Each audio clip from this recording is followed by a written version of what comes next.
Good morning, Councillor Pasternak. Hello. You got 3 minutes. Oh, it's okay. You have 2 more minutes if you wish to have a good conversation, Ms. Gray.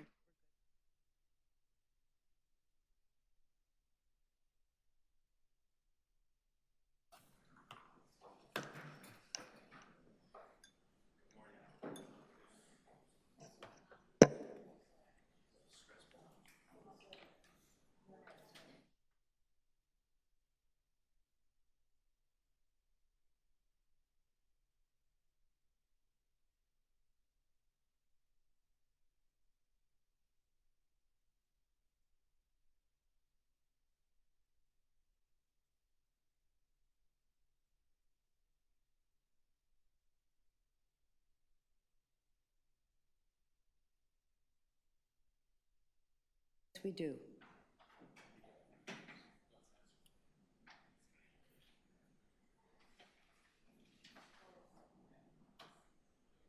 Okay. Good morning. We have quorum for the Infrastructure and Environment Committee, and I'm City Councillor Paula Fletcher, and I'm very pleased and honored to chair this committee with the great committee members. I'm going to call the meeting number 23 to order and welcome everybody here, members, staff, and the public that are with us today.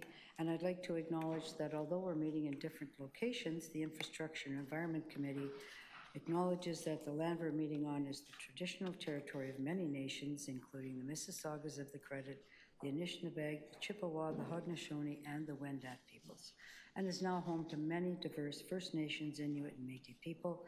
We also acknowledge that Toronto is covered by Treaty 13 with the Mississaugas of the Credit. If you are registered to speak at today's meeting, and there's quite a few people that will be registered to speak and are still some online, some here, you can look at the speakers online by toronto.ca/council and check speakers for I&E committee. I'll call the speakers today in the order that they're there. And members, as you know, the city clerk has everything that you need on your clerk's meeting portal. And we have IT staff available to the members if you need help with your devices. And staff are available at iec@toronto.ca to send anything in. I'll just first ask if there's any declarations of interest. No? Hearing none, thank you very much. We'll proceed. May I have a motion to confirm the minutes from our meeting on June 11th, 2025? And Councillor Pasternak, you were at a joyous occasion, I believe, on June 11th, so you cannot move those meetings. I'll let the Deputy Mayor Morley do that. Congratulations, Mazel Tov, on the marriage of your daughter. I hope it was great. So we have a motion for the minutes. All in favor? Opposed? That's carried. Thank you. We have 11 items on our agenda today, and we have a number of speakers on our agenda today. I'm going to do the review of the agenda. We have item number 1. We have 3 items that are based really on extended producer responsibility and the blue bin response to April 2024 motions of this committee. I wasn't at this committee at that time, but the first 3 are related to April 2024 I&E decisions based on extended producer responsibility, i.e. 23.1, review analysis and service delivery model recommendations for citywide mechanical litter operations. And we do have 1 speaker, Ms. White is here or online. Item number 2, 23.2, joint collection schedule discussions with circular materials. Speaker, Ms. White. Item number 3, i.e. 23.3, collection options for District 2 and District Comparative Analysis. We have speakers there. Establishing a Chief Congestion Officer for the City of Toronto. We have speakers for that. Number 5, which is... Just tell me what that is, clerk, please. Number 5, Toronto Transit Commission Traction Power Upgrade Projects Lane Closure Information. And I've been given a motion by staff. They've asked me to move that. Maybe clerk could display that. There's no speakers, so this is what I've been asked to put there.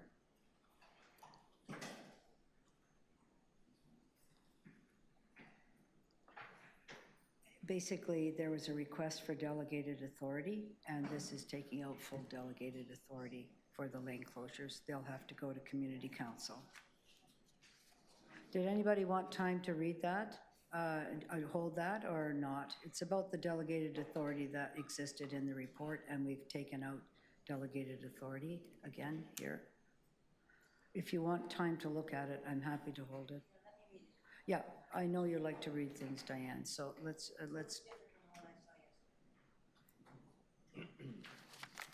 Okay, so we'll hold that, so Councillor Sachs can read that. Item number 6, we have quite a large number of speakers, and it's Cycling Network 2025 Cycling Infrastructure and Missing Sidewalk Installation Second Quarter Update. 23.7, Temporary Ramps for Stepped Entrances Amendments to Chapter 743. There is a speaker. Number 8, there are no speakers, and I am going to just ask if we can do one thing. It's the temporary ramps for stepped entrances, amendments to Chapter 743. There are no speakers.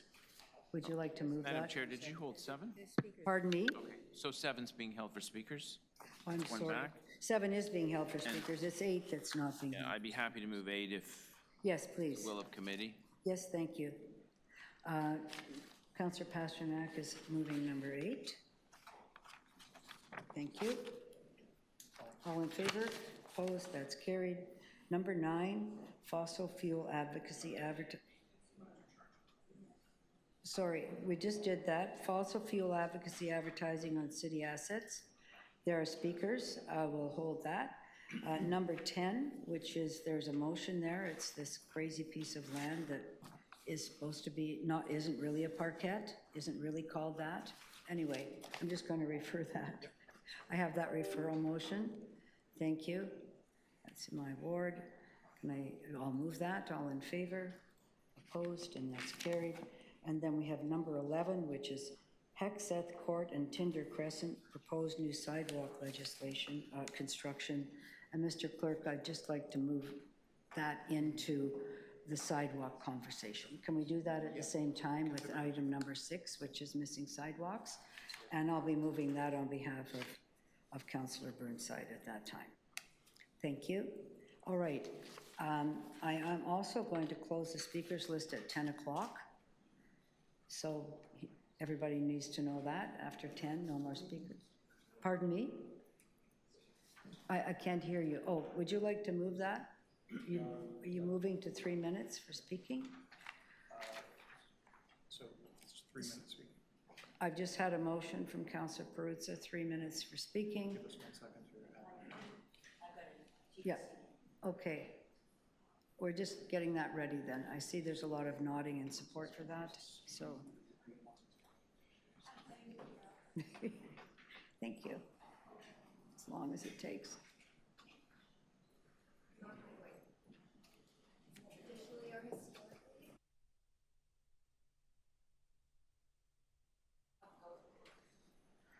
Are you getting that motion ready? No, 3. No.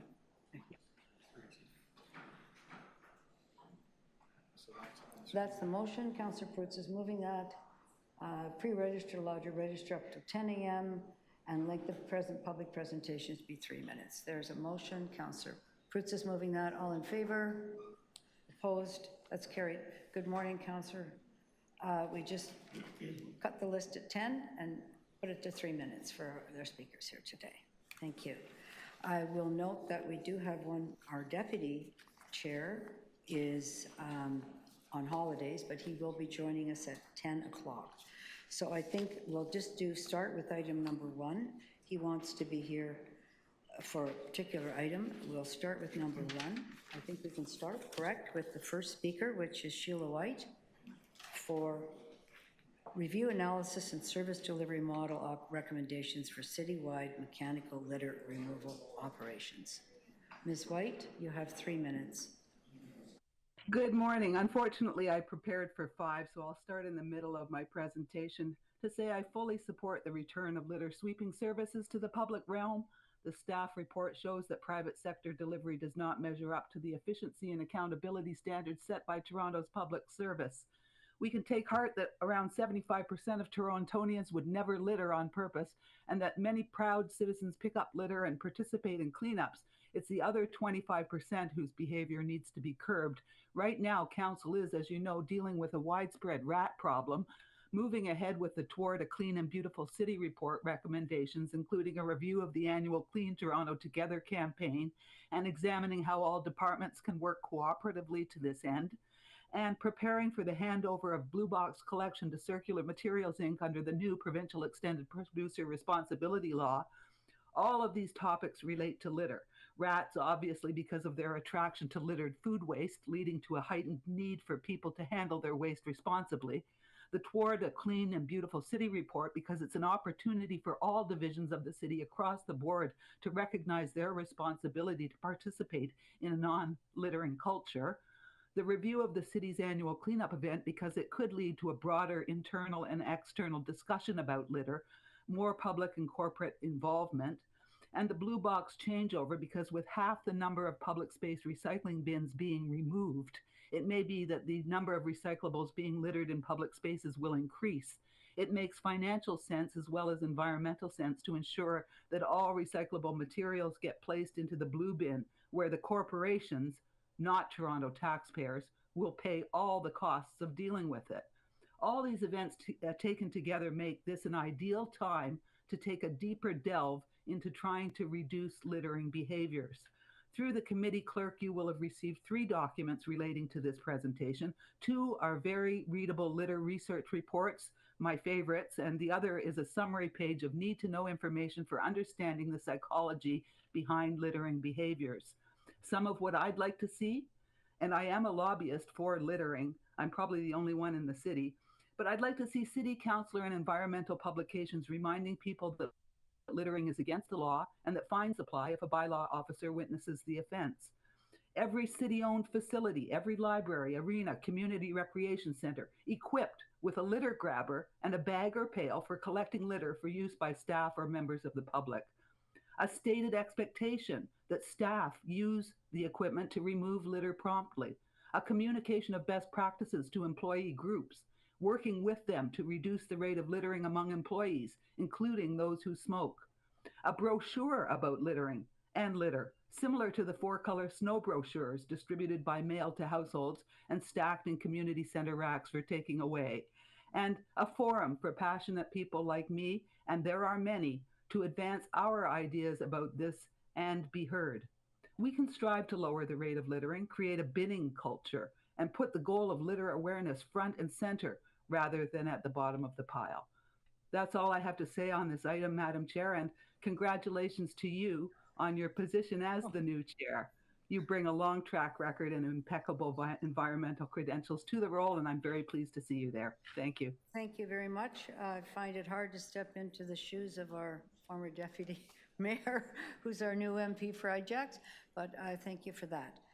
Did you have a question for Ms. White? Yes, there's a question for you from Councillor Sachs. Yes, hello, Sheila. Thank you for continuing to show up and stand up and speak up about litter. What do you think is the single most important cheap thing the city can do, recognizing we're terribly financially constrained, to reduce litter? On the cheap, I would say have a library lending program that makes litter equipment available to citizens who want to pick it up, and to arrange with solid waste to have a pickup program so that persons who pick up litter don't have to pay for bag fees to dispose of it. Okay, good suggestions. I appreciate it. Thank you. Matt, I'm going to ask you about that in a minute. Any further questions for the deputant? No? Thanks very much, Sheila. We'll see you on another item later. Always good to see you. I will take this into committee then. I think Councillor Sachs, you might have some questions of staff. Is that right? Okay, go for it. And sorry, and Councillor Morley. So let's do that. Thank you. Yes, thank you very much. So, Matt, as you know, Sheila's been showing up over and over and over again talking about this, and we all know that litter uglifies the city in tremendous ways.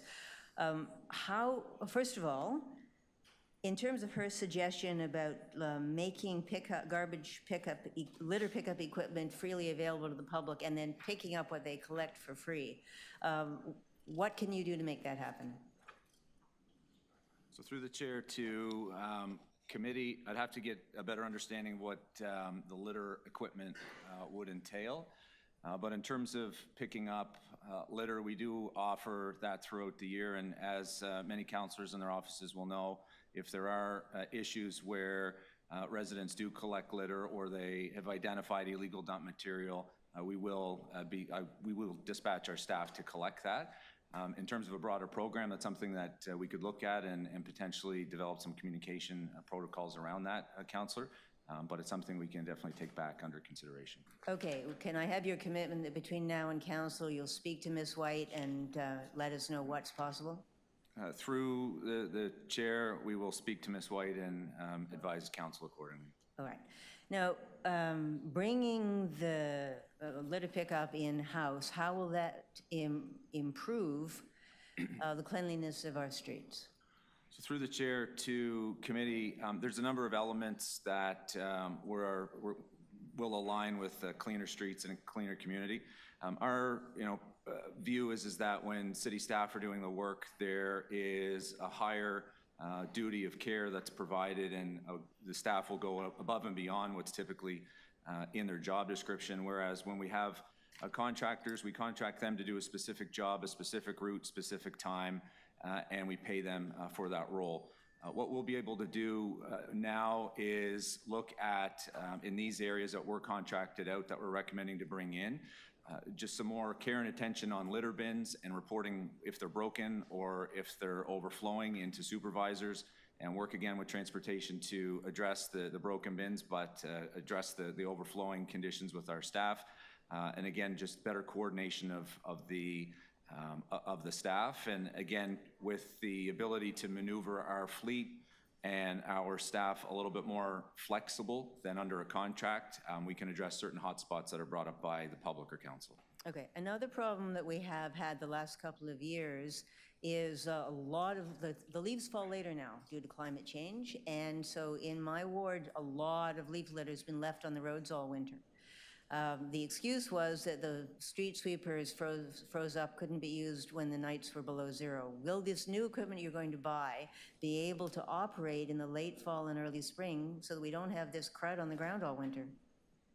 Through the chair to committee, our equipment will be out in late fall and the winter. The challenge for us is if the pamphlets are in ice or if they're covered with snow, we're not able to address that with the litter equipment, but we do have staff out there who could potentially pick them up with bag and broom operators, but we will work to address that as we go along.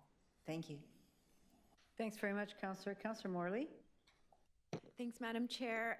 Through you to staff, thank you for this report. I will be supporting the recommendations here and look forward to some improvements in the public realm. I do want to ask about how we're currently monitoring. We know the existing contract will continue for a bit longer, depending on the decision of the committee and council as we move forward. But how do we currently monitor and measure the effectiveness of the litter collection contractors? So through the chair to committee, under our contract, we have strict parameters on GPS monitoring. We have supervisors who monitor the work to ensure that it's been done. We have strict reporting from a contract management perspective in terms of the number of bags that are collected by the operators and any downtime that they may have in their route. And if there is a sufficient downtime, then we do deduct an hourly rate from the contractor. We also have upwards of, I believe, 15 to 20 areas of liquidated damages within the contract that we uphold and ensure that the contractor does perform their duties on the routes that are specified. Can you help explain what the current service standards that are established within the existing contract are? So what those duties are meant to look like? So the service standards are, start and end times. They have to be out of the yard 15 minutes before their designated route to start. They have we have GPS to track and monitor that they are on their routes and that they have completed their routes. And again, our supervisors and contract management staff follow up specifically if there are any issues or downtime to address the cleanliness issues in and around their service areas. You mentioned that we're tracking the number of bags collected, for example, or the amount of litter. Is that available to councillors' offices? Through the chair, it's something that we can make available, yes. We would love to receive that, and we'll work with you on it. How frequently, if ever, has the city implemented penalties on litter collection contractors for poor service? Through the chair to the councillor, I don't have a specific number in front of me. It's something that we can definitely get for you before council, but I can assure you that our staff are on that, and again, we can get you the detailed information prior to council. Thank you. I appreciate that. I'll address some things in my comments. Thanks, Madam Chair. Those are my questions. Thank you. There's a few things that Mr. Kelleher that you're going to get us before council, assuming this That's passes correct. here. Anybody else? Councillor Pasternak? I'll just note that we've Thank joined. you. Go ahead. Yep.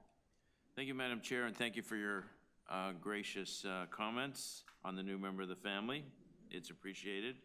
Very exciting for all of us.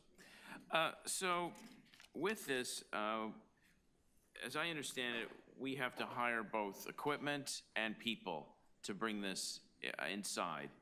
And is that in the capital plan, or is that something that's in the 2026 budgetary process? So through the chair to committee, right now, the cost of the service is in our operating budget. If we're directed by council to bring the work in, we will have to augment our capital program to account for the new pieces of fleet and adjust our operating cost centers from contracted services over to staff and salaries. But at the end of the day, councillor, looking at it as a whole, it's a net savings overall. It's just a matter of moving the funding into the proper allocated areas. So these vehicles, these litter vacuums that we're talking about, are those small vehicles we see with this big pipe that kind of comes out the back and sucks up everything in its path. Is that what we're really looking at here? That's correct. And how much is each one of those? So a standard diesel litter vac is around 140, 150,000. We are going to be procuring some electric litter vacs, which range from around 190 to 200,000. So they mostly do sidewalks and streets. Is that, they don't go into the public realm or parks or those kinds of, they do concrete-based cleanup. That's correct, councillor. Because they're vehicles. So we're running into a situation in which our contract with Astral Media is coming to an end. And they control the litter bins, which I think is our biggest problem here, clearing them out and making sure they're maintained. Is there a plan in place, or is that being worked on as a backstop for the expiry of that contract? So, councillor, that is something that Transportation Services and Solid Waste are looking very closely at. The litter bins themselves are, the contract is managed by Transportation Services. However, the pickup of that material is managed by Solid Waste. So we are looking at a report later this year on next steps for that contract. When we outsource the workers work on a shift basis. When we insource, it's on a route basis. Is that a correct assumption? Yes, councillor. When they're staff, they are paid by the hour, and we would assign routes. That being said, when they are staff, we have some more flexibility to adjust those routes and move them over to other operations if there are certain areas within the city that need quicker attention. When they are on a contract basis, they are assigned to specific contracted routes and are paid to do that route by the contract terms, which is generally by the hour. Councillor Leave it at Pasternak, that. no, because of the joyous occasion, I gave you an extra minute, okay? Councillor Rachel Chernos-Lynn, you have a question. This is how So we if a spend our member of the vacations. public or That's fine, perhaps we a get some meetings. business association wanted to know the litter collection service expectations, what those are for their area, how would they find out this information? Like, is it published somewhere? Through the chair to the councillor, I don't believe the routes are published online, but that's something that we have been asked to look into, and it's, again, something we'll take under consideration and look to provide routes and typical timelines for that service online, again, subject to operational requirements and different areas of the operation where we may have to move the litter vacs and staff around, but generally speaking, I think that's something that we could strive to do.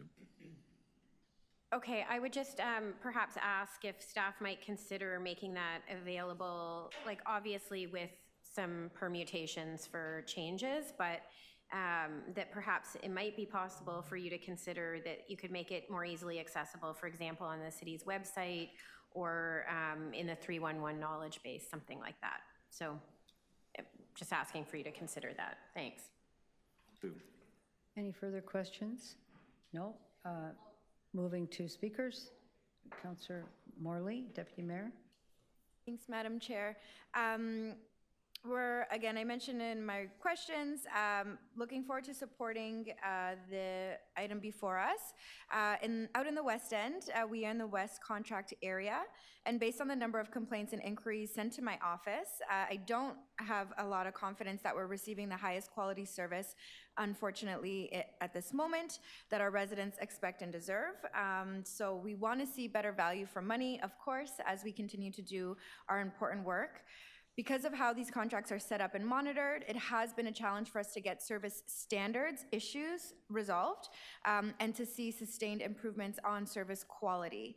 Holding a contractor to account has been difficult, and we know we have more flexibility and room when we have staff that are in-house that we can have doing various tasks, not just following the letter of the contract, which again has been a frustration. Bringing litter collection in-house will improve accountability for the quality of service provided, and it will allow us more flexibility to making changes to improve how litter collection services are delivered without constraints from signed contracts, and will provide more versatility to redeploy staff to other areas and tasks as required. So again, really grateful to staff for this work. I do want to continue to reiterate the important need of having service standards, not just the routes, because that's important from the implementation standpoint, but we want to be clear with our residents on what they're meant to expect from us as a city and all of the wonderful folks who help us keep it clean and keep it beautiful, and then holding ourselves and each other to that high standard is what we expect, and we'll look forward to moving forward in that direction. Thank you, Madam Speaker. Those are my comments. Thank you. Any further? Councillor Sachs? Yes, thank you. I'm also in favor of this item. The expectation, the promises a decade or so ago that contracting everything out was going to save so much money and make it all better, and it didn't do either of those things. And certainly in my ward, we have chronic problems with inadequate street sweeping. I get a lot of complaints about it. I see it on the street. And then, as I mentioned earlier, we get the leaves falling late now. And then we have leaf litter clogging the drains, clogging the street, making it harder for snowplows, mixed up with the litter. It's a mess, and it makes the city look like a mess. And one of the things that we hear all the time is, why is the city going to pot? Why can't we keep the streets clean? Why can't we fix the holes? Why can't we look as if we care? And so the change in directions under the previous administration hasn't worked. Bringing it back in-house has got to work better. It can't be just, it's the same. It has to be better. I'm glad to see that a small number of the vehicles are going to be elected. We need to also see that our Transform TO objectives are realized. We can't have the street sweepers all going to sleep as soon as the nights get below zero. We need much better street cleaning. So bringing this in-house is fine, but then we need to see real clear metrics, cleaner streets, and reporting back to us as to how this is going. So I mean, it's worth trying bringing in-house. We've got excellent public servants that gives them a better quality of life, more security of tenure, and they need to pay that back to us with better service. So let's do it, but keep a close eye on it and make sure you keep us informed, please. Thank you. Anybody else? Thank you. Oh, sorry, yes, go ahead, Councillor. I think I'm the outlier on this issue. I will not be supporting the staff recommendations here. You know, when you're talking about a seasonal operational, there's so many downsides to bringing it in-house. You have to redeploy the staff during the winter months. That's a difficult thing to do. It requires training, it requires collective bargaining, harmonization. It's not always easy to bring them back onto the job. So that's an issue. Taking on the purchase of equipment, these high-use micro-technology litter collectors are probably similar to the problems we have with the micro-plows, where the warranties are extremely limited and you have to have a whole in-house maintenance department and replacement budget. At the same time, you know, I would say that Peter Ustinov coined the phrase New York. Toronto is New York run by the Swiss. It is no longer that case. Our litter bins are overflowing. There's litter everywhere. I doubt one person in the city has ever charged with our bylaw infractions, but I could be wrong when it comes to litter. So we do have a problem, and keeping our city clean is very important. So first thing that people notice when they visit a city is how clean it is. And compared to most major cities, it's pretty good. It's up there, but it has a ways to go. So as far as insourcing this, maybe I'll change my mind between now and council. I will be voting against this, Madam Chair. Thank you. Thank you. Anything further? If not, I will just say a few things because I do have a motion that been asked to move. There it is, really, and it really addresses something you were just saying, Councillor Pasternak, in particular redeployment of the staff for winter snow, because this is going to be the snow week this week at audit and executive for our city and at council. Last 2 weeks of July, we're going to be very focused on snow. So this puts some focus on the snow. I will say I'm going to be supporting this. I think that there is one other piece of equipment that doesn't cost as much, Councillor Pasternak, and that is a broom. But if we could, I'd be very happy to get to that instead of these, but right now we're starting with these, and I think it's a good idea. I do think that, Mr. Kelleher, you've heard a number of things, and there's some undertakings that you're committing to between now and council, but Councillor, Deputy Mayor Morley has raised the issue of the service standards, and I think there is a question about really how high they are with litter vacs. So perhaps between now and council, some of that thinking can take place, and see where we get to in bringing this back again to really make that, if bringing in-house, that would make that a really good decision because everything's a lot cleaner. So I think that's where everybody wants to get to. Yes, Councillor Peruzza. Yeah, Madam Chair, I wasn't going to say anything on this, but I'm just compelled to now. Our city is just getting dirtier. And when did it start getting dirtier? Is when we decided that we were going to take a seasonal,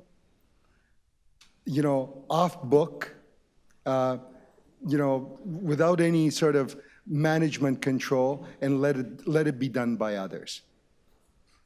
And that's been the cycle, right? And it's just perpetually getting worse.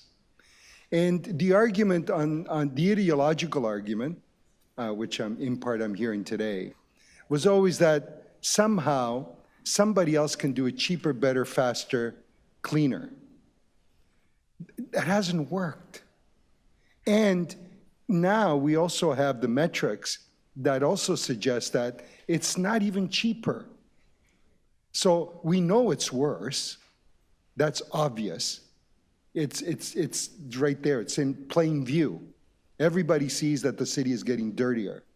But now we also have the metrics to say it's not cheaper. It's actually ever getting more expensive. So yes, we can do some of this stuff. And then when you have the yes, it is. It's like setting up a new business. You know, you need to set up a desk. You need to set up a supervisor for it. You have to have a hiring office. You have to have all of those things that every other business has to have. But once you are in business, you have control over this business. And the other thing that happens as well is that, yes, the workers, they end up doing a little bit better. They end up making a little more money. They end up, being able to afford things a little bit better. It's not always a race to the bottom line. It's a bit of a race, a bit of a lift up for folks and for workers here. So I think that this is a very, very good thing. It leads us to a very, very good place, and I'm happy to support it, Madam Chair. Thank you very much, Councillor. I think we've all had something to say. We'll take this in for a vote now. And first of all, there's an amendment about having extra hands for snow removal. That would be nice. All in favor? Opposed? Carried. Thank you. And then on the main recommendation, all in favor? Opposed? Did you wish to vote on this, Councillor? Yes. Okay, I'll just wait for you for a second. Oh, sorry, the whole vote is the item is amended. I've been corrected by our great clerk. All those in favor, item as amended? Yes? In favor, item as amended. Councillor Chernos-Lynn, are you voting? Yeah, thank you. Opposed? One opposed, thank you very much with that. Okay, we're on to number 2, but I'm going to ask us to skip to number 3. I'll note that we have somebody online that looks like he's sitting in the square, but he's not. He's sitting somewhere in Italy. So, Councillor Deputy Mayor Cole, welcome. We'd like to see the actual background, not your Toronto sign, but you're hiding it from us. Number 2, I have something I'm working on for a motion with staff, so I think I would just, if we move to number 3, that would be great. Is that okay if we just jump number 2 and then come back with that when I get that? Okay, thank you. We have 2 speakers, and Ted Avilas, Toronto Civic and Emily Alford. Avilas, are you? Thank you. You can come up 3 minutes. Thanks very much.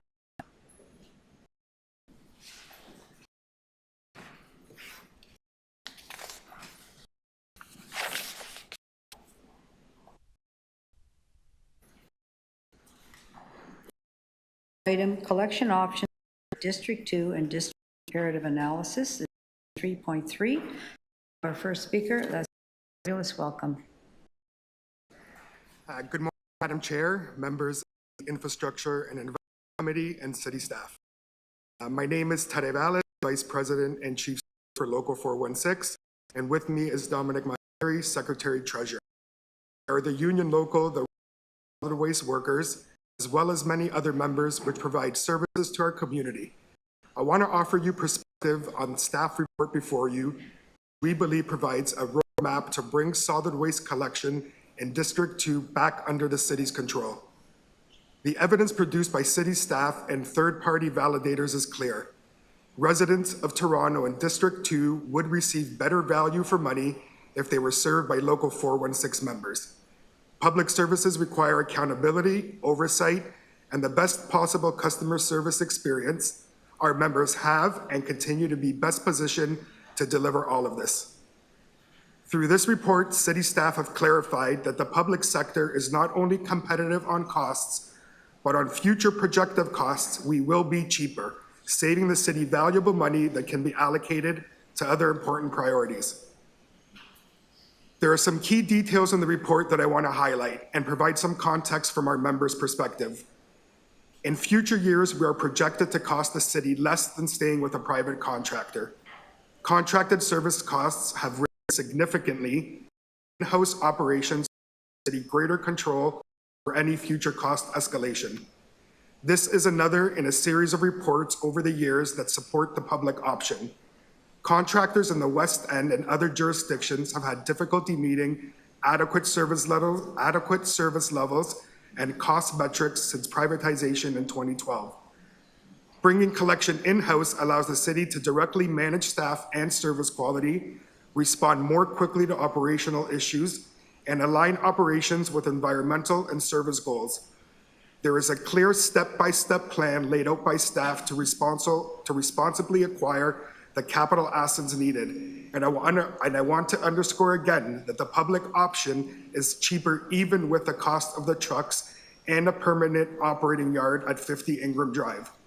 The city can save up to $3.5 million per year over the 7 years, the standard length of contracts in the industry, ultimately saving the residents a total of almost $25 million. Local 416 has notified and briefed city staff and councilors on these matters over the years. While this report is before you with a recommendation to receive, the report is remarkably clear in detailing how in-house districts 3 and 4 show comparable or better service reliability and higher diversion rates than contracted districts. With city staff being seen to be more accountable and aligned with public service values, there is no question that the residents of Toronto deserve fair treatment across the city on waste collection. QP Local 416 submits that you should send this report to council with a recommendation to implement the roadmap to bring District 2 back in-house by 2031. Not only are you making a significant and sound investment in our communities and a critical service, but you also get to save money while doing it to reinvest into other important city initiatives. Let's take this opportunity to deliver concrete value for residents together. Thank you.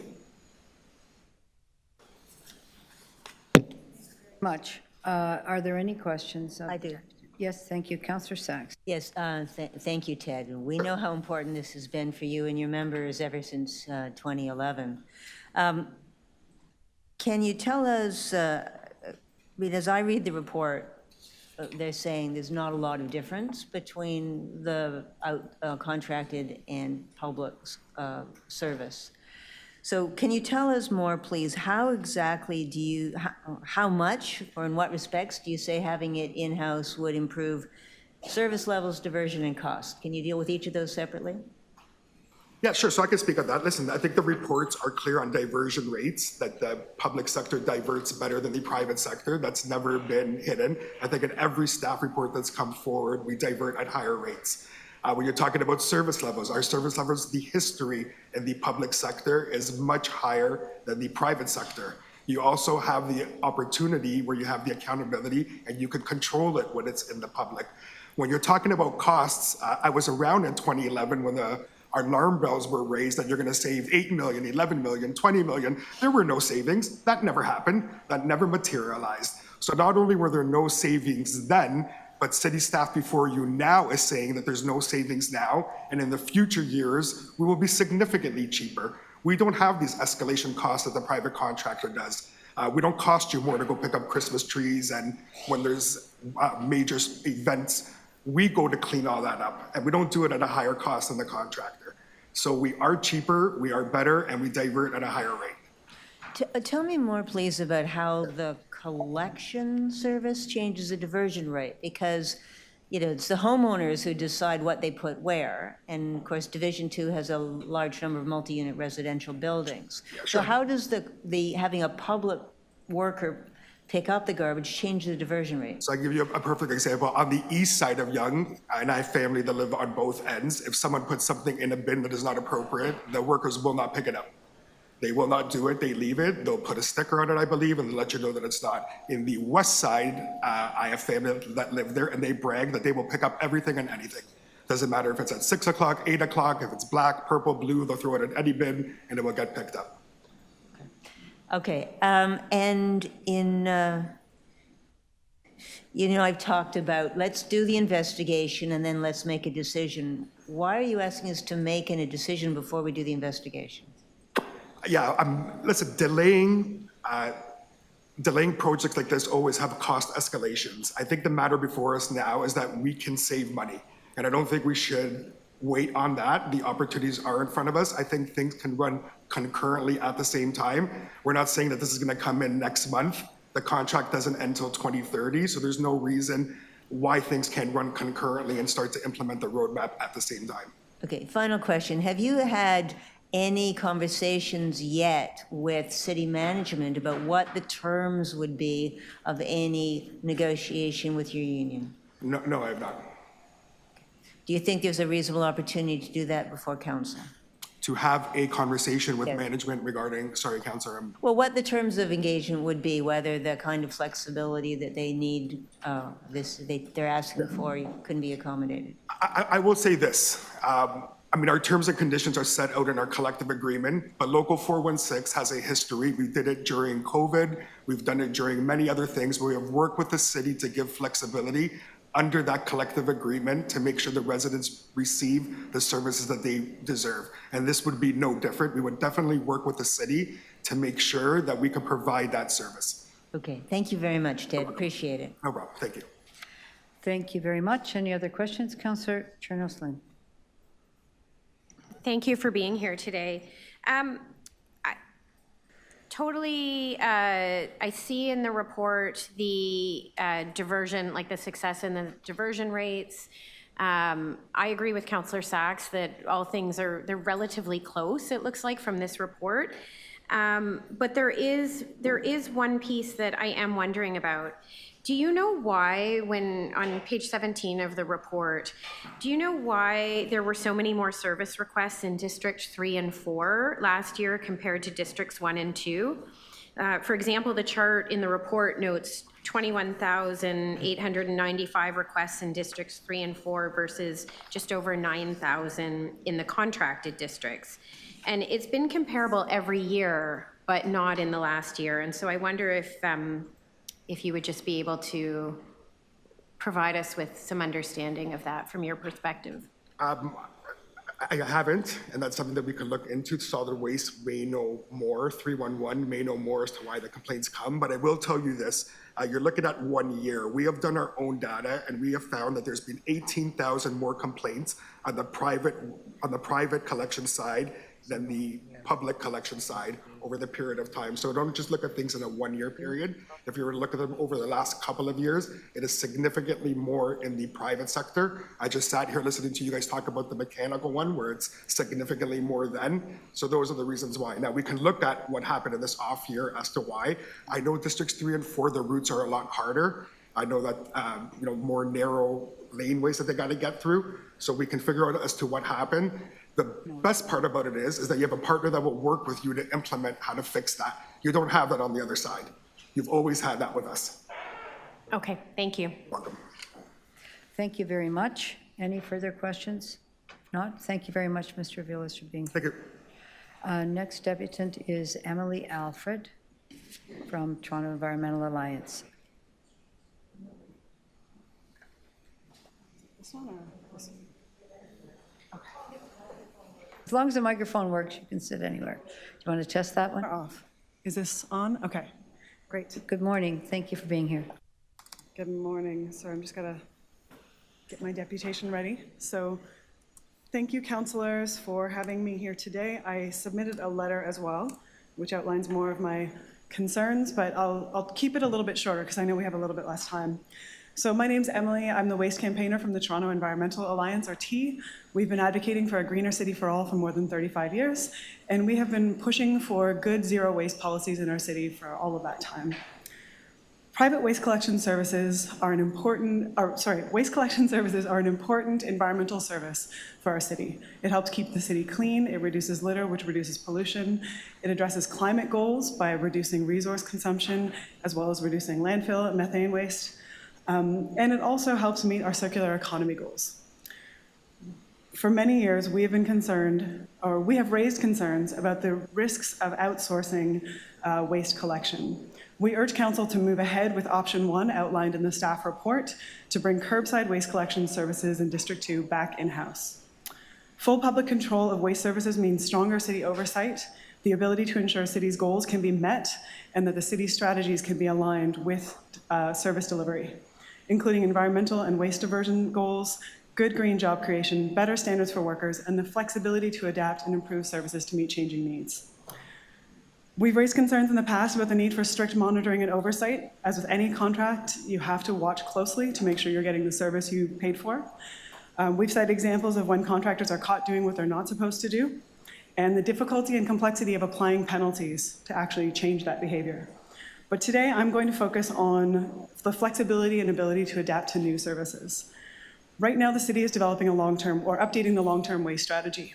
And there's a lot of talk about what the city is going to do with waste. We need to get creative and to look at ways to improve waste diversion services, adding new waste streams, maybe finding new ways to operate collections, new ways to manage and sort the waste. Having in-house waste collection staff will help improve that flexibility. As it was said when it came to litter collection, there's a number of quotes in that report from the previous agenda item. Having in-house service provides flexibility, responsiveness, better reporting back from the staff, better communications, and the ability to align with the city's goals. We've seen in the past when private contracts, just because of the nature of contracts, you have to sign a contract, you have to outline what you want, contracts can hinder the ability to add new services. For example, when green bin collection was first added in the city, the additional cost wanted by the contractor was prohibitive, and the city decided to bring it back in-house. That was in the former municipality of York. Additionally, with white goods collection, or sometimes when there are extreme weather events, we get city workers from districts 3 and 4 are the ones who actually go to districts 1 and 2 to collect that material because it was too complicated to add that to the contract. I think having any sort of hindrance or delay in adding new diversion services is a risk the city shouldn't take. Having in-house services provides that flexibility, and I think this will support a shift to a circular economy and meeting the city's climate goals. Thanks. Thank you very much for staying on your 3 minutes, even though I know you probably had 5 prepared. I do. Are there some questions for Ms. Alfred? Great. No, thank you very much for being here today. I'm going to take this in for questions of staff. Sorry, any questions of staff today? Councillor Sachs? Yes, thank you. So, Mr. Kelleher, do we know enough at this point to be able to decide whether there are benefits for the people of Toronto to bring this in-house, or do you have more investigations to do first? Through the chair to committee, there's still some additional work that staff would need to be directed to do from committee to fully determine, one, that the location of a permanent yard is feasible, and all the engineering, geotechnical work can be established there, and then that will also help factor into a more tighter capital cost as well. Right now we have a range of between $60 and $90 million for capital. Hopefully, once that work is done, that number will be on the lower end. But again, that could impact the overall business case of bringing this work in from the financial perspective. And we would have to also have some discussions with the union in order to determine if there's some flexibility with certain collective agreement provisions to ensure that there is a seamless transition of service from the Friday end of when GFL would be doing the work to the Tuesday when we're out on the road collecting. So there is some additional work that would have to be directed by committee to do. Okay, how quickly could you do that and come back to us with a clear recommendation? So through the chair to committee, the technical work, site development, and confirmation will likely take a year and a half or so. So we'd be looking at early to mid 2027 would be, I'd say, a fairly aggressive schedule to come back with all of the technical feasibilities and a 20 to 30% design of what a facility could look like. So, in short, we'd be looking at early to mid 2027. All right. You've heard the union tell us that well, we know that outsourcing didn't save the money that we were promised, but you've heard the union say that bringing it in-house would reduce costs, improve service levels, and improve diversion. Do you agree? So through the chair to council, no. I don't agree with the statements of the union. In 2014, the Auditor General did a review of contracted in versus contracted out costs for District 2, and at that time confirmed that there was an $11 million savings at that time to contract the work out. Subsequently, the next 2 years, council directed that the rate for solid waste not be increased by for 2 years. So typically our rate is around 2.5% to 3%, depending on council direction for our service. And that $11 million savings was consumed by not increasing the solid waste rate by 2.5% or 3% for 2 years, which ultimately passed those savings back to the users. There was not a reserve set up that allocated the $11 million each year into an account. It was delivered back through council policy in 2013-14 back to the residents. And in terms of you know, a little bit more flexibility with future programming, potentially there is that option working with the union. Then again, we do have provisions within our contracted services agreements where we have the ability to direct extra work with contingency funds that could be set aside. In your view, would bringing the garbage collection District 2 in-house change the risk of a garbage strike in Toronto? Through the chair to council, by bringing that work in-house, there is the potential that a strike could happen in District 2, whereas right now under contract, that is not the current case. Any further discussions on this, I would recommend that we discuss in camera. Okay.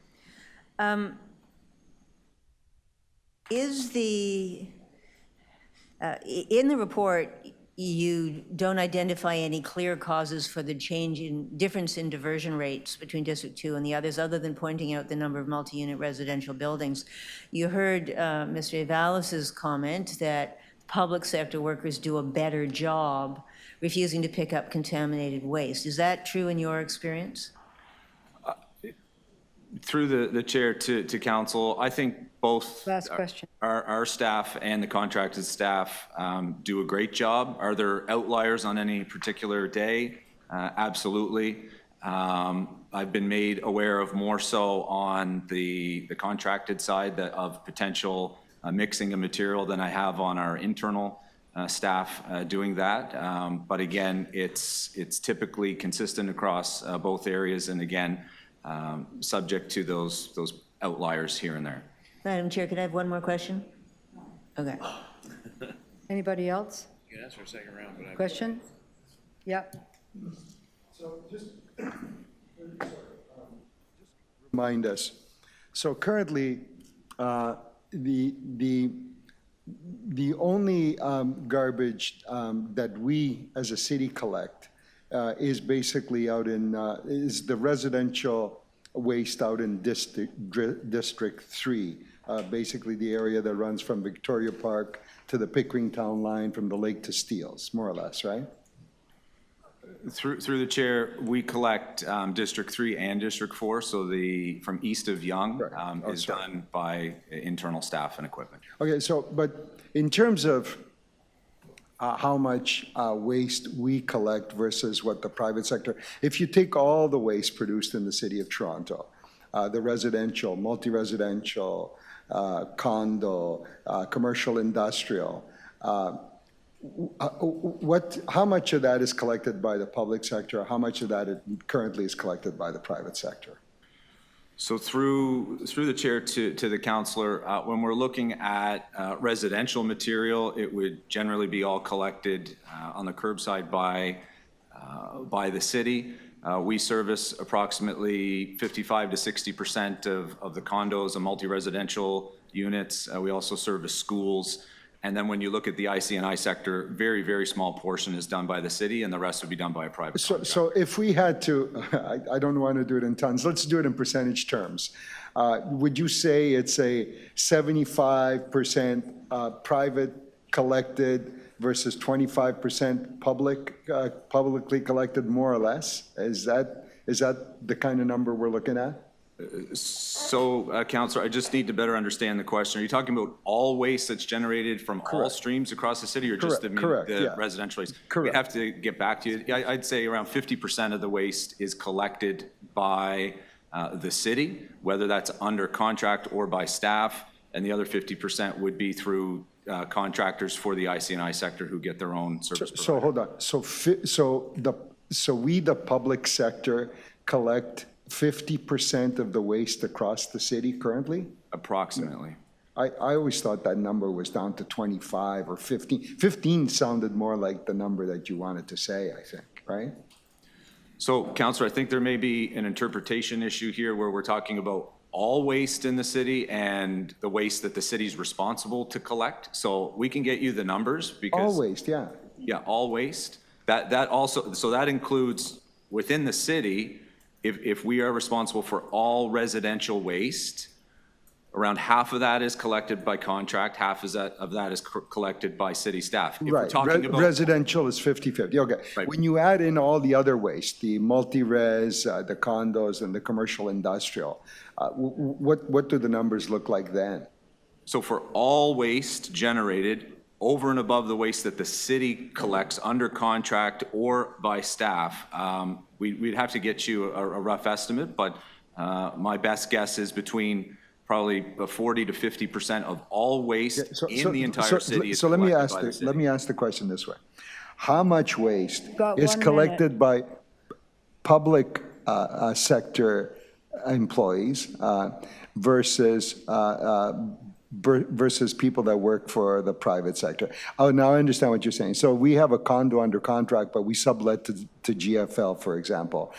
Then you're adding that in as one of our contracts, but really it's being collected by a private outfit. So how much waste in percentage terms is being collected by public sector employees, and how much waste is being collected by private sector employees? So my best guess, Councillor, would be in that range of 15 to 20%. 15 to 20%. Of our staff collecting Okay, waste. that was the question you tried to Okay, get. Now thank you've you. got your answer. Thank you very much. Now, Deputy Mayor, your turn. Yeah. Thanks, Madam Chair. Through you to staff. We heard a few different pieces on the satisfaction and sort of complaints generated between in-house versus contracted services. From your perspective, how does service quality rating and resident satisfaction compare between contracted out and in-house services?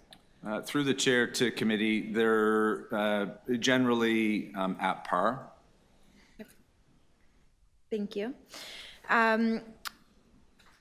How do the 2031 estimated costs of District 2 collection operations compare between the contracted services and in-house?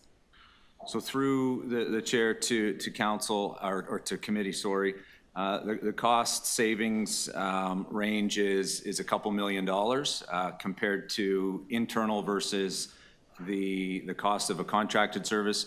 That being said, we do have an estimated range for our capital costs in terms of a new yard that is in there. And again, if that comes back through our next steps within the work plan as less costly, then again, our internal numbers will look better. If it comes back as more costly, then it's the opposite of that.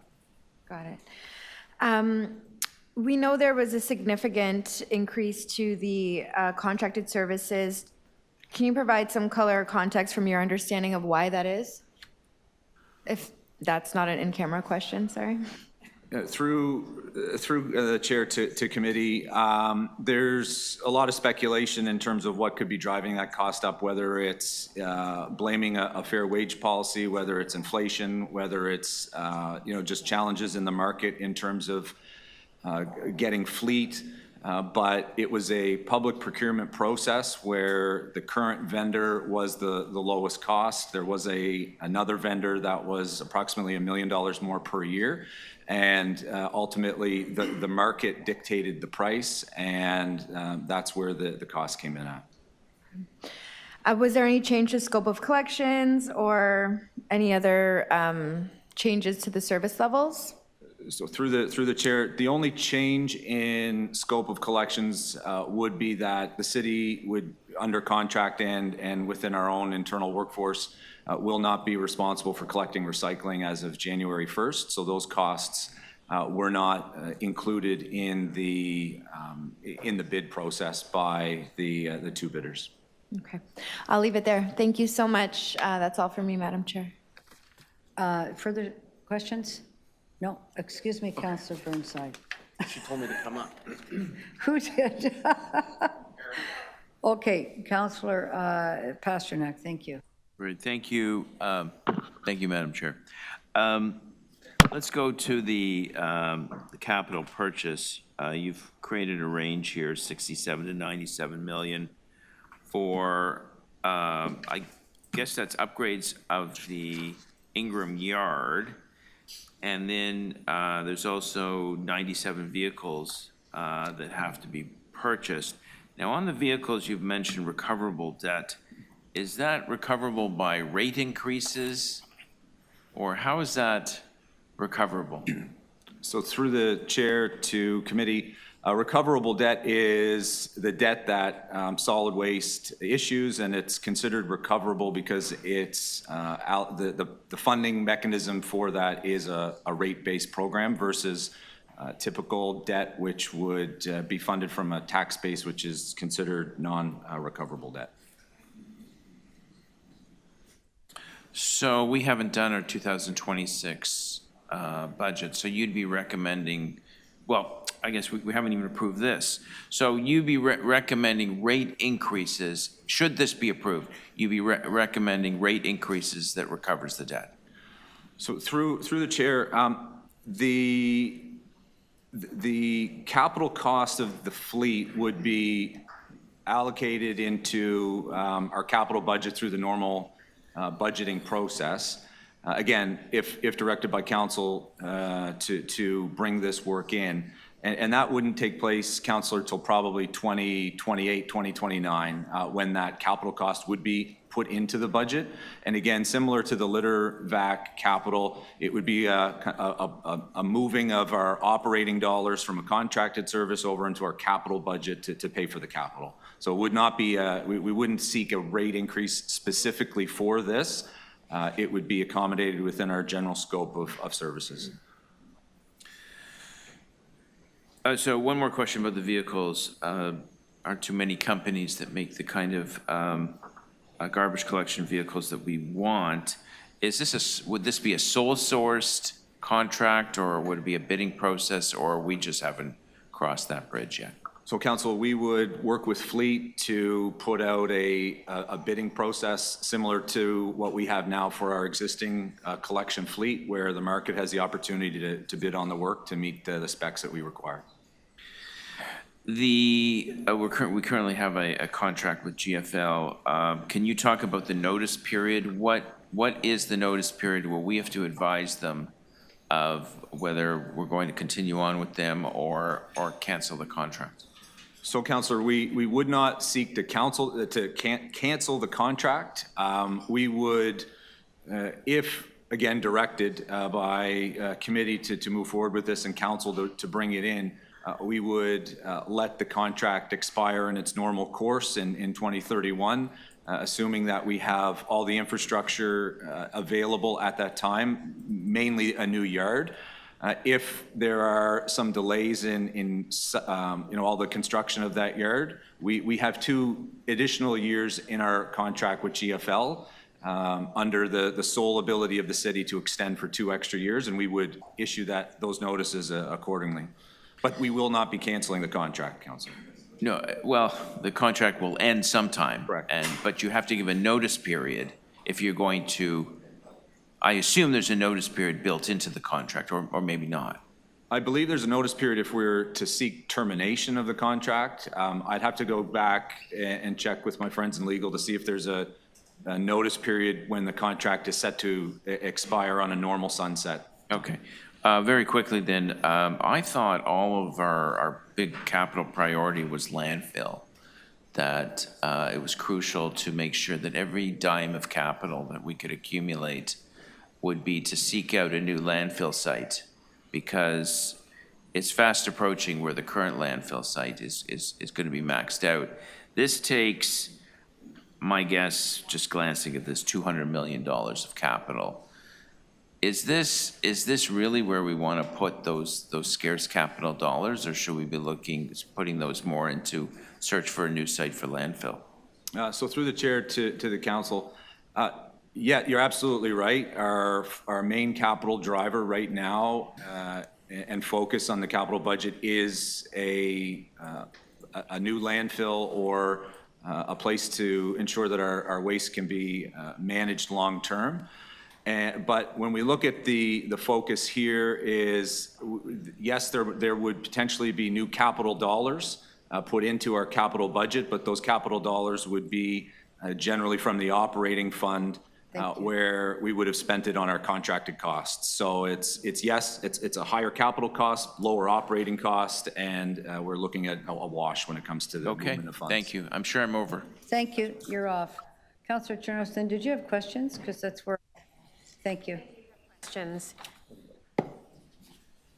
So I understand that the cost estimates for the collection yard project phase 1 and 2 ranges from just under 70 million to almost 100 million, which is a class 4 estimate. Can you confirm that class 4 estimates can have an accuracy range from about 30 to 50%? And what are some of the factors that could lead to escalating costs on this project?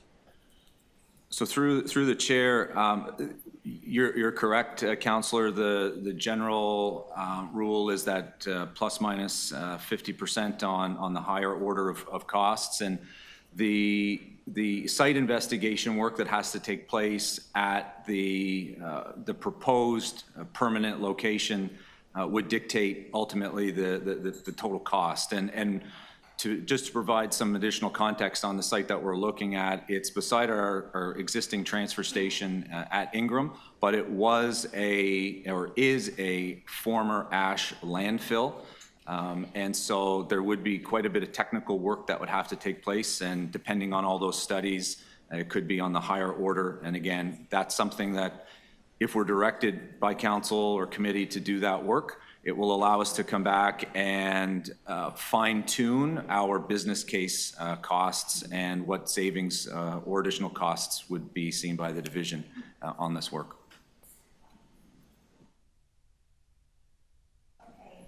And can you elaborate us through the requirements to transition to diesel in phase 1? Why would, for example, why would we need to potentially purchase another Enbridge gas CNG fueling station?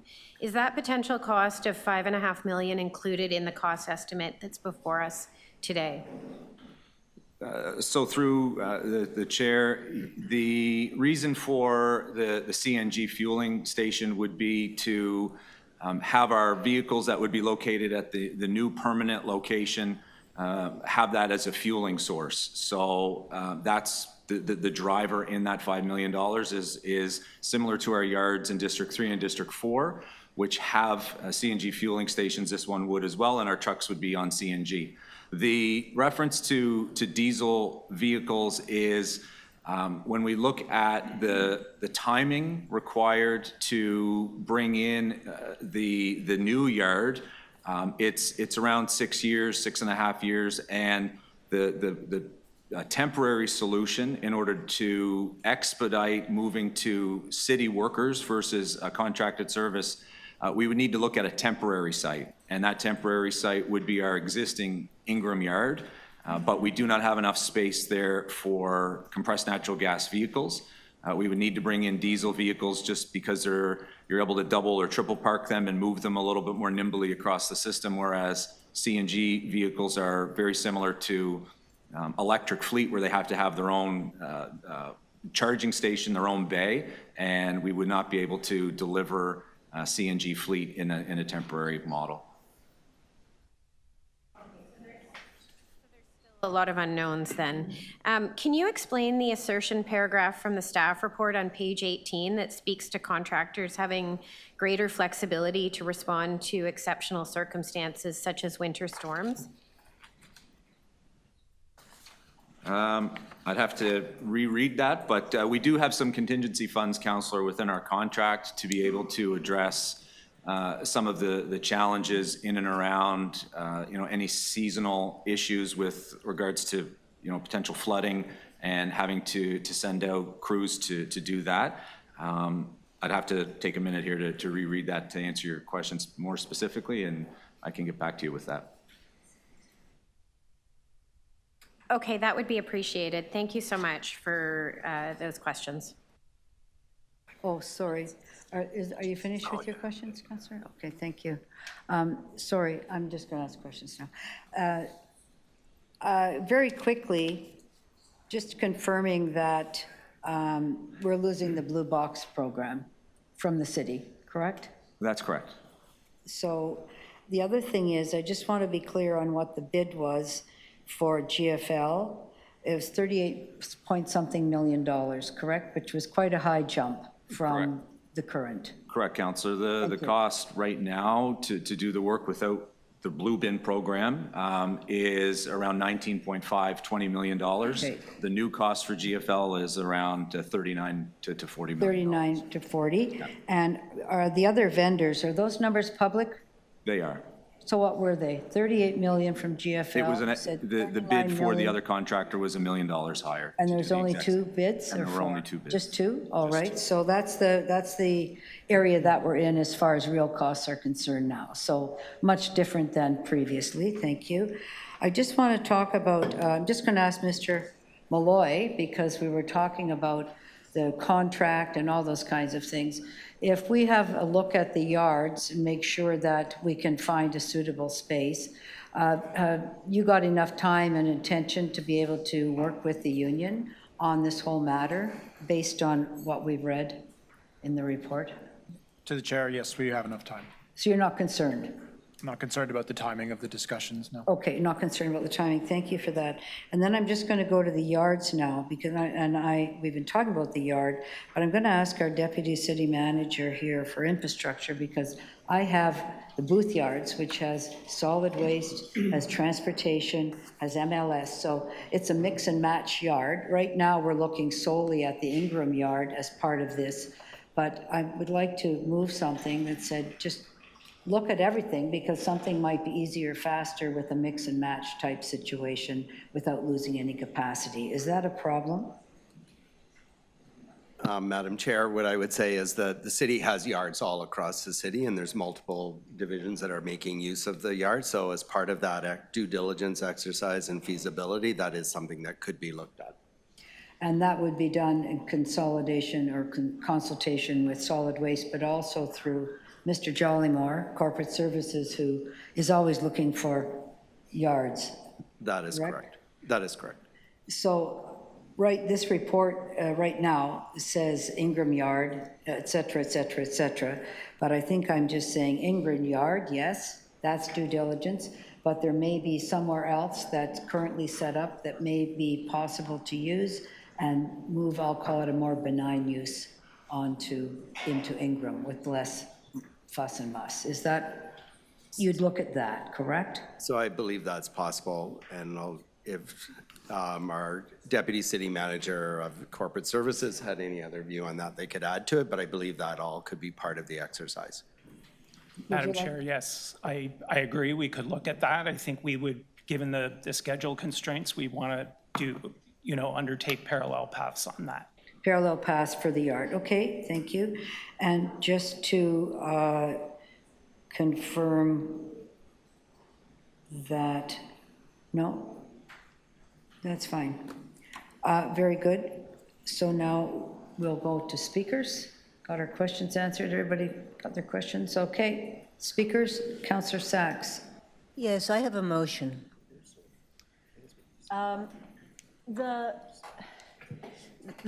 The recommendation that we have in the staff report is just to receive the roadmap. That doesn't take us anywhere.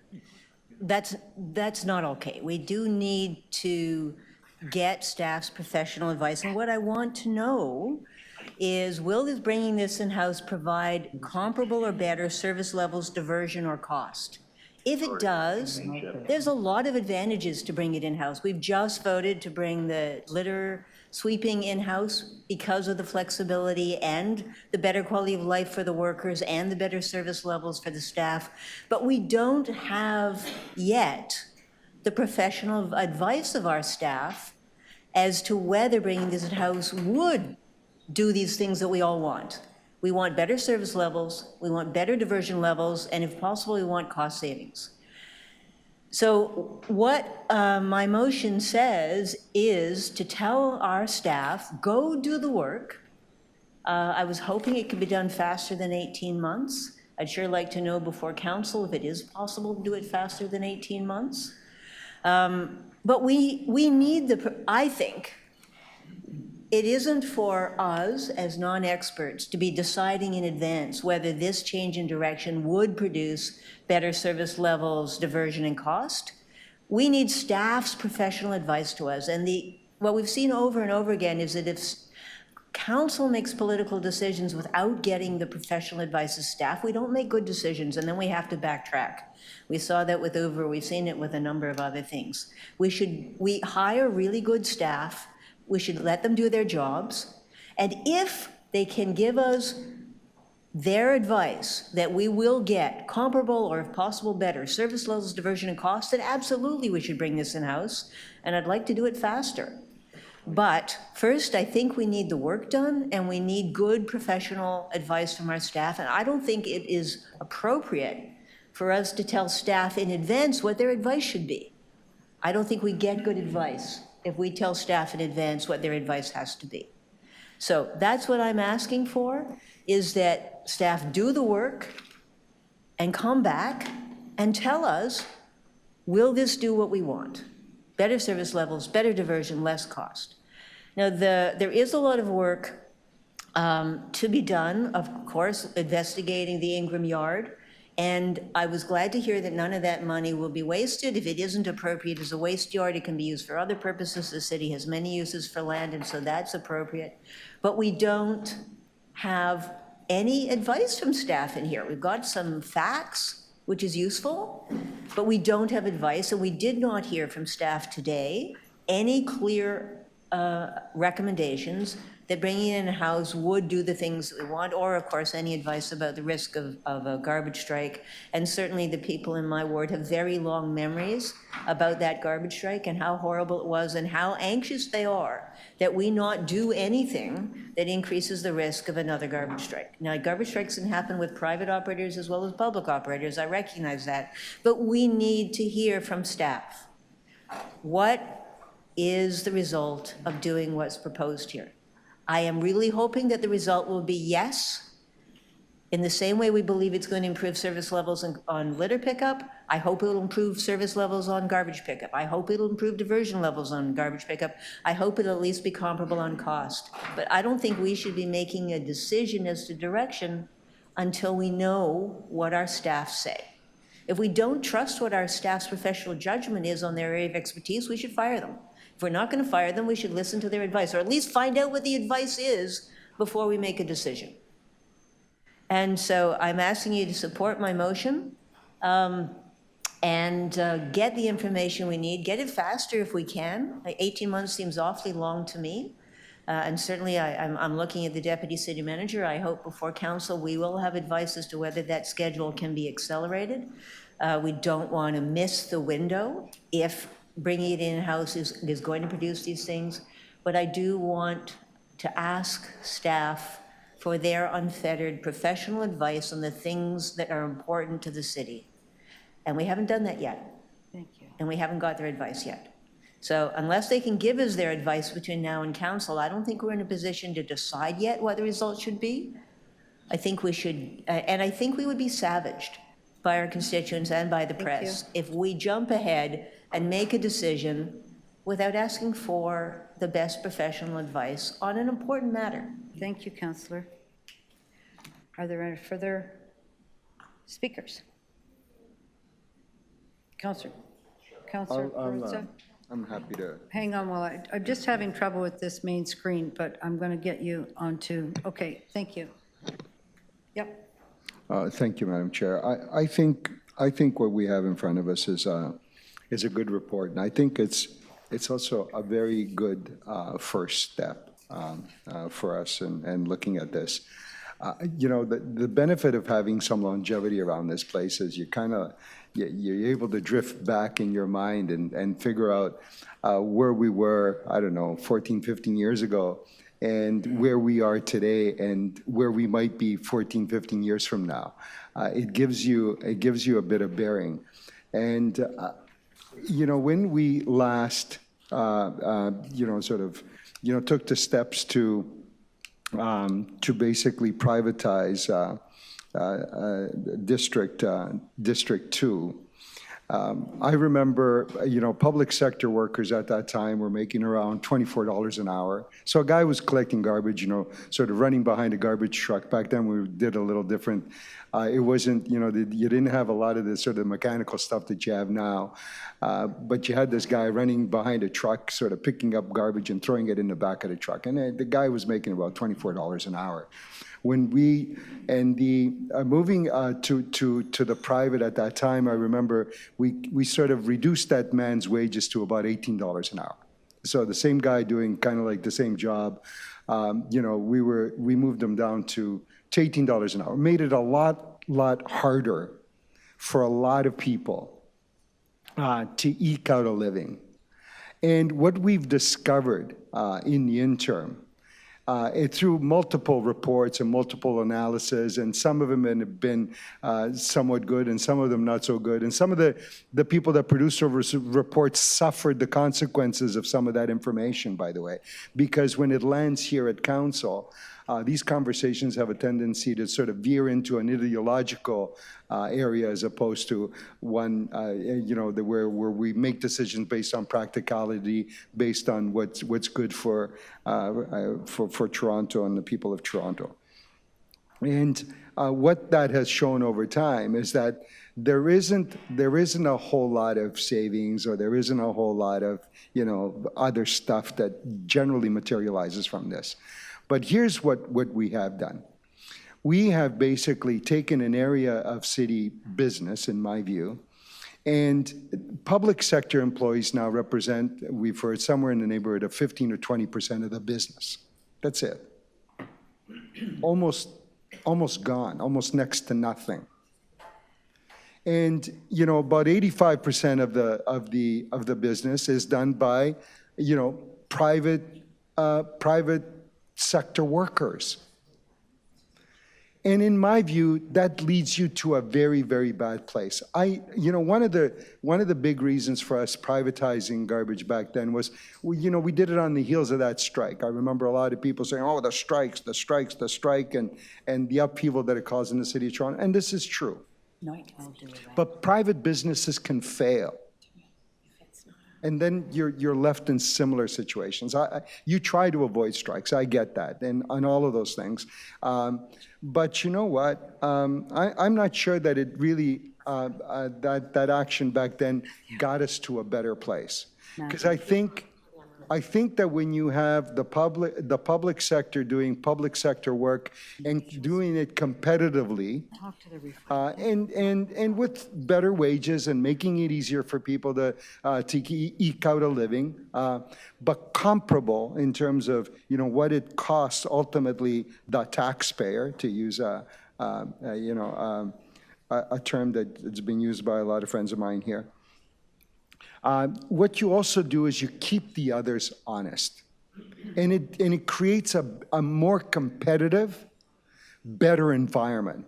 We are not talking about ultimately here, and I know that this is the first little baby step. And there's lots of work and lots of things, and we're going to have those big ideological conversations land here 18 months from now, or a year from now, or 2 years from now, whenever that happens. That's going to happen. And we'll be making those decisions based on all of that stuff. But these are the sort of the first baby steps in us looking at,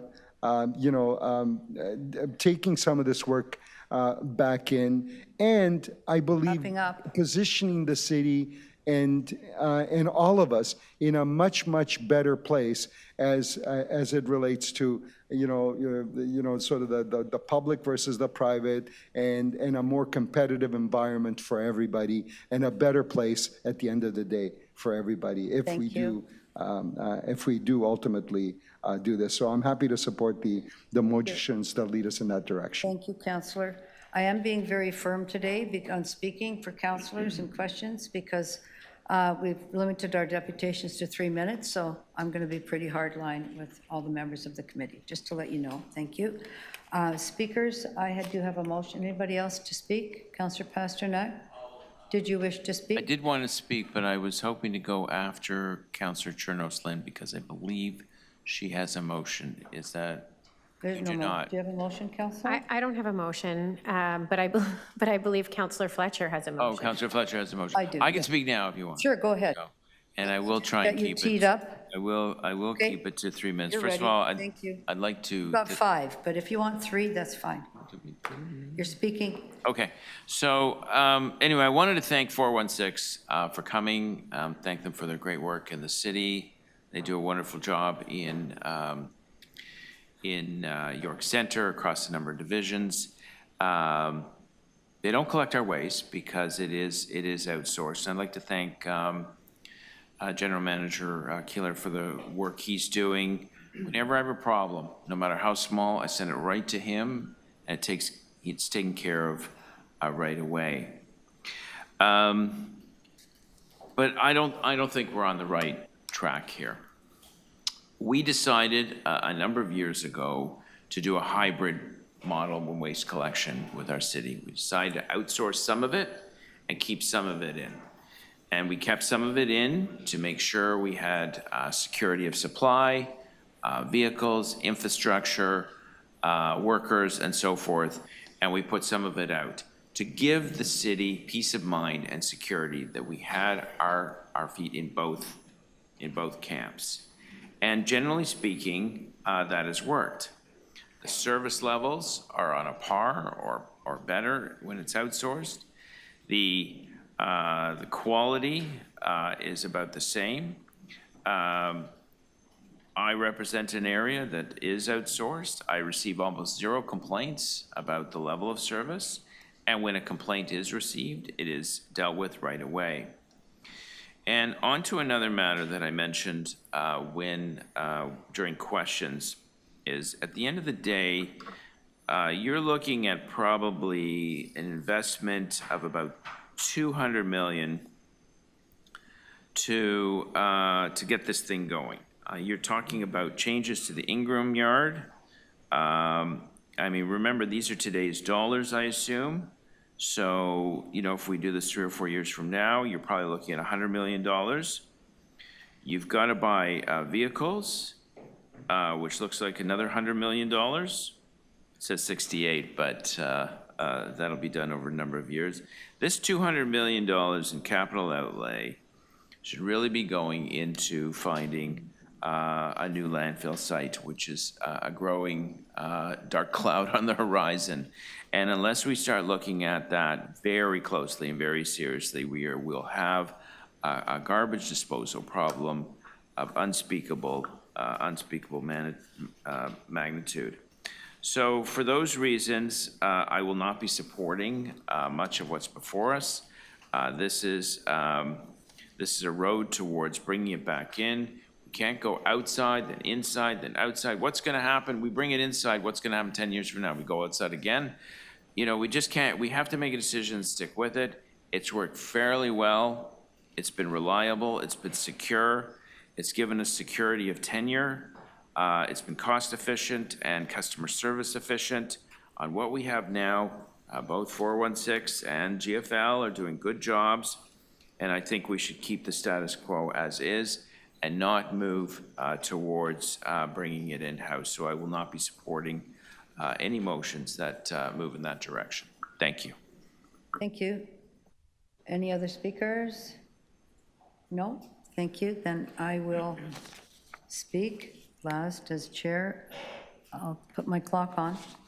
I have a motion which is getting posted, and it's referred the item to the Deputy City Manager Corporate Services to, in consultation with the Deputy City Manager Infrastructure Services and General Manager Solid Waste Management, to undertake the necessary due diligence to evaluate the feasibility of option 1 and enabling works for the implementation of the roadmap in attachment 2. Concurrently identify alternative options, including the repurposing of the existing Ingram Yard and consideration of alternative locations to ensure timelines in the roadmap are maintained and achievable and consistent with Transform TO, and report to Infrastructure and Environment Committee with the necessary recommendations to support option 1 and the accompanying roadmap based on the results of Part A and Part B above, with sufficient time for City Council to consider and provide direction, necessary direction, and include consideration of providing comparable or better service levels, waste diversion, and cost control in the report. So this basically is asking staff to do a whole number of things in the consideration of this issue.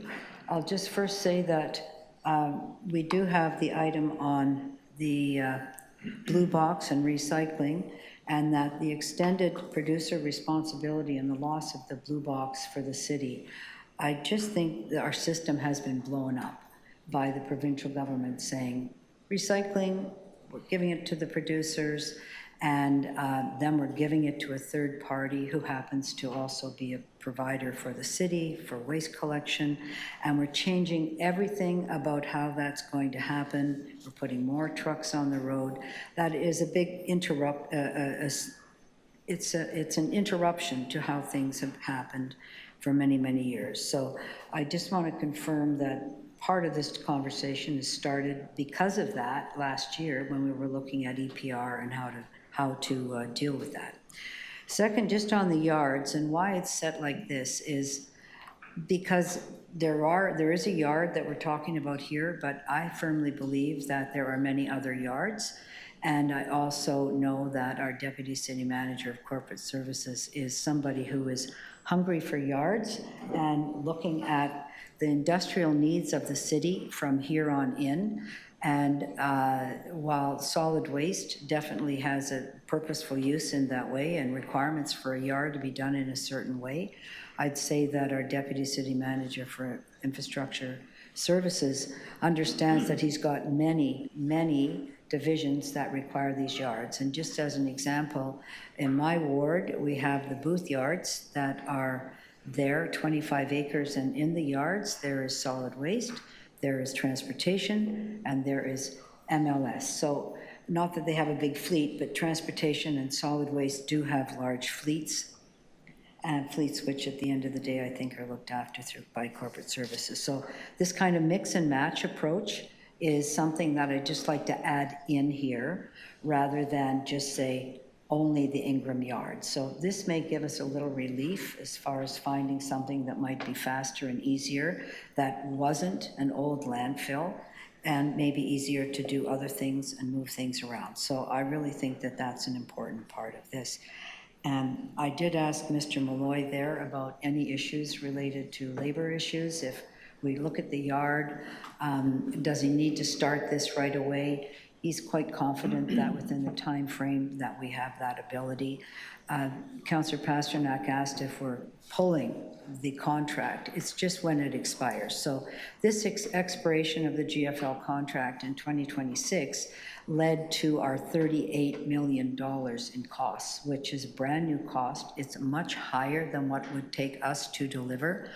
Adding in everything that has to happen to the Ingram yard, I think we've said adds a capital cost, but it might not be the Ingram yard. So at the end of the day, this might be significantly cheaper. I would have a really good chuckle if it was $11 million cheaper, because that was the number that we sold everything, got rid of everything, changed the whole system for $11 million that got smoothed out over 2 years. And believe me, by the end of the contract, which I think was quite jaw-dropping for solid waste, and to see that 38 million, nobody expected that would 39 million would be the actual cost of operations for contracting in, because it's about 13 million higher than what they're currently doing. And we can all go and look at those numbers.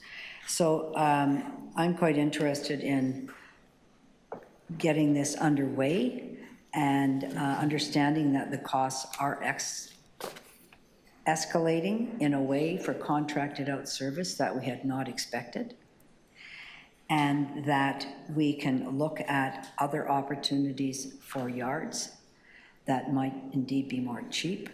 I think that's what I'd like to know before any of the consideration is finalized here. But moving in a direction that would say, based on all of these things, that this is what we'd like to see. Because I don't think at the end of the day, any of us wants to be sitting here knowing that it's $9 or $10 million more a year in operating when it could have been much we could have been delivering a service in a, I'd just say, more fair way for those who are actually doing the service, and with total control because we are the manager. So that's my motion. Thank you. Maybe questions of the mover. Sorry, I went over. My apologies. I wasn't able to. I have a question. Yep, go ahead. Chair, I understand the logic of saying that despite what the report says that there are no other yards, look at other yards. But my concern is, why do you think it's appropriate to tell staff in advance what their recommendation has to be, rather than ask them for their best professional advice as to whether bringing it in-house, which we'd all like to do if we can, produces a reduction of comparable or better service levels, diversion, or cost? Why tell staff what their advice has to be instead of asking them to give us their professional advice? I think that we are asking for that advice, but based on a report. We were told, they were asked to bring back a report in April 2024. You were there. Council asked staff to do that and say either or. Let's look at this. Since then, I think we've had the cost of the contract for 2026, 2027 come in at $38 million, and that's even a factor. So I think it's certainly worth looking at the contracted in model with this due diligence. I don't have a problem with that, because as I'm looking at the dollars, Councillor Sachs, I would have a hard time not saying we really need to pursue a cheaper model, which I believe that's turning out to be the city model. Well, certainly, Councillor Fletcher, none of us like the outrageous costs being charged by GFL and other problems, many other problems with GFL. But my difficulty with your motion is you're directing staff that they have to recommend a particular option as opposed to asking them to give us their best professional advice. Would you accept as a friendly amendment, rather than telling staff what their advice has to be, ask them to give us their best advice? I see that that's actually to evaluate the feasibility. So that's what we're asking for, and I think that's pretty clear here. I don't think we need to clarify that anymore. Okay, thank you. Any other questions, Councillor Chernos-Lynn? Thank you. I do have a question. Is the intent of your motion for staff to also address the considerations raised in the confidential attachment? Mr. Malloy said he's already thinking about that, and that based on here, there needs to be a yard. So as this is being done, I think that it may be a bit more sequential than parallel, but I'm, having spoken to him previously and now, I think he's fine with this trajectory as far as the confidential attachment and everything that would be discussed there. Okay, thank you. Other questions? This, yeah, just for clarity, you're recommending this to council, and No, this is a referral, Councillor. Refer the item back to look at the yards, to look at all of that. So in particular, understanding that we just need more on the yard in order to be able to accomplish option one. So that's a request to staff. It's a direction to staff to look at the yards, and now adding in not just Mr. Kelleher in solid waste, but the two deputy city managers, because they've got big eyes. They're like drones flying over the city, looking at every possible square inch of yard. And Mr. Kelleher can't look at Ms. Gray's yards. Okay. But certainly a deputy city manager can look at Ms. Gray's yards. He can look at anybody's yards. So I think that's really where that's going. All right, so I just for clarity's sake, the only recommendation in the staff report is to send it up to council regarding the confidential attachments. You're saying do not send it to council, refer it back to staff. It's going to staff. The confidential attachment, of course, would be confidential because it would remain as part of this report confidentially, and then staff would come back with something. I would simply ask for a recorded vote on that. Sure. Item. Thank you. Absolutely. Okay. Yes, Councillor? You want to speak on the referral? Yeah, okay. Go. All right, speakers on the referral. And thank you, Mr. Green, because you're helping me here with the clock. Go ahead, Councillor. So I just want to thank the chair for the motion. I do think this is,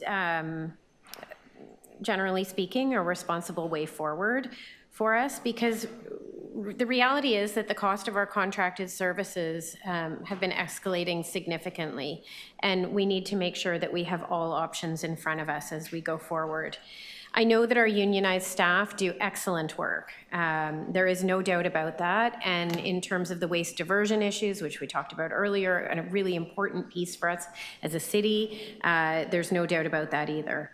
But there are risks involved with an infrastructure project of this scale. And the report that we have in front of us is not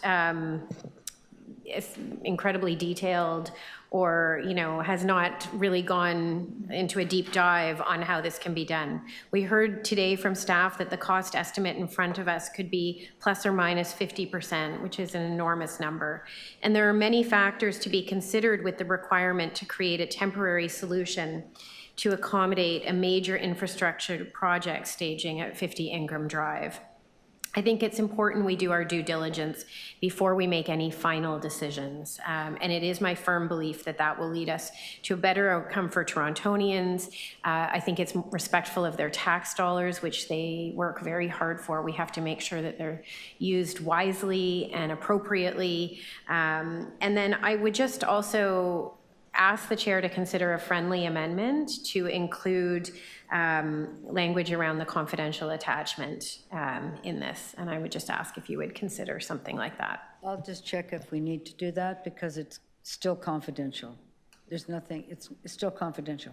I understand that. Just, I'm but not sure I think need it to would do be, for me, I would like to see it I included in that. understand, but I don't think we need to do that, so I don't want to complicate that. Pardon? It all goes back to staff, including the confidential part. So it's confidential now, it's confidential.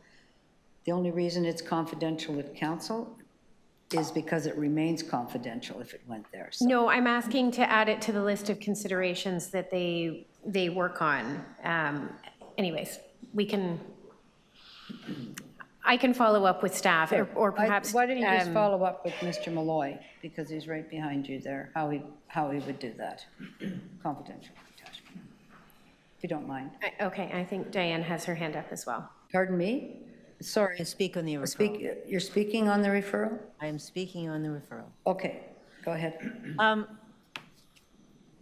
I agree this is a very important matter, and as I said before, there are many reasons why there would be advantages to the city to bring this in-house, but I think it's incredibly, and I'm okay with sending this back to staff to do more work, but I think it's incredibly unwise to send it back to staff to do more work while telling them what their recommendation has to be, which is what this motion does. So first I have a question for the clerk. The way this is set up, we don't have separate paragraphs to vote on. Can we vote specifically on the words that direct staff what their recommendation must be? There's only a few words in there that I have a problem with. The rest of it I would like to support. Can we vote separately on those words? It's that direct the staff to recommend option one? But because it's all put in the same paragraph. So can we vote separately on the instruction to staff what their recommendation must be?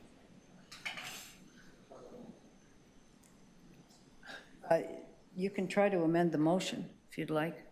Okay, well then I would like to amend the motion to, instead of instruct, I don't have the motion up on No CMP. instruction here, Council. Well, the motion says, instruction. report with recommendations to support option one. That is instructing staff. Yep. I would like to say, with the necessary recommendations, evaluating option one instead of to support, so that we ask staff for their professional advice instead of telling them what their advice has to be. Sorry, I'm going to ask clerk. You can amend it, Well, I'm trying. or you can ask for separate votes on different clauses. Well, I just tried that. I'm not taking that amendment. This is the motion, Councillor. Okay, but can I make a motion to amend this? All right, so I would like to amend the words instead of to support, but to put in the word to evaluate. I think there's enough words evaluation in here as well, but Okay, that's fine. but I don't think we should be telling staff in advance what I their hear advice you. is. So that's my motion. You're at My 5 motion is to minutes. amend the word "to support" Yep. to evaluate. Okay. Let's just get that done.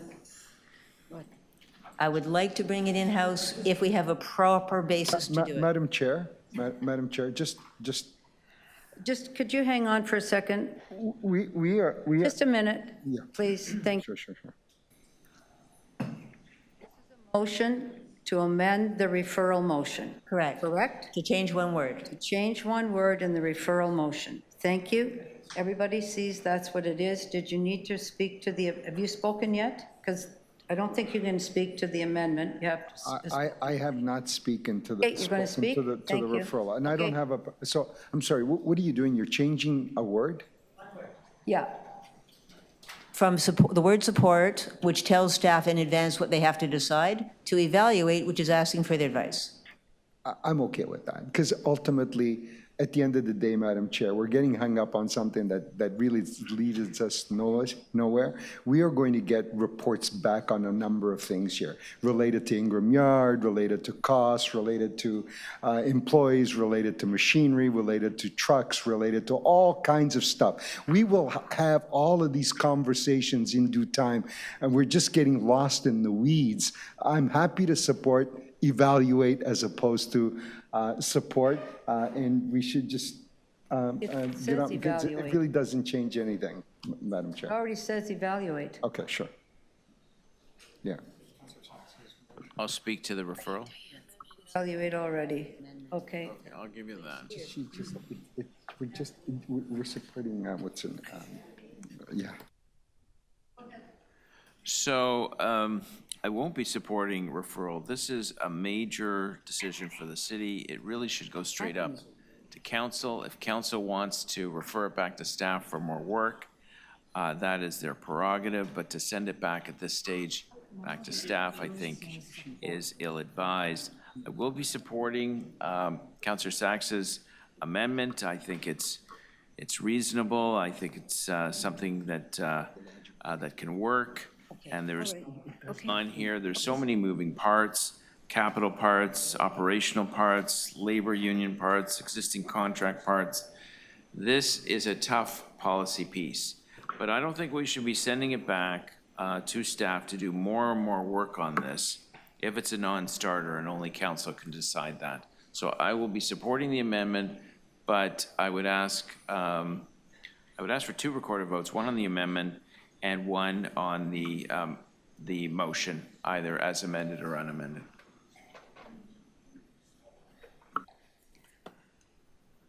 Okay, we still have speakers. Yes, you've spoken.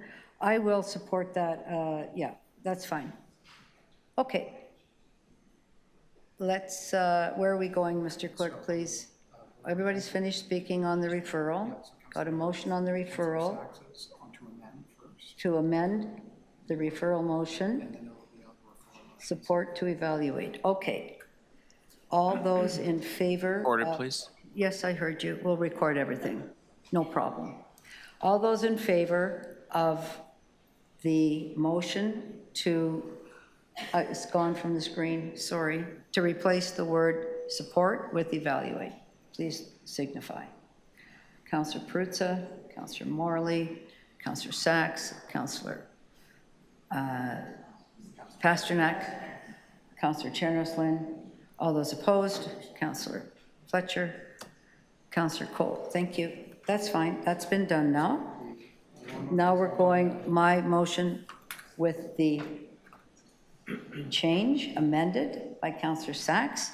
All those in favor of the, sorry, 1 second. He's now changing it. You changing it? Pardon me? Okay, the clerk is just amending that, so we have the right motion in front of us.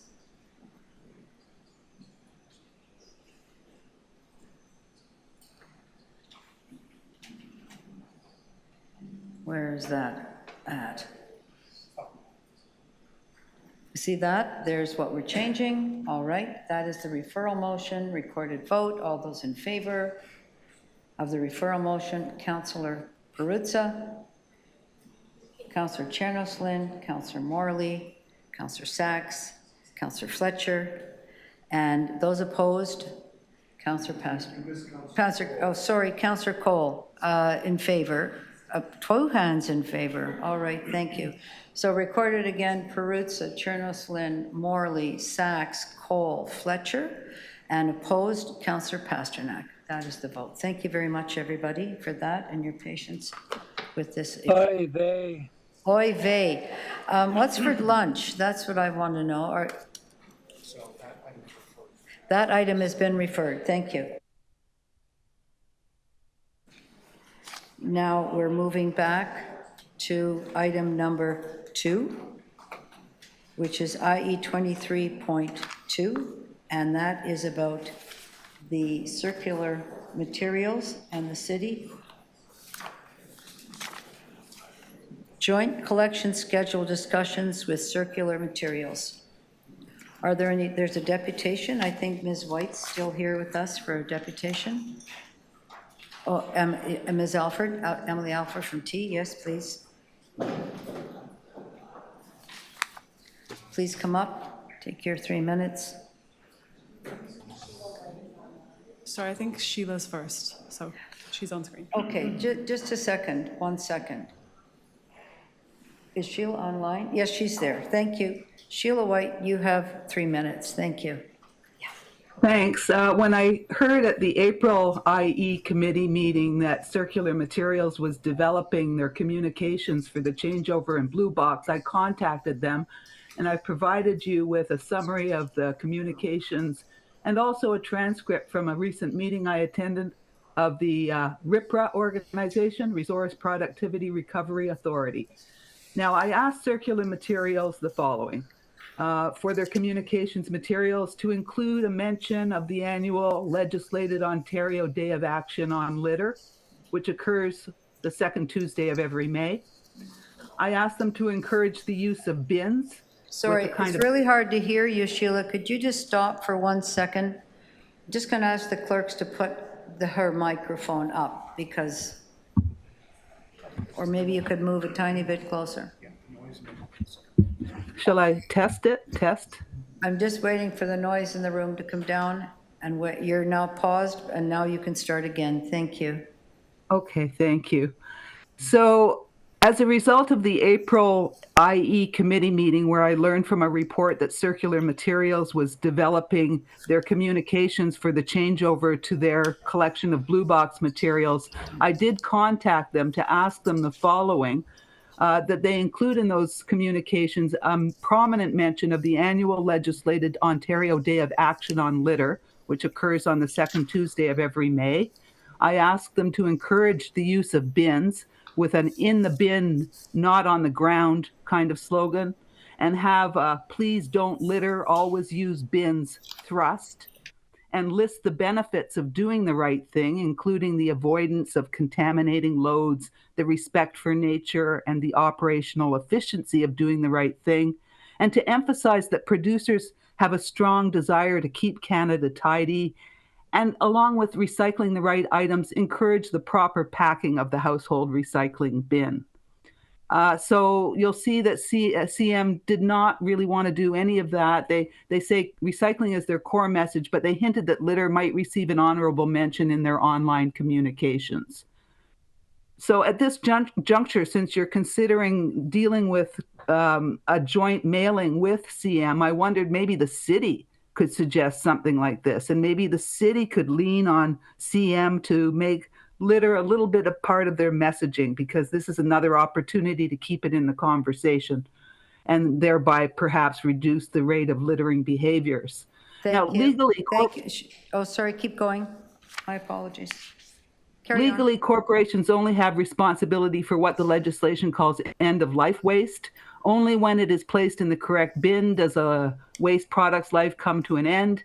Litter is not end-of-life waste, and it is this fact that excuses corporations from dealing with litter. You want to talk about litter, most corporations will run the other way. I've spoken to them. They can't make a business case for getting involved. They don't want their products associated with it. That's why you'll never see a waste receptacle in a television ad, yet the Tim Hortons cup is an iconic poster child for littering, and you won't see litter-strewn highways in a car commercial, even though motorists are a main contributor to roadside litter.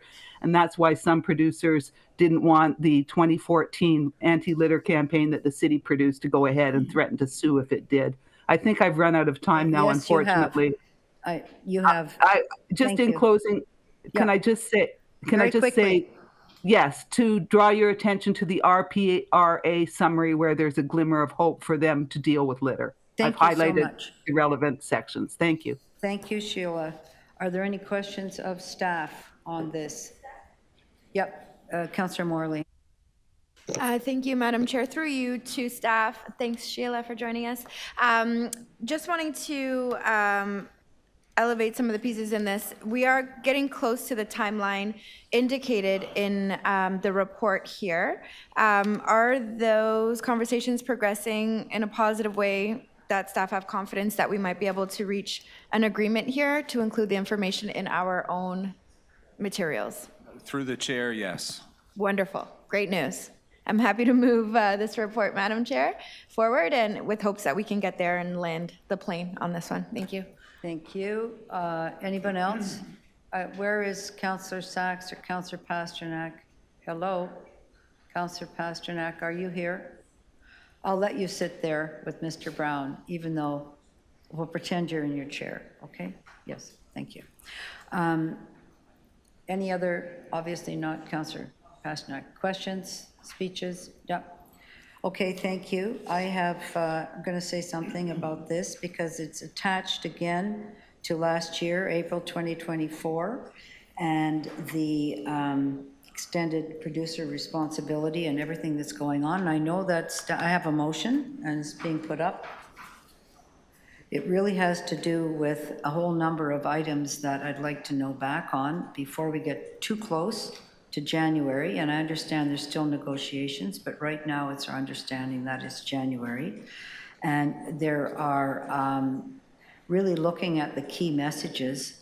And I've been looking at the plan, and I don't see kind of key high-level messages. I see a lot of messaging, but that it's changed. No city, somebody else. This is a premier plan that was our plan for many years, and I think our residents are going to be quite shocked because even though there might be a sticker on your bin, let's not assume anybody really looks at the sticker on their bin to understand in July that something's changing in the new year.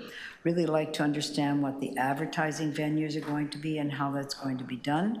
There is also, I'm quite worried if it does proceed in January, that there is going to be, they say they'll look in there, and if they don't want to take your bin, they're not taking it. That means they'll just be leaving bins on the sidewalk in winter, and even if there's a snowstorm, what's your contingency? Would probably be good to look at, for people to know that there may be things left behind, because they're deeming that there's contamination, and this is no longer a city program, it's a provincial program that's been contracted out to a third-party vendor, and also a very clear communications plan for those first 3 months, if it's January, and if it's not, what happened to the Blue Bin program. My concern at this point is the communications, because I don't think any of us on council want another vacant home tax in our offices. We've lived through that. We've lived through a very poor communications plan. We've lived through people not understanding what's happening. And I think that it's incumbent upon us here to be very rigorous and demand rigor that when that happens, we won't be getting, I forget how many thousands of people that were calling 311, calling our offices, and it was very upsetting for residents. It's already upsetting to have the Blue Bin program taken away from the city, a program that we actually started in Metro.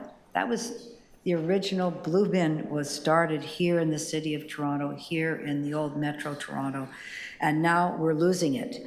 and we will not have any control over that. Somebody else is going to make all the decisions for our residents around recycling. Somebody else is responsible for the mistakes. We're trying to figure out how we let people know that and not have them frustrated. I think we need to put the premier's number in my ward. That's what we'll put. If you're upset, not picked up, call this person. And I just want not to have another situation where we're inundated right in the new year with everything going on, and to be responsible for communicating about a program that isn't our program. So rigor, rigor, and more rigor, that's what this is about. Thank you. Hearing none, I'll then ask for a vote on this. All in favor? On the item, on my amendment? On the amendment, and then on the item as amended, all in favor? Approved, that's carried. Thank you very much. Moving on to our next item, IE 23.4, which is establishing a chief congestion officer for the City of Toronto. We have 3 speakers. Dominic Rozak from the Toronto Region Board of Trade. Welcome. Very happy to have you here. Thank you for joining us. You got to sit through all kinds of solid waste conversations. Very interesting. Thank you so much, Councillor. We like to keep it interesting here. Absolutely. Thank you. Welcome. You have 3 minutes. Thanks so much. Thank you. Good morning, Madam Chair and members of the Infrastructure and Environment Committee. My name is Dominic Rozak, and I'm speaking on behalf of the Toronto Region Board of Trade. As called for in the board's Breaking Gridlock Action Plan, we strongly emphasize the necessity of establishing a chief congestion officer for the City of Toronto. This is a long overdue and essential step toward addressing the congestion crisis that continues to impair quality of life and damage our region's economic competitiveness. Polling we recently commissioned from Ipsos found an astonishing 53% of Toronto Region residents have considered moving away because of traffic and congestion. Public frustration has reached a breaking point and urgent action is needed. We believe that congestion must be treated with the same seriousness as any major infrastructure project. While the city recognizes congestion as a cross-divisional challenge, the Chief Congestion Officer must be more than a facilitator.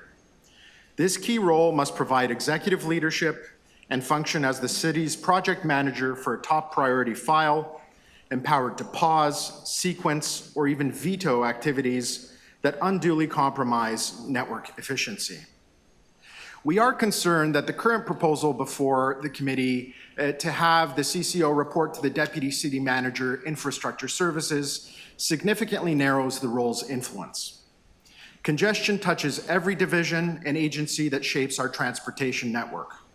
To be effective, the CCO must report directly to the Mayor and Council, or at a minimum to the City Manager, with a clear mandate issued from the very top. Success will also hinge on the caliber of leadership chosen. The individual selected must bring cross-sectoral experience, operational expertise, and the professional gravitas to be able to influence senior leaders and keep congestion management at the forefront of city priorities.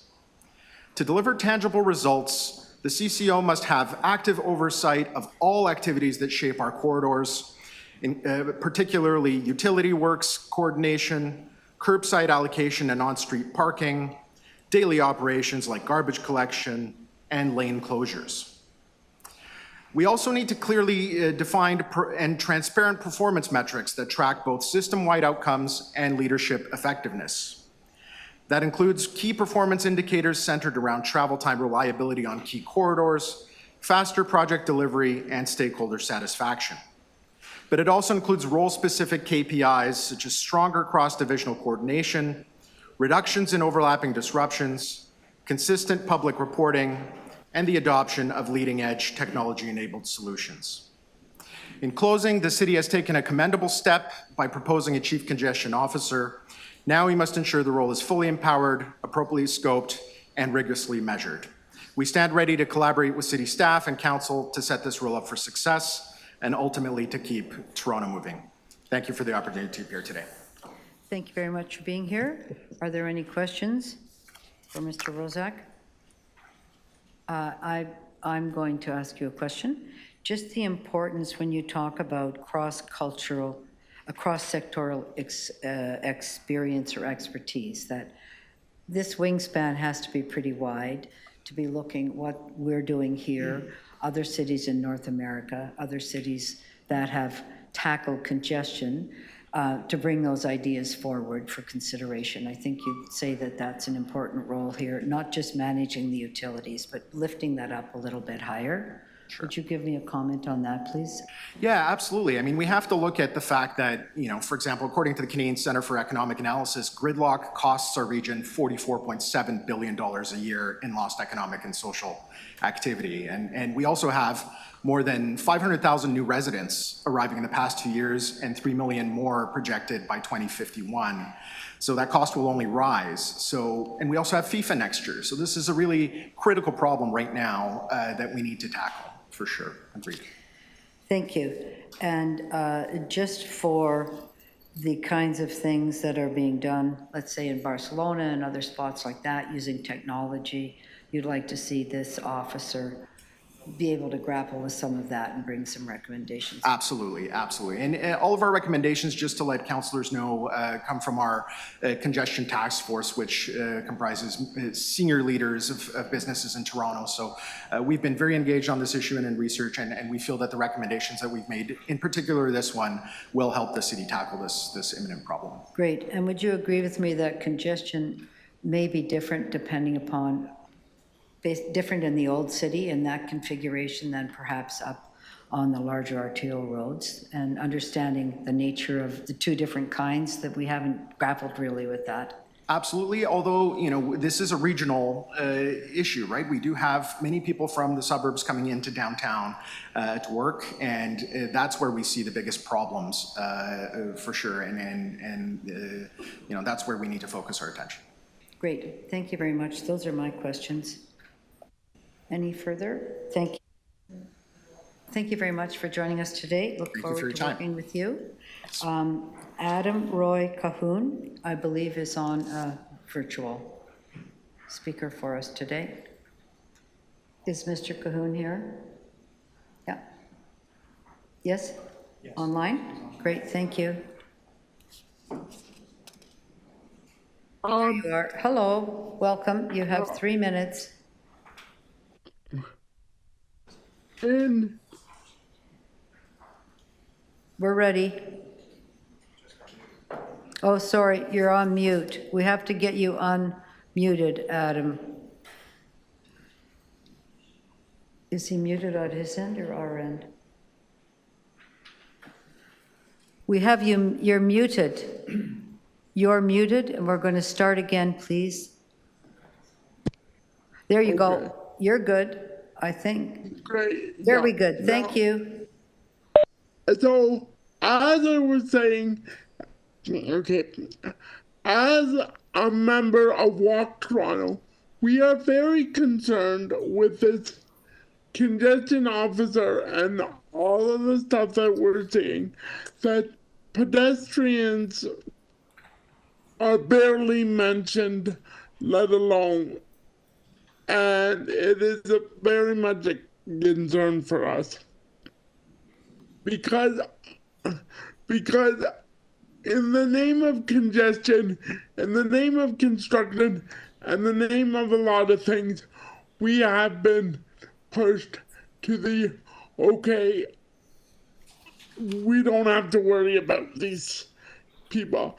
And as somebody that's a wheelchair user, that is even much more of a concern for me, because I am very much concerned, as the rest of the committee, that we will be othered when it comes to intersections where there are actual staff controlling the intersection. There have been areas where pedestrians have found themselves having to wait a few cycles because the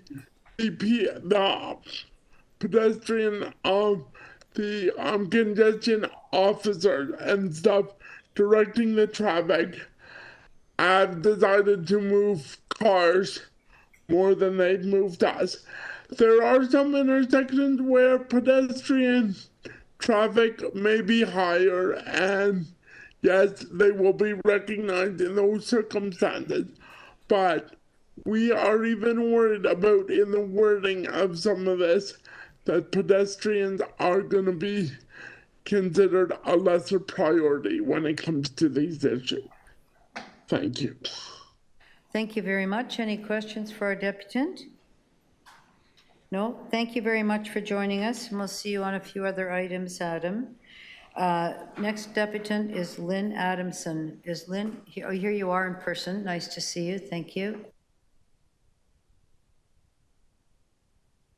Please start anytime. Okay, thank you. My comments today, I'm speaking for Climate Fast. My comments today are on the job description for the position of Chief Congestion Officer. And I haven't seen that job description, I don't know, but we know that construction is a huge cause of congestion, and another major cause is too many cars. As we've heard from our earlier speaker, the number of cars in the city is increasing, which we can't accommodate. So we would like to suggest that the officer be asked to keep in mind and make recommendations relevant to the promotion of walking, cycling, and transit as ways to ease congestion, as well as to achieve the city's 2030 target of shifting 75% of short trips under 5 kilometers to active transportation. Shifting commuting patterns from cars to transit, walking, or cycling, or combination, will greatly ease congestion and help the city reach the emissions reduction target, which is 65% below 1990 by 2030. This will require 20% reduction in emissions from the approximately 45% reduction that is our 2025 target. This will require real changes to achieve. It's a big reduction, and our 2040 target is net zero. Taking action to make substantial cuts to our emissions is a matter of urgency. Climate change is accelerating with ever worsening impacts. Just have to look at Texas to see.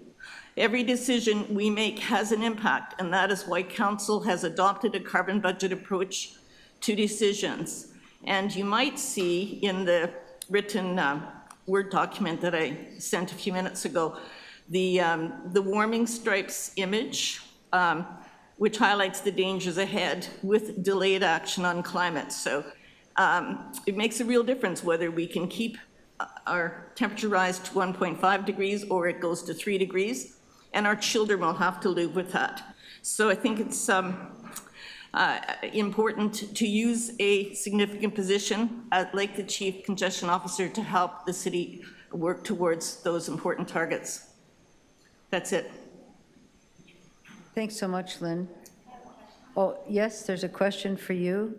Councillor, Deputy Mayor, please. Thank you, Madam Chair. Through you, thanks, Lynn, so much for your advocacy and your ongoing work to keep up, right, the pressure on groups like ours to make good choices.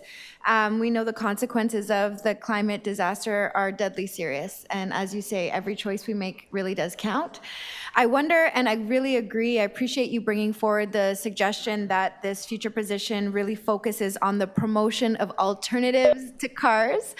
We know one of the biggest points of congestion is all of the cars on the road, and so we need to get more people out of them and make it easier to do so, incentivize them to do so.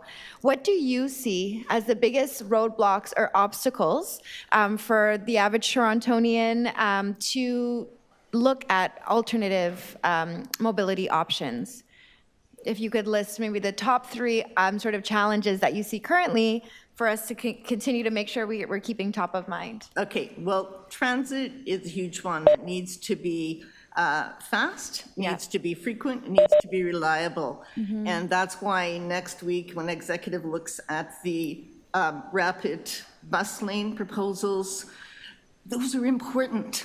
They're really important. They will help people shift. If we want people to shift from cars to transit, that's what we need to do. We need to have the rapid bus lanes. Yeah. So, and then for cycling, it absolutely, and I'll speak again on the cycling, it's 1,000% improvement in people riding their bikes if it's safe. Safe infrastructure is vital for that. I ride, I'm 73, I'm a senior, but my sister will not get on her bike. She doesn't think it's safe, right? So we need the infrastructure, and of course for walking, as the previous speaker talked about. Okay? That's great. Thank you so much, Lynn. Keep up the great work. Thanks, Madam Chair. Thank you. Are there any further questions for Lynn? We'll see. No, that's great. Thanks so much. We'll now bring this into committee. Any questions for staff? Questions for staff on the congestion officer? Yes, please, Councillor Chernos-Lynn. Thank you, sorry. I have two quick questions for staff. In the report, we are exploring several opportunities for an interim solution to occupy this role as the competitive recruitment process continues. Can you provide any details on our projected timeline for a permanent hire in this role? Through the chair, right now, this position, as far as filling it, is a priority for us. And so our goal is to find, so first of all, our goal is to find the best candidate that can take on this role and get them into that role as quickly as possible. Given that it is a senior executive level position and that can take time, we are seriously considering an alternate, like an interim person, and we would move quickly on that as well. But the goal is to find the best to do this role and get them into the role as quickly as possible. Okay, and given the scope and importance of this role, the city would be looking for someone obviously with, as you said, extensive experience and capacity to manage this truly complex file. How are staff approaching the recruitment process for this role? And are there any particular challenges we are working against in recruitment for this position? Through the chair, I would say, first of all, we are working closely with people in equity, and we've actually we're in the process of carrying out that recruitment. And I think, it's a valid point that you raised about this is a very important role for the city, and it does require a lot of expertise. And so the goal is to look far and wide to find the best candidate that can take on this role and move as quickly as we can. It's obviously going to require someone really special to fill this role. So thank you for your due diligence on this. You're welcome. Thank you. Any other questions on, we're calling it an officer now. We've dropped the czar part, just an officer. Yes, on the czar or the officer, which one? On the officer. On the item, thank you. Councillor Sachs. Yes, thank you. I just want to make sure when we talk about congestion, we're not just talking about prioritizing cars, that we are talking about all forms of mobility for people and goods, including walking, transit, cycling, and low-carbon methods of delivery, correct? Chair, that is correct. Thank you.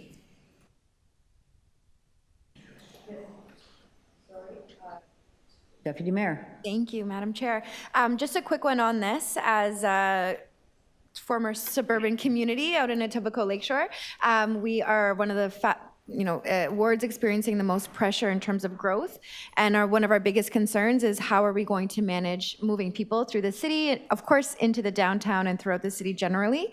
The vast majority of our congestion most poignant challenges are for sure in the downtown. We know the traffic agent program and other things have been largely directed into the downtown core. But I know, certainly speaking from my ward, we are encountering significant challenges which are set to grow exponentially with the level of redevelopment. And so my question is, can you confirm and ensure that this future role is going to have a true citywide lens, not just focused on the downtown? Chair, what I can confirm that, and I would just add a little bit to this, is that in this role, this person is a senior executive, and they will have direct accountability and authority to integrate across the entire city as far as looking at programs that could have impacts on congestion and working with that. And they would be working with all of our divisions as well as our external partners on addressing the congestion issue in the city. So yes, it would have very broad scope across the city. Great. And I just underscoring projecting future growth and ensuring that we're getting ahead of those opportunities as opposed to waiting for it to become a challenge. So I would agree. thank you so much. That's all, Madam Chair. Question. Yes, thank you, Councillor Pasternak. I'm trying to decipher the list of responsibilities here. Quite frankly, I don't know who would take this job on, but we can continue to pursue it. That's not a problem because congestion is a leading issue. Lane closures, would that be part of, would that be on delegated authority, or would that be under the current rules of 4 days on delegated and then it has to go to council? Chair, what I would say on this role is it goes back to the point I was making with Deputy Mayor Morley, is that this is a senior executive position in the city, and they are working across the city. And so this person would have direct accountability and authority for congestion, and they would be integrating their work across all of the divisions across the city. And so things that you're talking about, they would have very clear line of sight and accountability and authority for that, working with our partners. So what we don't want to do here, in my opinion, is give up too much delegated authority. Would council still make decisions regarding lane closures and staging, construction staging, and special events? Would special event closures, DVP and marathons and fundraisers, would that still need council approval, or are we giving up all that? Chair, we're not looking at changing any of the current delegations of authority through this position. Again, it is a person that is working across the organization to address congestion. Okay, all right, thank you. Thank you, Councillor. Other questions? I think we're out. I'm just going to ask about how council would get that report. Is it an annual report, half-year, biannual report, that it would come somewhere to this committee? I'm just looking at what the reporting mechanism would be from this officer. Chair, I would say that's a good question. I think coming back to this position this is a position that's providing, so it is a senior leader who's providing strategic advice both to the mayor, council, committee, as well as other, the senior leadership team at the city. And so, yes, I would expect this person to be providing regular updates through committee and then on to council as well. So, or establishing an annual congestion report of some kind is? That is definitely. What's in the job description, or what kinds of things are in that job description, or have you got that finally formulated? So I think you're going, probably at this point, Chair, I would say, you know, that's going into the details of it, but we would be working all of those things up, but the goal is, or working those things out, but the goal would be that this leader would be providing that strategic advice to committee, council, the senior leadership team, the mayor, on a regular basis. Perfect. As well as to the public. As well as to the public, so yes. Understanding what's happening. That's great. Thank you. That's my question. Now we're on to speakers. Are there speakers, or we're good with that, with the questions? Seeing no speakers, then we will just move that. I think we're moving to receive that, correct? Yes, just. Yeah, to receive. Thank you very much. All in favor? To adopt the item. Thank you. All in favor? Opposed? And that's carried. Thank you. I'm just going to ask about number 5. Councillor Sachs, I was going to move a motion with 5, and you wanted to have a little look at that. Did you have a chance now? Thank you, Madam Chair. I am content with your motion. You're content? Very good. So, in fact, I enthusiastically support your motion. Whoa, that's good news. Thank you. Just going to ask the clerk then to display the motion for number 5. It really just has to do, again, you should have moved this, Councillor Pasternak. It's about delegated authority, not giving it all away. Yeah. So there it is up there. That's the amendment. Any questions, comments? On number 5? Okay, so, all right, I should have asked that first. We'll just vary the, go ahead. Thanks, Madam Chair. Just a super quick one on this item. We understand there's ongoing work at College and Young by the TTC through the Easier Access Plan. It's going to wrap up in the next few months. We're going to close Young Street for a month of the traction power work before us today. Can you talk to us about the efforts to coordinate and whether there's more opportunity to do so. Or why you didn't. Sorry. Sure, who's best to respond to that one? Yeah, through the chair. Yes, so we are working to coordinate each of these different projects in terms of our traffic mitigation strategies, and likewise coordinating around any of the other major capital work that's going to be going on and around the area as well. So can you confirm that there was coordination that took place? Because there's two separate pieces of work that seem to be. Through the speaker, there are in some cases, situations where, because of the critical nature of the work, they do have to be approved to go at the same time. But in those situations, so it's not ideal to have both areas closed at the same time. I totally recognize that. But at the same extent, we take every effort to basically manage around that as much as we can in terms of signal timing adjustments, and at times if we have the resource to apply traffic agents as well. Great. So in the event where we're not able to prevent or mitigate impact to the best way, we are looking at putting additional resources, and the dedicated office is working closely across the necessary stakeholders. Absolutely, that's correct. Okay, I'll leave it there. Thanks, Madam Chair. Thank you. Got your question answered. Any other questions? I just wonder if we could put the amendment back up on the screen so I can see it. Yep. Thanks.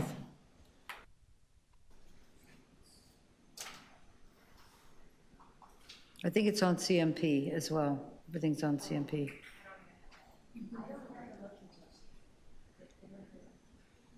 That should be on CMP. It is on CMP. It was sent yesterday, yes. Do you need some technical assistance for CMP? We do have people here.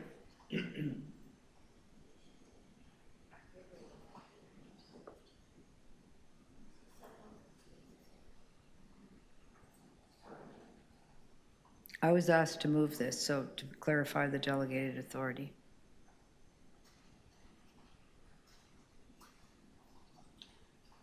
So just a question. It looks, originally it was for a period of up to 365 days. That's been removed. It's been cut down, but I don't see a different number there. Did I miss it? Let's hold this down because there's still questions. It's all about the delegated authority. I'm happy to just hold it so we can get some of those things. Okay, thank you. I just like, maybe I can get a printout of the motion. Thanks. And then we can just move to the next issue. That's fine. No problem. Very flexible up here.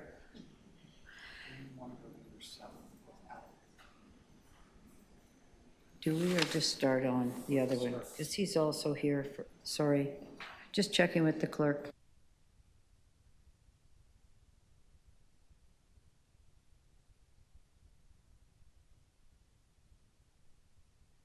Thank you. So we're just holding down number 5 so everybody can really read it. It's quite long and quite technical.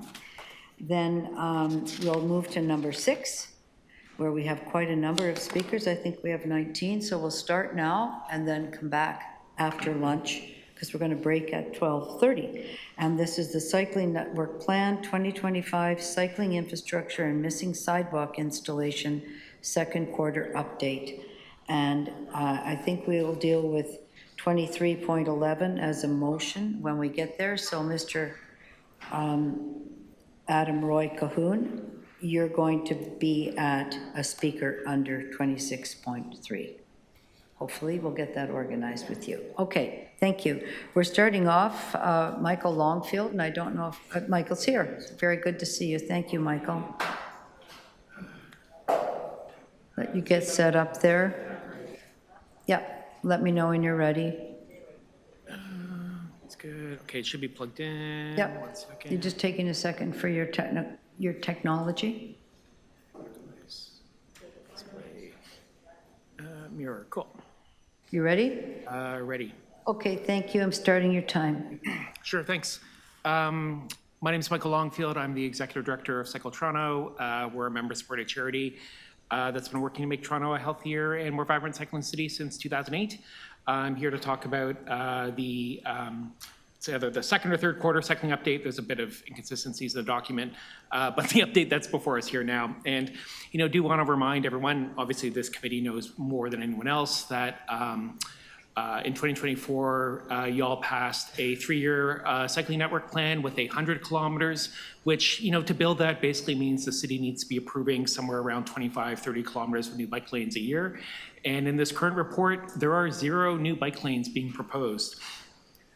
And so, I think most of y'all would have received some emails from Cycle Toronto supporters. Last check, there was over 880 of them. That has sort of 4 high-level asks. Just high level, one of them is approving the Logan Carlisle contraflow bike lanes, making Jones safer for all road users.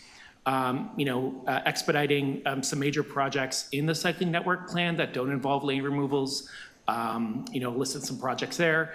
And also another plan to maybe upgrade some of our existing infrastructure, and I'll talk about that a little bit more later. So Councillor Cole isn't here, so I hope somebody shows them this, because this was one of my favorite things that has ever come out of a city motion.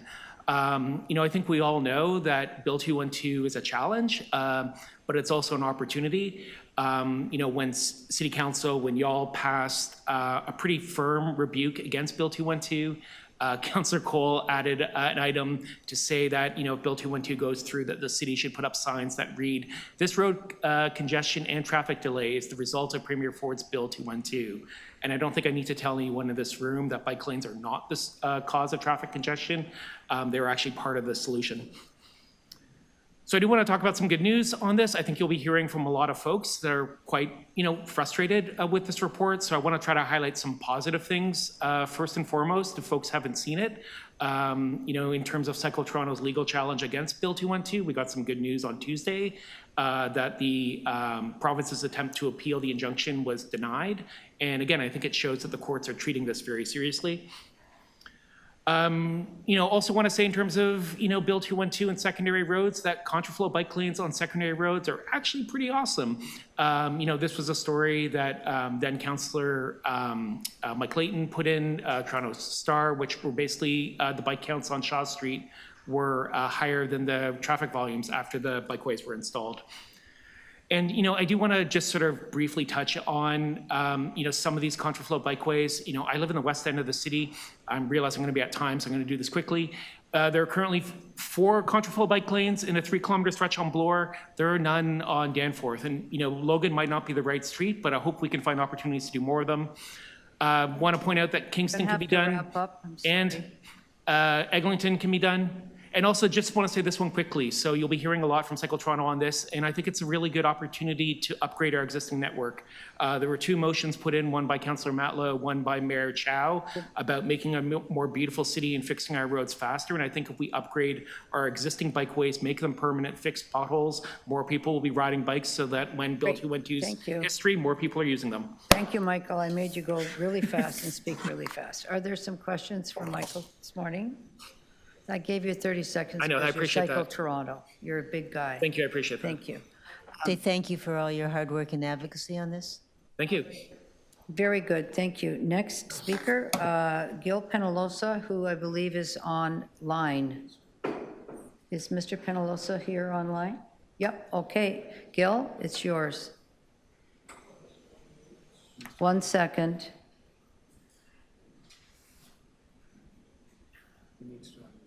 Oh, you need to unmute, Gil. Unmuting. We have Julia here. Should we ask Julia to speak and then come back to Gil? Would that work for you? Yeah. Okay, I see Julia Zhu, you're online there. We could just put you back up, and you could have, if you don't mind going now, could you make your deputation now, Julia? Yes, I can do it now, but I also see there are 2 other speakers before me. That's okay, I'm putting you now. Can you do it now? Okay. Okay, yes, great. I can. Thank you. Okay, thank you, Madam Chair. I'm a member of the public, and I received the email from Cycle Toronto. So this is the first time of me being here in the committee meeting. And I also noticed that this plan that is being reviewed by the committee, it doesn't propose any new bike lanes. And just speaking out of personal experience, so I'm a cyclist. I live and work in downtown Toronto, right by Union Station, and I use bike lanes a lot. Sometimes I use a city bike, sometimes I use my own bike, and I find it's much safer when there's a bike lanes and they take me off the main road. For example, I don't have to bike on King Street because I can use Richmond Hill, the bike lane on Richmond and the bike lane on Adelaide. And I think the city is making very good progress with all the new bike lanes being installed and upgraded. So I don't know why there is no new bike lanes being proposed in this current plan. What is the reason for this shift in the trend? And is that because any progress is being slow or any reasons? I don't know. And for me, I think bike lanes are still very important for people live in Toronto because it provides a very affordable alternatives for instead of owning a car. I used to own a car and I don't own a car anymore. And I think personally it's a good thing for me because it reduces cost and it's a good thing for the traffic because I really don't drive. And a lot of people who actually really need to drive, they now have more space on the road because there are less cars. So like a lot of people, the community knows better. Like bike lanes are a very good solution to the traffic and the congestions in downtown Toronto. And it's about affordable, it's about congestion, it's also about safety because I know a lot of people who don't bike. When I tell them I bike in the city, their first reaction is always that, oh, I heard that back in the city it's terrible. Are you safe? Are you worried about being hit by a car? So that's why I think the city should keep the momentum in terms of installing new bike lanes and to make the cycling network work better. Because sometimes I still find myself, I can't find a bike lane on my way, and I end up being on the main road, like biking in the middle of cars. Like the cars hit me when I do it, and I also worry about my safety when that's the case. Yeah, so that's all I want to talk about. Yeah, thank you, Madam Chair. Thank you very much for being here and speaking to us today. Much appreciated. Julia, I just want to say that as a first deputant, you did a great job and we really appreciate it. Absolutely, 100%. Thank you. Thank you. Next up, we're just going to try to get you back, Gil. Line, Gil Penalosa, are you, I saw your name up there. Are you there now? We're good? Are you? The video's on, but it doesn't show. Your video isn't on, but there's just your purple background. Did you wish to speak without your video? Yes, well, I asked Kamisha about that, but okay. Thank you. We're good. Thank you. Here's your 3 minutes starting. Thank you, Gil. Thank you. Well, first, I think that it should not be about 3 minutes because everybody was expecting to have 5. I think this is disrespectful with the citizens to change at the meeting. If you want people to speak only 3 minutes, then say so when you send the minutes. Don't change it at then. But I'm going to talk about cycling and sidewalks. Cycling, I'm concerned because politically, the mayor seems to be focused since her first day of elected, focused on how to get reelected. So she doesn't want to rock the boat. Last week, she didn't even speak on the 6 flexes and the cycling. It's funny because with progressives, because actually Rob Ford did more bike lanes than David Miller, and Tory did more bike lanes than Olivia Chow. So I don't see her pushing for this. And actually, it's very concerning that for the next quarter, there's 0 new bike lanes. A few weeks ago, I was hired by the European Cycling Federation to do the opening keynote at Velocity, which is the most important cycling event in the world. And the title of my presentation was, if you want to promote cycling, don't talk about cycling.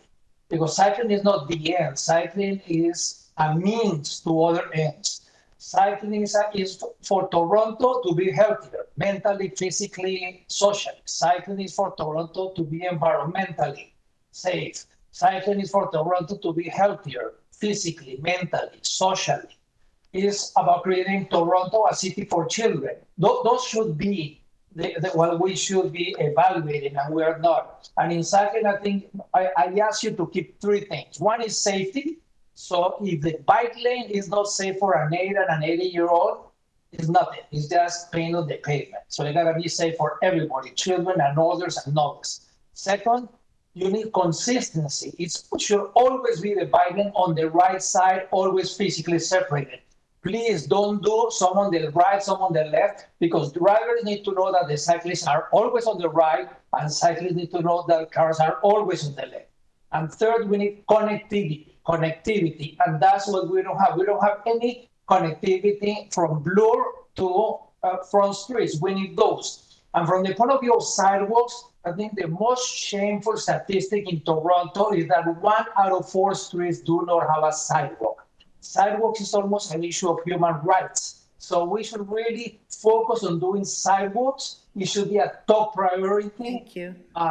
And we are a city with seasons, and so then the sidewalks, and also the way we're doing sidewalks, I think the standard is not proper. But I ran out of time, and I could not explain more about sidewalks. But thank you very much. Thank you. Thank you for that. And sidewalks are important. We agree. Thank you very much. Is Kenny Young online? Kenny Young is not here. How about Andy Cloughlin? Andy, are you in the room? Oh, great. Thank you. Nice to see you. Come on up. Thank you. 1 second. Okay. Thanks, Andy. Home. It's a wonderful city to work and raise a family in, and thank you for giving me the opportunity to speak here today. There's a saying you may be familiar with: Toronto is an hour from Toronto. As a driver, I've spent many hours crawling along the QEW and Gardiner Expressway to cross the city to work. Every world-class city has multiple options to get people moving, and I'm here to advocate for upgraded bike lanes and a connected bike lane network. Bikes and cars don't mix well, as the Vision Zero Road Safety Plan describes with evidence-based reasoning. As a driver, I don't like my peace disturbed. I don't want to bump into someone in my blind spot or someone who swerves around a pothole or makes a small mistake. Consideration of sections of bike lane on certain streets, for example, Jones Avenue close to where I live, is one thing, but the bigger picture is that of a connected bike network. I started a new job in Mississauga near the airport a couple of years ago. Coming from the beaches, a 30-kilometer journey across the city will often take 2 hours by car, considering the frequency of gridlock and accidents, and this is not something I want to do regularly. It makes me stressed and sad and fat, and fatter. Thanks to the Bloor Danforth bike lane, which is mostly segregated from cars, I'm able to reliably get across the city to work in less than 90 minutes with vastly reduced stress, as I'm not competing for space with vehicles that could easily kill me. More people would bike like me if they could access a safe, interconnected, segregated bike network. My ride is quite a distance for an active person, and is certainly a good workout considering that I'm in my 40s, have a desk job, and I don't enjoy the gym. Doing this has dramatically improved my quality of life.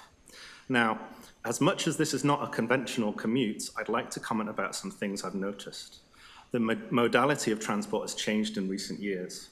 E-assist bikes make traveling further accessible to more people, the old and the young. I see students, parents taking their children to school and daycare before and after work, the elderly, construction workers, gig workers, people with mobility issues, and every other kind of person who lives here, all going about their business and building their future in Canada. I especially love it when I see someone in their 70s zoom past me on an e-bike uphill by Old Mill while I wheeze and huff and puff. I must also mention biking for leisure. Families, cargo bikes, and children riding safely all make this a wonderful place. Safe cycling, separate from cars here, is an uncomplicated joy. Now, without separated bike lanes, these road users are vulnerable.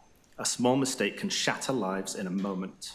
And I hope that Toronto, like other world-class cities, can commit to protecting vulnerable road users with improved contiguous cycling infrastructure so that everyone, drivers and riders, can get to where they're going safely without disturbing the peace of others.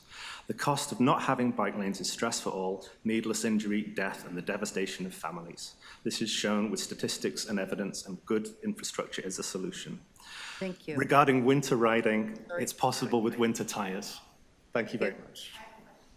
Oh, you're getting a question. She might ask you about tires. Go ahead. I was actually going to ask you about winter riding, so I'm glad you're going there. And thank you for joining us. Thank you for your advocacy on this. We do often hear criticism from residents about the nature of our climate here in Canada and how feasible it is for folks like yourself who want to choose cycling as an active way to get to and from what they need to do. First question is, are you a winter rider? Do you ride in the winter months? I shall continue, if you don't mind. So I'll read this. Regarding winter riding in July, we're at peak season, but usage will reduce in winter months. I've been able to get around by fitting winter tires and wearing layers, much like drivers. Yeah. The last 2 winters had a couple of weeks where the snow and ice certainly made things pretty difficult, but that was true for everyone. Montreal is a close example of what is possible for a connected bike network and for season use, and Toronto can do it too. Thank you. Okay. I appreciate that. Thank you so much. That's all, Madam Keep Chair. cycling in the winter. We'll see. Yeah, Thank you. it's not impossible. We'll do one more deputant for 3 minutes. If we have Devin Marr, come on up, Devin.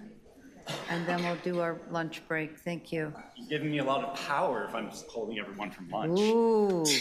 Like Michael, I have to set up a little bit of tech. Oh, no, I don't. Are because you I have setting up a program there, or are you just? I was going to put on, it's just slides, much like. Okay, go ahead. If I can We'll just just, get can we this. just extend this for the 3 minutes to hear this deputant? Councillor Rachel Chernos-Lynn, you're moving to extend to hear Mr. Marr. Thank you. Come back after lunch if you want. Thank you. No, we're good. We'll hear you before, and then have a great lunch. All This is right. going to be great deputations. Thank you. This is up. Things are showing. And things were showing. So, okay, perfect. Great, there we go. So, 3 minutes. Thank you, councilors. Thank you, committee. My name is Devin Marr, and today I am here to ask you to support what you've previously approved dealing with the cycle tracks on Jones between Dundas and Queen. I'm asking for you to support your previously approved option 2 and to give the city staff whatever authority or direction they need to carry out the plans for option 2. Today, I am here to ask you to prioritize community safety over private convenience. I live at Jones and Sprott. Jones and Sprott is 1 block north of Dundas, right along these lanes.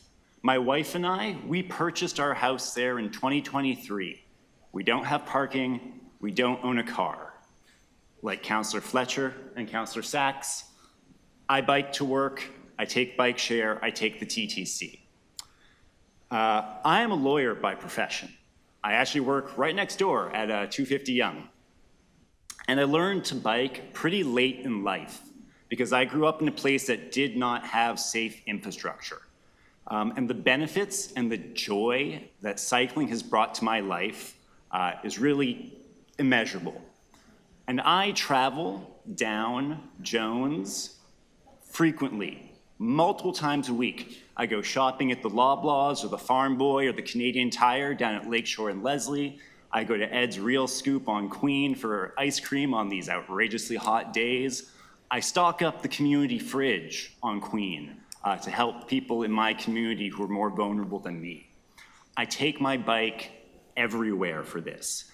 If Councillor Cole was still online, I'd tell him that I bike all the way up to his ward at Marley and Eglinton to see my friends and their 2-year-old daughter, who loves to be on the bike as well. And so, but every time I go down Jones, I bike by the ghost bike of Doug Crosby, who in 2018 was killed there. And in 2018, Councillor Fletcher, you called it a tragedy. And you said City Hall or City Council was not doing enough to prioritize cycling safety. And that was in 2018. In 2019, this city declared a climate emergency. And then shortly afterwards, you also all voted, everyone who's in this room, to support the Transform TO and the climate issues. And the staff recommendations was that we needed to enhance and expand the cycling infrastructure in this city. You're right, I am well behind time. All I want to say in that case to wrap up is that I wish you would all maintain the choice you had, build for the future, don't have us be stuck in the past, prioritize the community, not private inconvenience, so that you can make it convenient for our communities to bike safely, to see our friends, our families, supporting our local businesses, and getting to work. Thank you. Thank you. Thanks very much. I appreciate the extra 25 seconds. I know I'm not Cycle TO. There you go. Thank you very much.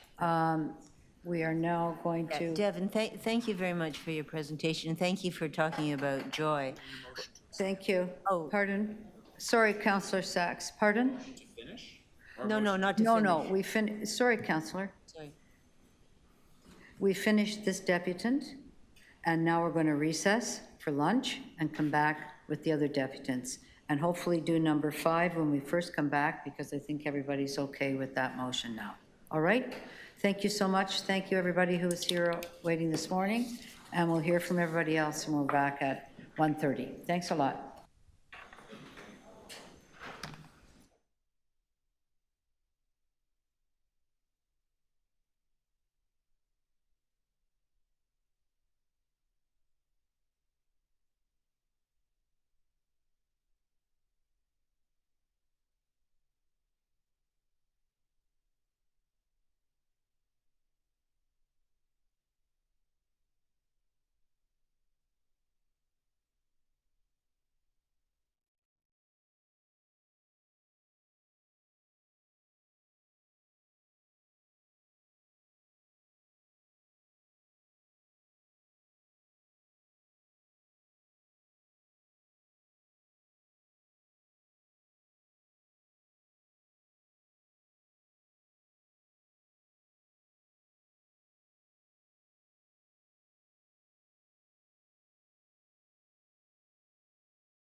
I'm going to bang it.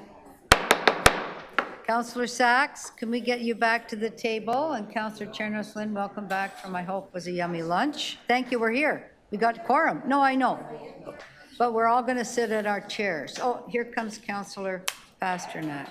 Yay, thank you. I think that's what we have now. All right. So we're going to welcome back. We're after our recess. We now have speakers, and I'm going to call up, I think we have, who's our first speaker, please? Kenny Young, you're now with us online, correct? Yes? Is he ready to roll? Thank you. Here we go. Mr. Young, there you are. Hi. Yeah, sorry about that. Remember, you have 3 minutes, right? 3 minutes? Yeah, absolutely. Perfect. Yeah, so just wanted to provide the perspective from someone who lives on Jones, who not only uses the bike lane or the painted lanes as they exist now, but also just gets to witness, you know, all the different permutations of people using it. I also drive on it. I've also taken the bus on Jones as well. As things currently stand now, it's, you know, having bike lanes on Jones is great. Like, it's exactly the sort of fit for a avenue where you do want to have these lanes. But the fact of the matter is there's a reason why the majority of respondents indicated that they feel unsafe currently biking on it. Because despite the fact that, you know, there is in theory a lane there, when one is riding on there, you're faced with, you know, occasionally, you know, wide service vehicles being in parking spots, or people being dropped off in and out, going out of the lane fairly frequently. In certain instances, dumpsters. The lane itself can be faded or unclear where you should be, you know, really knowing where you're protected. So your cyclists are basically in a position in which they're, you know, riding, potentially at risk of maybe having a car door open to them. Well, there's, you know, everything from buses to delivery trucks passing, while at the same time also having, you know, also having instances of, how would I put this? Really just also having instances of people just obstructing the lane. And despite all of that, the lane still sees so much use. And this really just underscores why we should take this valuable thing that we have and try and build on it. Now, I would say I understand some of the concerns that have existed right now with thinking, all right, you know, we made a bit of a mistake. The impact on parking was more than we expected. How do we adjust for that? And I think then this is our opportunity to be like, all right, well, we have that feedback, but let's not go with an option that we know the majority of people don't want just because we made an error.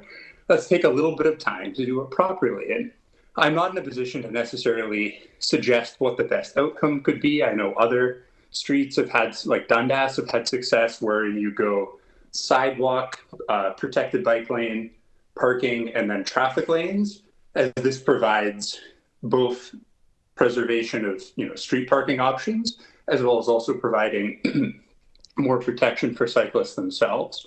But I think it's pretty clear that just having the result being, okay, we made a mistake, now let's go with the option people didn't pick, isn't going to really address the core needs and does sort of a disservice to the thousands who use this bike lane who feel unsafe. And this is everyone from students to people going to work, people running errands. You know, I've seen fathers riding or parents riding with their kids in tow behind, only to have, you know, like pickup trucks passing by.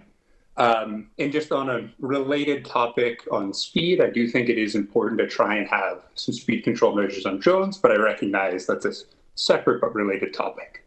Thank you for your time and consideration. I'm really hoping that we can have an outcome that improves safety, and whether it's protected bike lane or having, you know, bike lane then parking to basically have the same outcome. I really hope we can address the needs of safety. You've got to finish up. Thank you.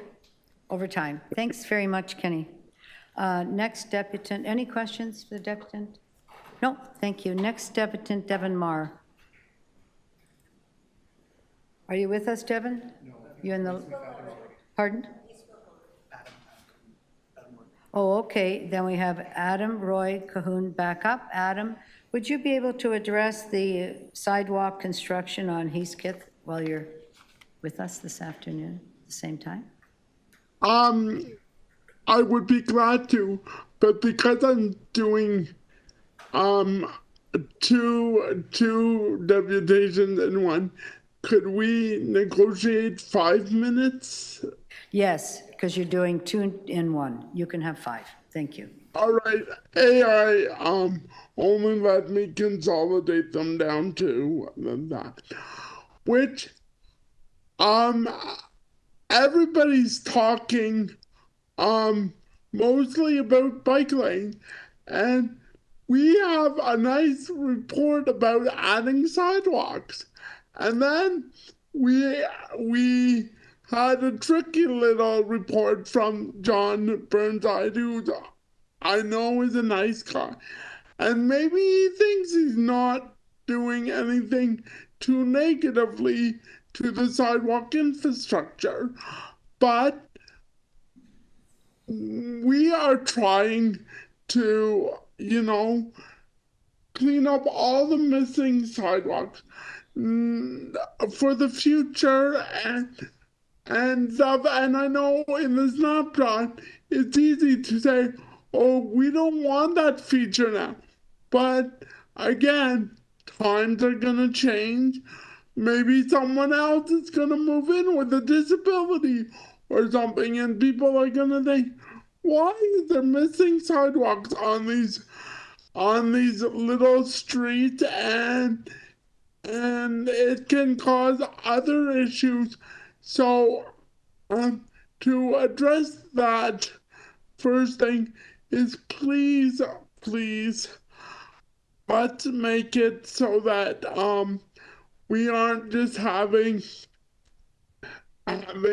counselors just pick away at our sidewalk strategy.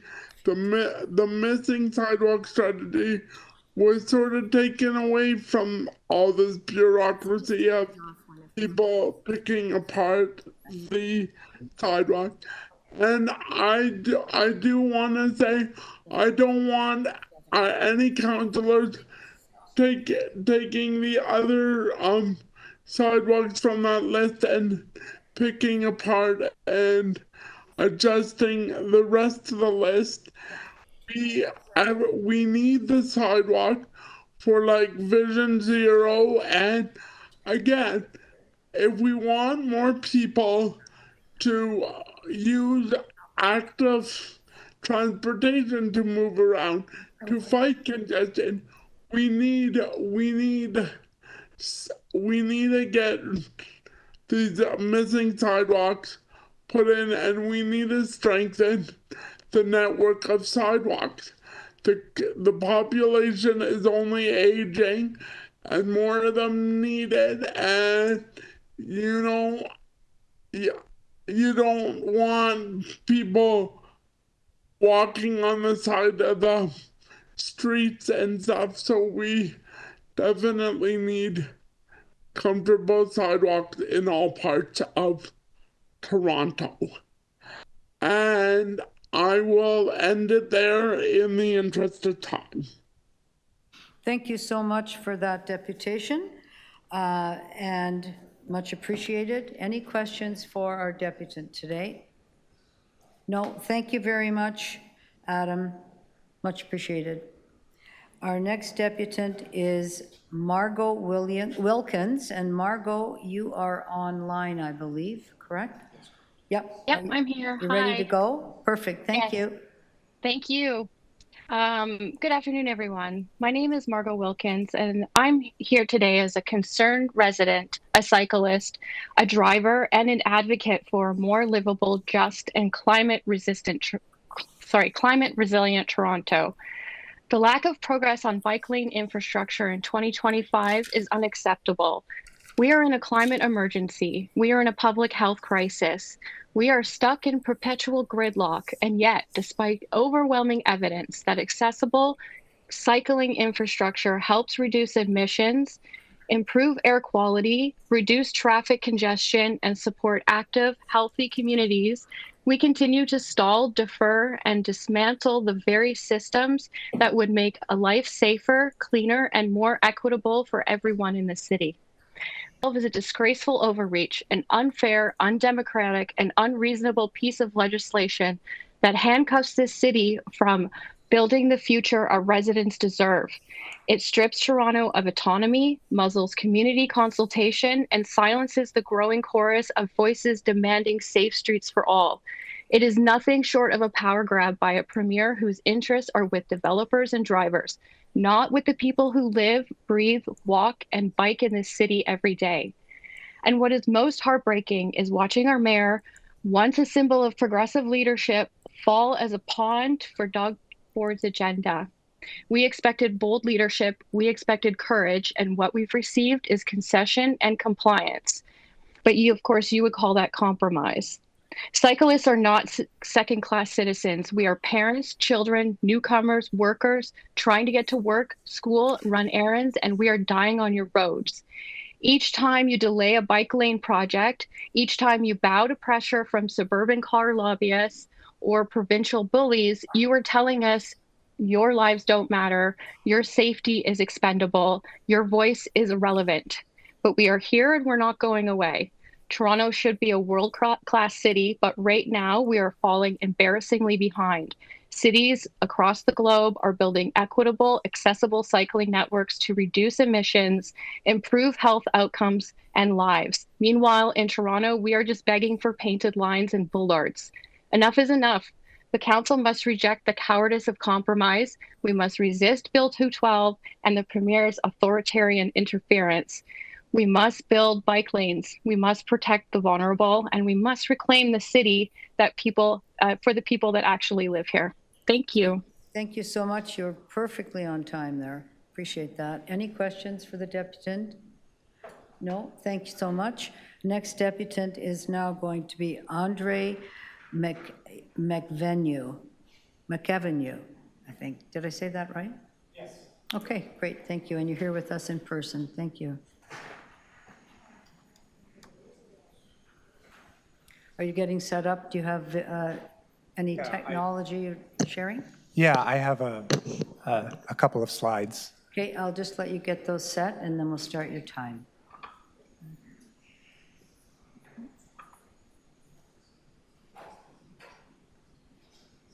Okay. You ready? No? Yeah, okay. I don't see your slide. That's the first one's blank. Oh, okay. Yeah, okay. All right, off you go. Thank you. Okay. Greetings, Madam Chair and members of the committee. I'm a resident of Toronto Danforth, and I'm a cyclist. I've spent hundreds of hours commuting around the city, and in this time, I've noticed one demographic is scarcely seen on our network: children. When I do see children riding, they are usually on the sidewalk. This illustrates many issues, but the most important is that sidewalks may not be safer to ride on. According to an analysis by Lisa Aldman-Hall and Michael Adams from the Transportation Research Record, which studied incidents from around 3,000 cyclists in Toronto and Ottawa, a higher incidence rate was associated with sidewalk riding compared to other infrastructure types. Despite this evidence, it's easy to understand the instincts of a parent or a child to view sidewalk riding as safer. To illustrate this, I'll ask you to consider if you'd permit a child to ride a bicycle on this road, seen on the slide, or this one, or this one. This last image was published on a recent CTV News report about a teenage cyclist who was struck and critically injured by a driver last Saturday on Vaughan Road. I sincerely hope they make a full recovery soon. I hope you can see the point I'm making is that many of our bikeways are still not designed to a standard that's safe or appropriate for kids to ride on. These bikeways may be designated as dedicated bikeways on the network map, but dedicated bikeways for whom? Would you let a 12-year-old ride down Bay Street, Jones Avenue, or Vaughan Road? Kids have a right to autonomy and safe transportation. And if we're refusing to provide this, we owe them an explanation. Why are we creating bikeways where they don't belong? Why are we not providing infrastructure that enables them to ride to school, to meet friends, or to go to the corner store, visit the park or pool? Infrastructure that gives them the independence to live their lives without needing parents to escort them to every activity. And why, if the infrastructure is unsafe for them, do we expect adults to feel comfortable using it? Last year, I volunteered to circulate a petition to oppose Bill 212 and spent a morning talking to cyclists commuting on Shaw Street. To my shock, nearly half of the cyclists I saw pass by were children, unaccompanied by adults, riding to school by themselves or with friends. But these places are the exception to the rule in Toronto, and we have a responsibility to make the entire city equally as safe and navigable.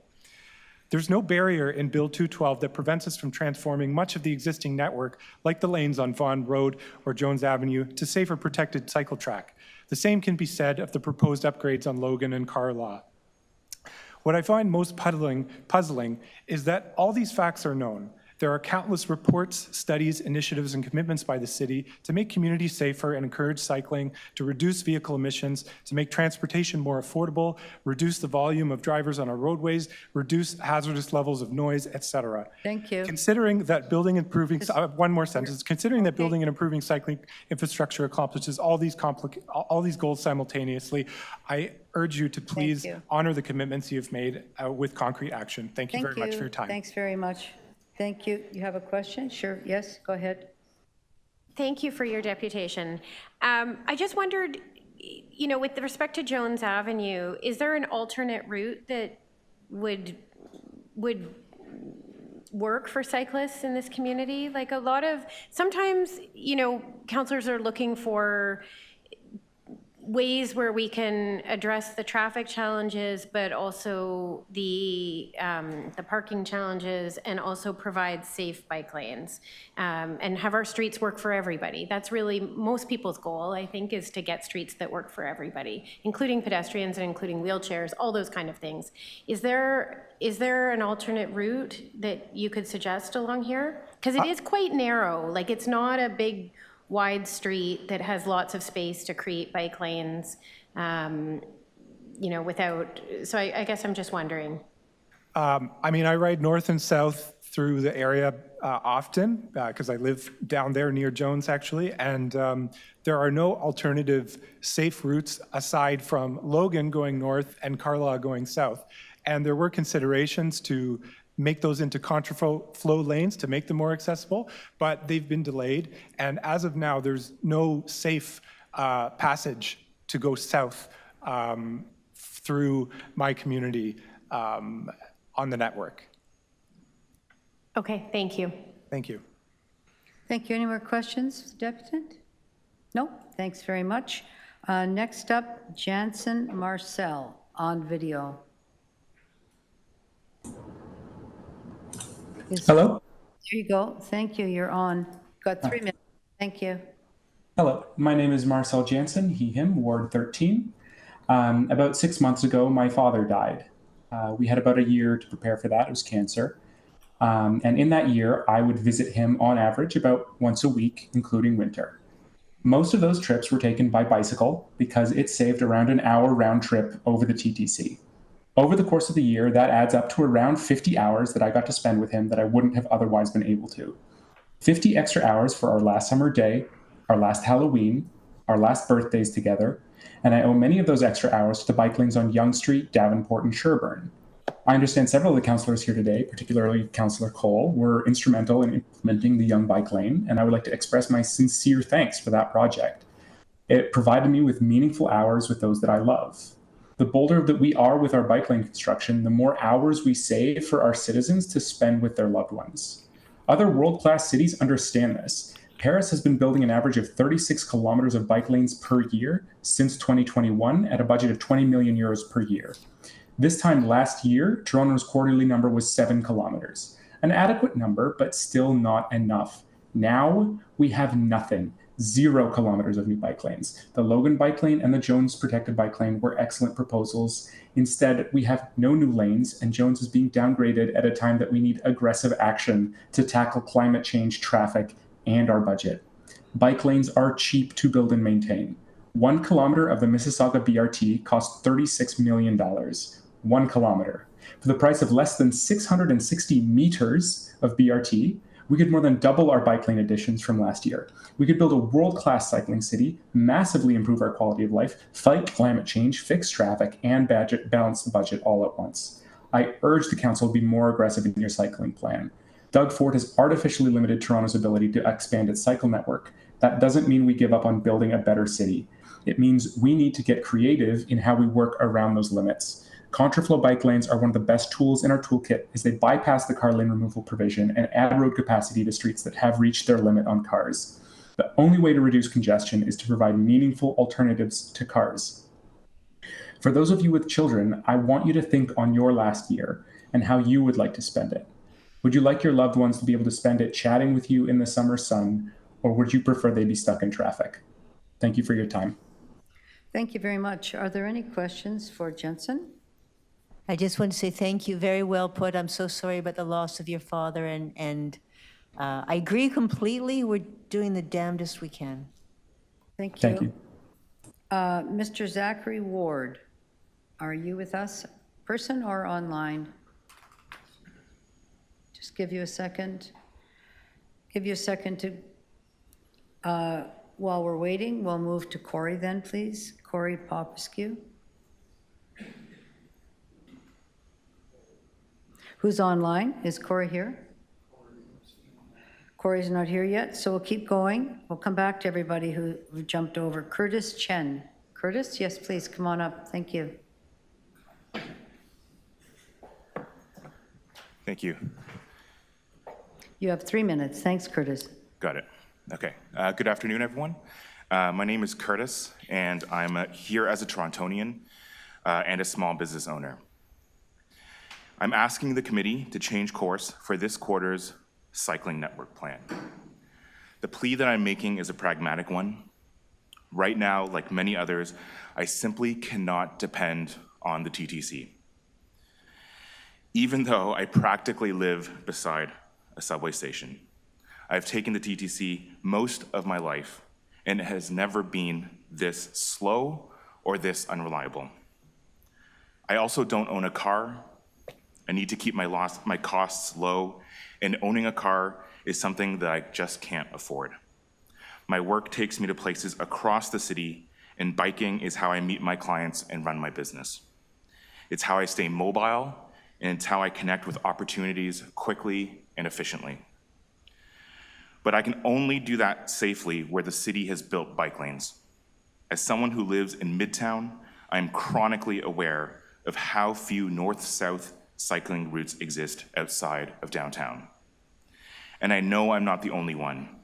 I have a friend who's pregnant in a similar line of work, and she also depends on the bike lanes. It's not a lifestyle choice or an act of heroism, it is an act of pragmatism.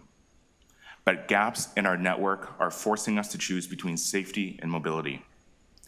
This is not about ideology, it's about geometry. We know that protected bike lanes move more people per hour than a car lane. If we're serious about making the city move, we need to invest in more efficient infrastructure that serves more people. I'm not anti-driving. Sometimes I need to drive when I have equipment or goods to move. But when I sit in traffic, like many of us have, I see firsthand how much space cars take up, often to move just one person. I'm not against driving, I'm against how much space our city gives to single occupancy vehicles. This approach is just not scalable. Other big cities have realized this. So why do we lag so far behind every other major Canadian city and so many other cities around the world? 2024 is the deadliest year on record for Toronto cyclists. We can't afford to do less. We need leadership. If certain projects are stalled by provincial interference, then focus on ones that aren't. Don't let this quarter pass with nothing new. Thank you. Thank you so much. Any questions for our deputant? Thank you very much for coming today, Curtis, and being patient because you waited through lunch. Allison, I'll just check if Zachary Ward is with us now. Is Zachary here? Apparently not. How about Corey Popescu? Corey? No, not here yet. We'll still give them a chance if they get here. Allison Stewart, Cycle Toronto. Thank you.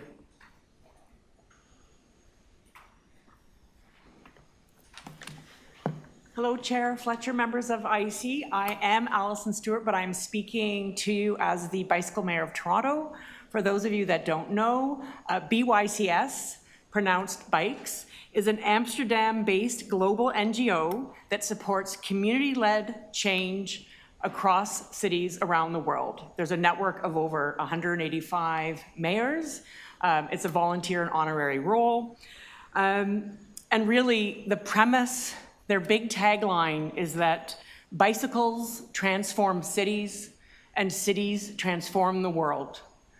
And so I would like to say that Toronto today is a great example of how bicycles have transformed the city over the past 5 years.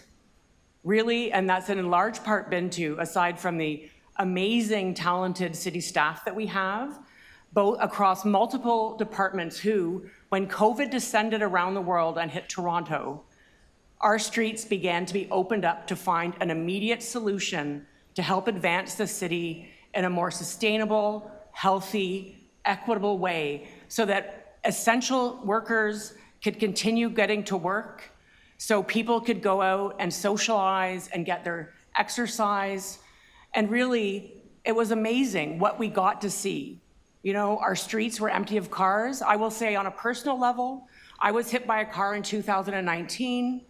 At the time I had a car, I was privileged enough to do so. It enabled me to visit my mother regularly in Guelph as her caregiver. But the truth is, after being hit by a car, I started driving more and leaving my bike in the garage more because I was terrified. And thanks to COVID, I was able to get back on my bike and re-find that energy and courage to bike, because you don't need courage to bike. So I was also able, after 15 years of local advocacy, get my neighbors to bike and still bike because of the active TO bike lanes and because of the expanding infrastructure. We've also seen on a more global scale, cities like Paris, who have not only established some of those innovative solutions that Toronto has on a bigger scale, but they've actually exceeded that momentum. And today, they've just announced 500 kilometers of quiet streets. They are really leaning in. They are closing more streets to cars. And in the Netherlands, it's what they say is they invite cars on certain streets. And so here we are, yes, in the post-era of Bill 212, but at the end of the day, people will still bike. And thanks to the success of Bike Share Toronto, we know that there is an exceeding demand for biking, even where there is no cycling infrastructure. Many people biking today in Toronto didn't before. But we're talking about local streets, Councillor Fletcher. 3 minutes is what Okay. I'm trying to let you know. So maybe somebody has some questions for you. Okay.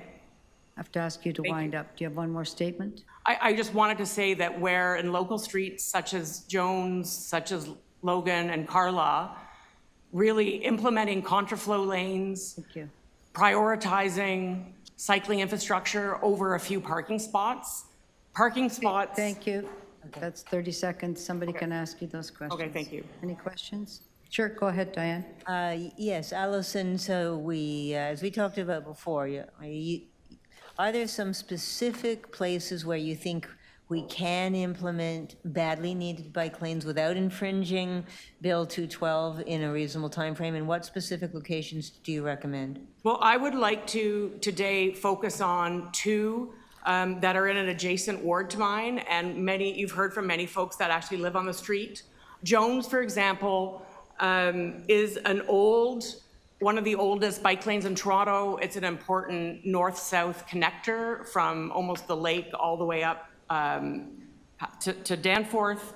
But it's a really dangerous street. As a cyclist, I will try to avoid it. The painted lines, the traffic, despite the fact there's a lot of schools. And the Jones upgrade, which we're talking about one block between the very popular Dundas Street East bike lanes and Queen Street, another popular destination. We're talking about one block that had the opportunity to be really brought to the current standard by adding a cycle track and making it really safer for people to connect from Dundas to the lake. Taking a look at the parking spaces, we need to talk about this. The original 30 parking spaces that were identified to be removed on the west side, well, if you zoom out Google Street View, all of those residential houses, they all have laneway, access to the laneways, and they all have parking garages and places to park their car. So with no businesses on the street, no need for loading zones, those 30 parking spots weren't necessarily needed. And on the east side, the additional 14 that city staff discovered after the fact as an honest error, again, zooming out on Google Street View and talking to locals, around up to 50% of those households have, again, their own access to parking garages. So the question here is, what are we are losing a really great opportunity to start implementing high quality upgrades in an area of the city that bikes, in an area of the city that is used to seeing people bike. You know, as we've tried to expand the connected cycling network we have in the core, getting out to the suburbs is getting harder because people don't see people biking like they do in the East End in the core. And so that paired with Jones and Carlaw, really the city's use of contraflow lanes is a great way of reducing traffic speeds, making it safer for kids and people to get around, and for quieter streets. And so that's a really, if we can't even implement a project like that that doesn't involve the removal of any parking, and is really just about making some simple reconfigurations to the existing street to cater to more people, like this is what we need to talk about, because right now, our streets are not for everyone. They're really designed around people that are able and privileged enough to access vehicles. Off the top, around what 30% of people off the top just can't drive, regardless of their age or their ability, plus the fact that 40% can't afford cars. So we really need to start building for that change we want, and we're starting to see it. You know, my neighbors, when they've started biking their kids to school and the whole family biking, that's because of well-researched and implemented city strategies around Transform TO and the cycling network plan, and equity and workers' rights and all of the good things that we need. Thank you. More questions, Councillor Sachs? Well, I just wanted to ask you. Because you've got 45 seconds. Yeah, I want to ask you quickly about your new guide for older cyclists. Okay. So what do you see as the opportunity for seniors like me to be cycling? Okay, well, thank you for bringing that up. That was a great project that we did for Cycle Toronto. Seniors, like most people in Toronto, want a bike. And they need, what we found were high concentrations of retirement communities called NORCs. That's a term you're going to hear a lot more of. It came to light during COVID. 10 seconds. These communities, they need safe streets. So our seniors, who are most impacted by traffic collisions, can get safely to their grocery store, to the library, to their community center. Thank you. Good answer. That's it. Any other questions for Ms. Stewart? Nope. Thanks so much, Allison, for being here. Devin Monkhouse. Devin. Is Devin online or with us? Devin's not online. Devin's not here. I'll just call again for Zachary Ward. Zachary, going to bypass you. Corey? No. Steve Glassman, please. Steve Glassman, are you with us here in the room? Are you on video? Not on video? I'll go to the next one. I'll come back at the final and call everybody. Next is Sarah Elton. Are you with us, Sarah, online? Yes, Yep. I am. Great, thank you. You've got 3 minutes, Sarah. Good afternoon. I grew up in downtown Toronto in the 1990s, and I'm just going to share my video so you can see me. My family, we lived in an upper duplex, and my mom worked for the Ontario government, my dad worked in construction, and I went to Jarvis Collegiate. And it was really easy to live downtown. We drove to Loblaws and Leaside to get our groceries. We drove across the viaduct for Greek food on the Danforth. And when I got my driver's license, I could rent a VHS movie by driving to Blockbuster Video on Bay Street. Since then, The population of Greater Toronto area has increased by almost 3 million people. And you know as well as I do that you can't get around this city like you used to. It's not only VHS videotapes that are outdated, the idea that you should be able to drive to Bay and Wellesley to rent a video is just as retrograde. So today I live in Councillor Fletcher's ward with my family, and I tell you the story of what Toronto used to be like because I want to ask the members of the committee to think about what image of Toronto you are building for with the decisions you are making about our city's cycling network. The June report to the IEC says that because of some residents' concerns about changes to the streets where I live, changes like diverters for cars, staff is being directed to revisit the plan for contra bike lanes on Logan and Carlaw that they had proposed to connect the Leaside Bridge cycling infrastructure to Danforth cycle track. And today you're also going to vote on whether to backtrack from your previously approved cycle track on Jones Avenue and revert it to a painted bike lane. So driving a car is being put before safety for people who use bicycles. The street is public space that should be shared by all of us, and a loud minority of drivers should not stand in the way of more people getting around safely by bicycle. This is also an equity issue. People can't afford food, let alone cars, or even TTC fare to get to work. So it's a responsibility of the city to make the streets safe for all of us. In my day job, I'm a professor and critical qualitative health researcher at the University of Toronto's Dalla Lana School of Public Health.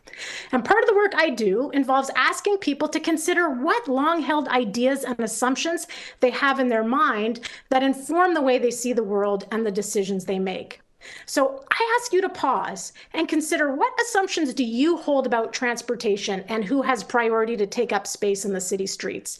What values are informing the policy decisions you are making? Are you thinking about today and tomorrow? Or are you informed by an outdated view of the city where drivers get priority? Bill 212 does not stop you from improving the cycling infrastructure that we have already. So prioritizing the way people drove cars in Toronto in the 1990s over cycle tracks today, this is like planning for a city where we drive to Blockbuster for a VHS video.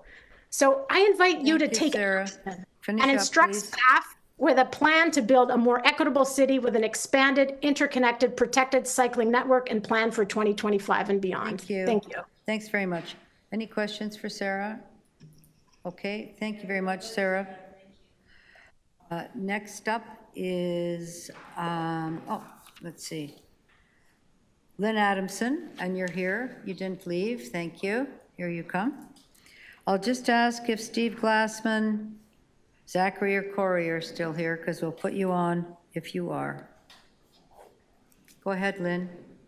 Okay, thank you. Speaking for Climate Fast today. In May 2018, Douglas Crosby was killed cycling to work at the corner of the intersection and place that we're talking about. And quoted in a CBC article that day, our current chair said, not that day, sorry, it was a few months later, but you said that the city should not have a piecemeal approach and lack of infrastructure equity. You said the transportation division has to have cycling as important as automobiles and pedestrians, so it's not all separated out, and the bike lanes need to be incorporated into road refreshing from the get-go. So now there's a road refreshing taking place on Jones Avenue. If protected bike lanes are not incorporated now, it will be another 20 years before they can be, because it's a rebuild happening. Jones Avenue is a key north-south spine in the east that connects 9 schools, 2 community centers, and a public library. For people walking or cycling, many of whom are children, seniors, or those new to cycling, this route must be safe. However, the city's report recommending that protected bike lanes in 2024 stated that Jones Avenue is too heavily traveled with cars at too fast a pace to be safe for a painted bike lane. Therefore, the protected bike lane is the safe way to go, and that's important if we want those of all ages and experience levels to feel comfortable to use them. It would be irresponsible to downgrade the improved plan and then encourage families and young children to ride on these painted bike lanes that are not safe. As a member of the city's climate advisory group and an advocate for the city's Transform TO climate plan, I find the situation extremely frustrating. We know the only way to achieve our targets, reducing emissions, is by making bold changes. And we know we need to shift commuting patterns from cars to walking, cycling, and transit, but we know this won't happen if people don't feel safe. We need to take steps despite pushback and not compromise, because by doing so, we are compromising the future livability of our city and perhaps some lives, some injuries. Vision Zero and Net Zero by 2040 are commitments that the council has made, and they shouldn't be interrupted over a handful of parking spots. I believe it's 14 has caused you to reconsider the approval. And really, we have figures that up to 1,000% greater use when there's protected bike lanes. Like, it's absolutely huge. The increase is shown between 50% and more than 1,000% in areas where protected bike lanes have been installed. I would also like to speak in support of Logan Carla. Bike lanes, also in Ward 14, can be implemented with no loss of parking. And with no bike lanes in today's report, that's unacceptable. Maybe there's a question. Structure. And we need political will for that. Thank you very much. Thank you, Lynn. Any questions? Thank you, Lynn, for staying. Okay. All morning and afternoon. And I do want to say, thank you. He's done very well with University Avenue and other lanes, so let's keep up with it. Thanks so much. Steve Glassman is now with us online, I believe. All right? Is Mr. Glassman online? Yes? Okay. We're going to give you your 3 minutes in 1 second. Have you got him? Yeah. Okay, Steve, you're ready to roll. Your 3 minutes. Please start. Yeah, thank you. I'm a resident of Toronto, just off of Kingston Road, which incidentally is on the plans, but stalled for improvement to be a complete street. It's just a perfect opportunity to improve our neighborhood and make it safer and a lot of other benefits. I came to Toronto in the early 70s, knowing almost nothing about Toronto. Bear with me, there wasn't a baseball team in those days. And I was used to the Chicago Sox and the New York and so on. So I asked my mother, who moved here, why Toronto? And she pointed to a sign that said, "Please walk on the grass." And of course, that was the famous Tommy Thompson initiative. It was creative, but it said something about this place being different and putting people first and creating great neighborhoods and so on. And I wound up moving here. I wound up with a business downtown. In 1979 or 80, I commuted from downtown up the very first bike lane, Poplar Plains, which was quite an uphill battle to get up to Eglinton, but I did, and I did it safely because of the bike lane. And of course, we've progressed in Toronto and we've changed, and we've got a wonderful baseball team as well, I should say, over the years. And I asked myself today, having seen what the plans are for this year in terms of bike lanes, in terms of improving our neighborhoods. And I asked, what would the sign be today? What kind of city is this that we're not putting people first, when in Scarborough in particular, the deaths and the injuries are just shocking. And I'm just very surprised, along with the improvements that are mentioned on Jones and so on, which I understand. Kingston Road is just a perfect opportunity for creating a better, complete community. Slow down that highway a little bit, perhaps, with the bike lanes, add a few plants, and you'll see it becoming a more vibrant community. I bike, but my mortgage is paid for, so my wife allows me to bike on the streets. So thank you, and please, thank you. Be bold, and carry on with our plans. Thank you. Thanks very much for being here and joining. I'm just calling if Zachary Ward or Corey Popescu are here or online. Last call. Not hearing? All right, then our last deputant is Thomas Hansen. Oh. Hasser. Thomas, sorry if I got your last name wrong. Now you're online or you're here? You're online? Okay, we're ready to go. Thomas, could you unmute and get ready for your deputation? Good afternoon. Can you hear me? Okay, thank you very much. We'll start your dep now. Bye. Thank you. Yes, hello. My name is Thomas Hassan. Greetings, Madam Chair and members of the committee. Thank you for the opportunity to speak today. I've owned one vehicle in my life and remain an occasional motorist, but I've been cycling for 5 decades in Toronto. I'm an all-season winter cyclist. I cycle in the city in -20 and in +40 degrees. I've been advocating for cycling in Toronto since the late 1980s when I co-founded my high school cycling club. I lived and worked for over a dozen years in Europe. One day when I left my residence in Munich, Germany, the city had installed a bike lane to the street in front of where I lived, continuing to build out that city's network of complete streets. After returning to Toronto in 2010, I co-founded and launched Velo Canada Bikes in 2012 to move utilitarian cycling forward in Canada. I speak today as a former board member and West End City resident who cycles around and across the city on a near daily basis. I ride bicycles and human-powered vehicles and use bike trailers to get motorists, transit users, pedestrians, and even other cyclists in the city to think about their mobility options and to consider cycling in Toronto. I'm an organizer of the bike meetup with over 12,000 members, many of them new to the city for work or school and who are eager to explore it.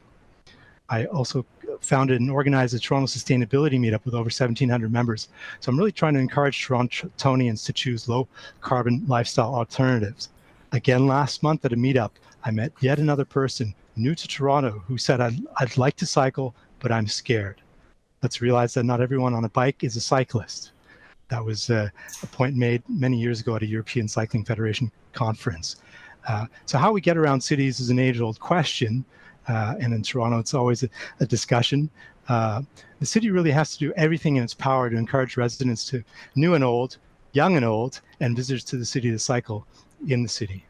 In the city of Toronto, we have one of the worst traffic congestion challenges in the world. We have a declared climate emergency, we have a public health crisis, and we have a cost of living pressure that many are facing.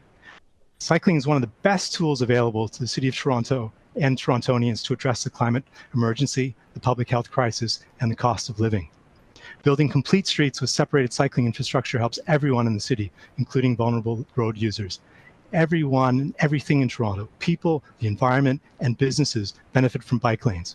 Continuing to build out the cycling network is an absolute imperative, especially given Vision Zero and Net Zero goals. The Infrastructure and Environment Committee's mandate includes making recommendations on the sustainable use of the environment. 0 kilometers of new bike lane proposals is unacceptable.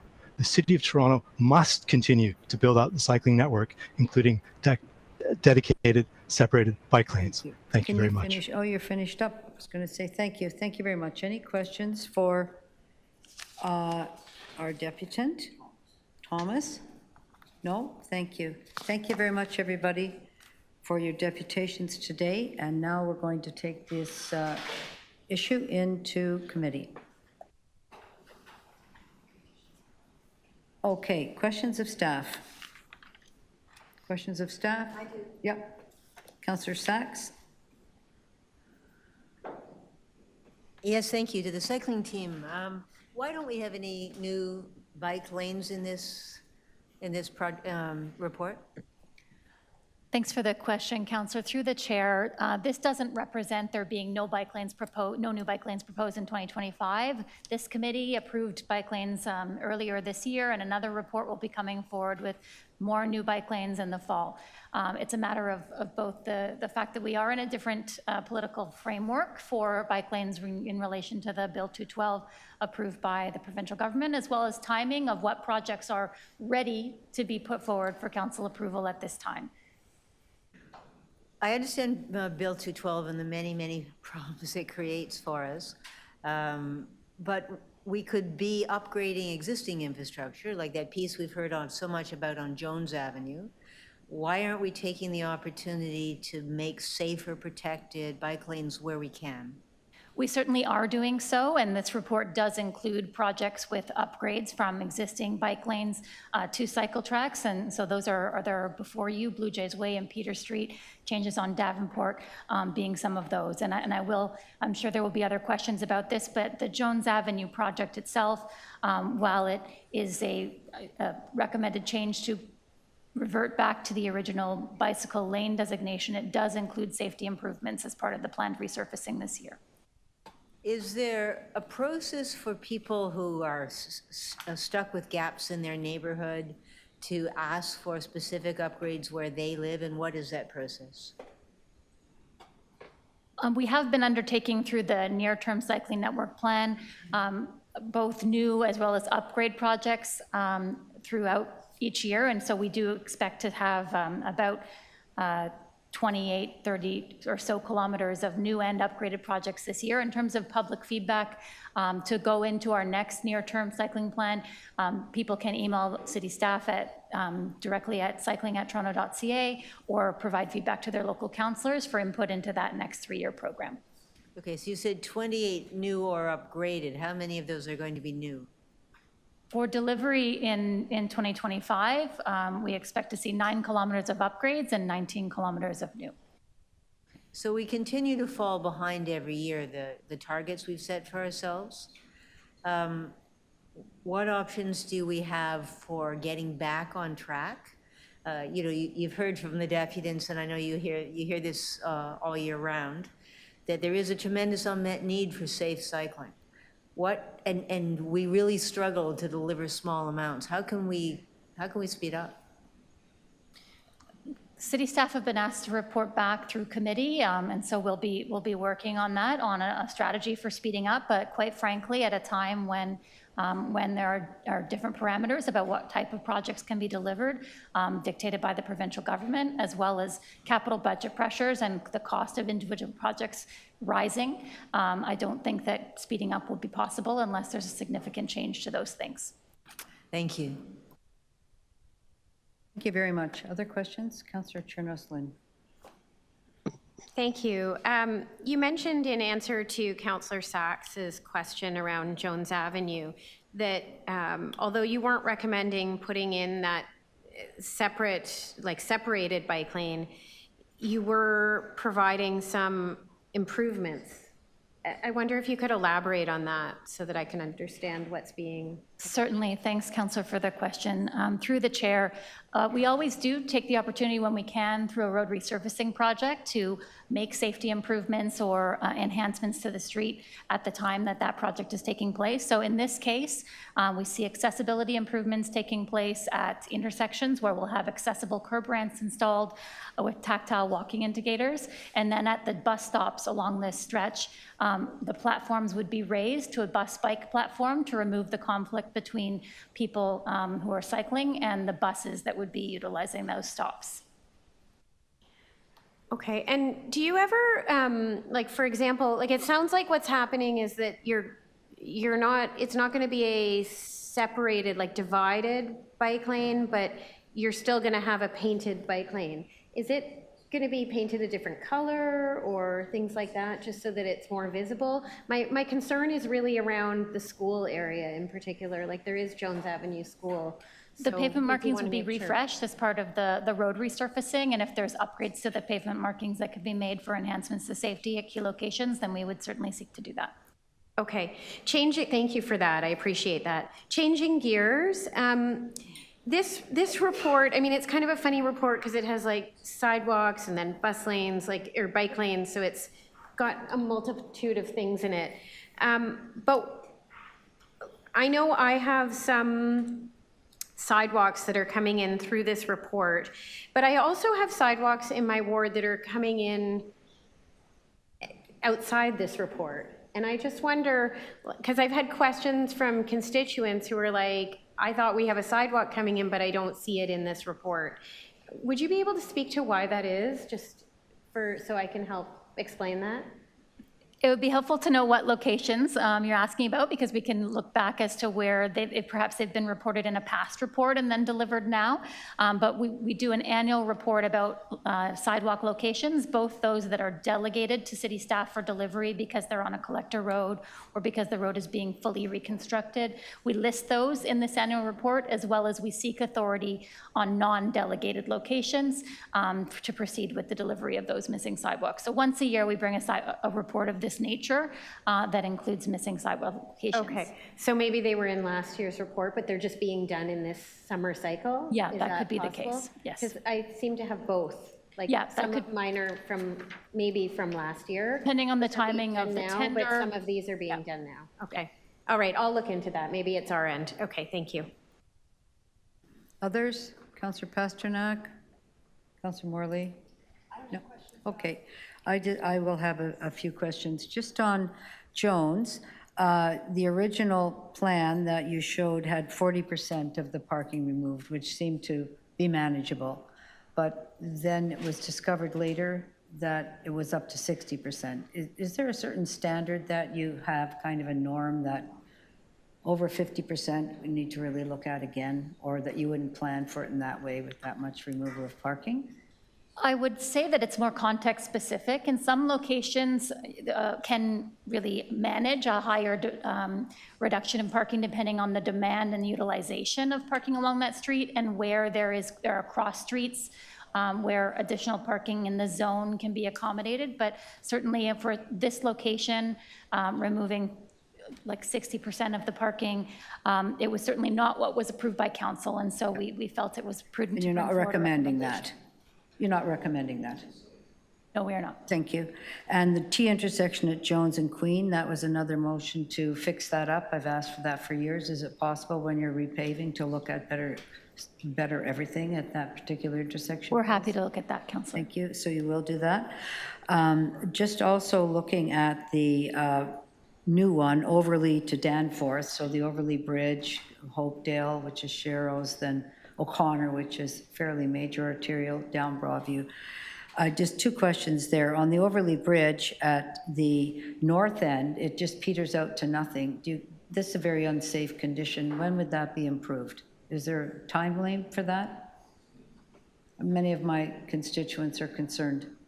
Thank you, Chair. We are looking at that, and we are revising the signage as it was meant to be installed, and so we're working on that this summer. For signage or for lanes? Well, the lanes, the signage shows that cyclists are meant to cross the street and then go on the east side of the bridge. Got it. Okay, so we're just amending that to make it clear. Thank you. And then the original Ward 30 bikes and plan actually had Broadview. Broadview was considered a cycle track, which is, because now we'd be going down O'Connor and then down Broadview a little ways and then over on Cosburn, which is already a cycle track, trying to get to the Danforth. So can we at least look at what that was like and why that was in the cycling plan and what would it take to bring that back? That's a far more direct route than piddling around through the neighborhood, correct? Councillor, you're correct. To the chair, that the route would be a great connection to have on Broadview. It does have more impacts that we would have to explore in the next near-term plan, but we're happy to do that. Do you know how much parking was removed on the Danforth percentage-wise when we put in the Danforth bike lane? I don't offhand, but I could get that to you. That would be helpful to understand just the numbers there. And so that's fine. Thank you. And the upgrades to Dundas are still underway?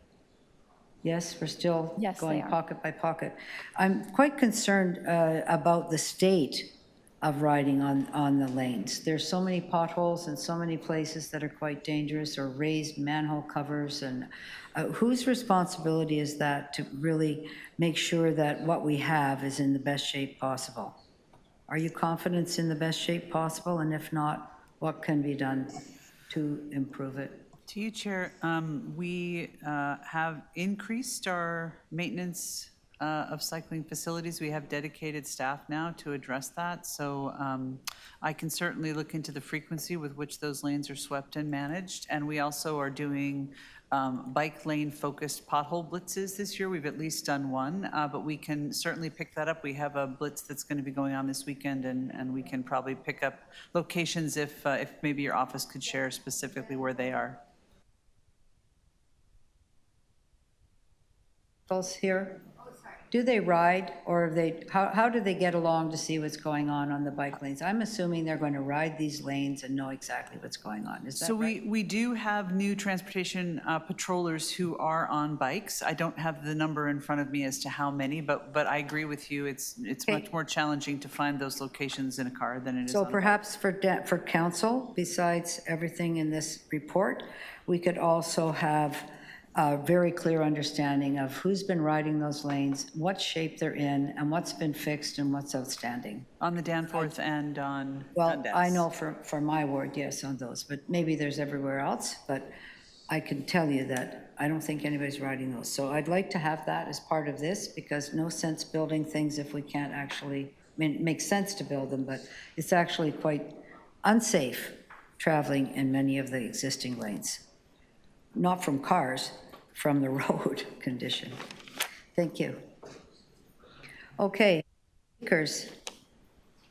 speakers, who, Councillor, Deputy Mayor Morley. Thanks, Madam Chair. And through you, I just want to speak in support of the recommendations before us and thank all of the deputants for their ongoing work in advocacy to us here in committee and certainly to the city and internationally. Congratulations to Allison in her role as the cycling mayor for Toronto. Bike lanes have been a huge source of energy and attention in my first term here in office. As folks will know, the Bloor bike lanes are in my ward. The Complete Streets implementation that has taken place over the last couple of years has not been an easy one. But I do believe fundamentally in the importance of this work and in driving these goals forward in a strong and bold way in support of a lot of the important reasons that deputants shared with us today, and certainly in alignment with our climate goals, with our mobility goals, and as a growing city, we don't have an alternative choice in my mind. Second to expanding transit, which we also can't necessarily afford without higher orders of government at the table in a significant way. So, you know, we do want to continue to see the expansion of bike lanes in the city of Toronto, ensuring that our networks are connected and safe. I also recognize that it's important that we learn and grow along the way, and we make site and area specific upgrades and changes where appropriate. I'm thinking in my ward recently, we had a small connecting area on Superior Avenue, which was initially proposed as a protected lane. And again, it's just a small section of street that brings you, it's a north-south connection down to the lake. And we did go back to the drawing board after we heard from local residents about their concerns with the way that it was originally proposed. We did go back and make some changes. And it is quite an elegant solution. It fits really well into the local community. It continues to be a safe and accessible connector for the local community, despite it not necessarily having the protections that we see at the highest level.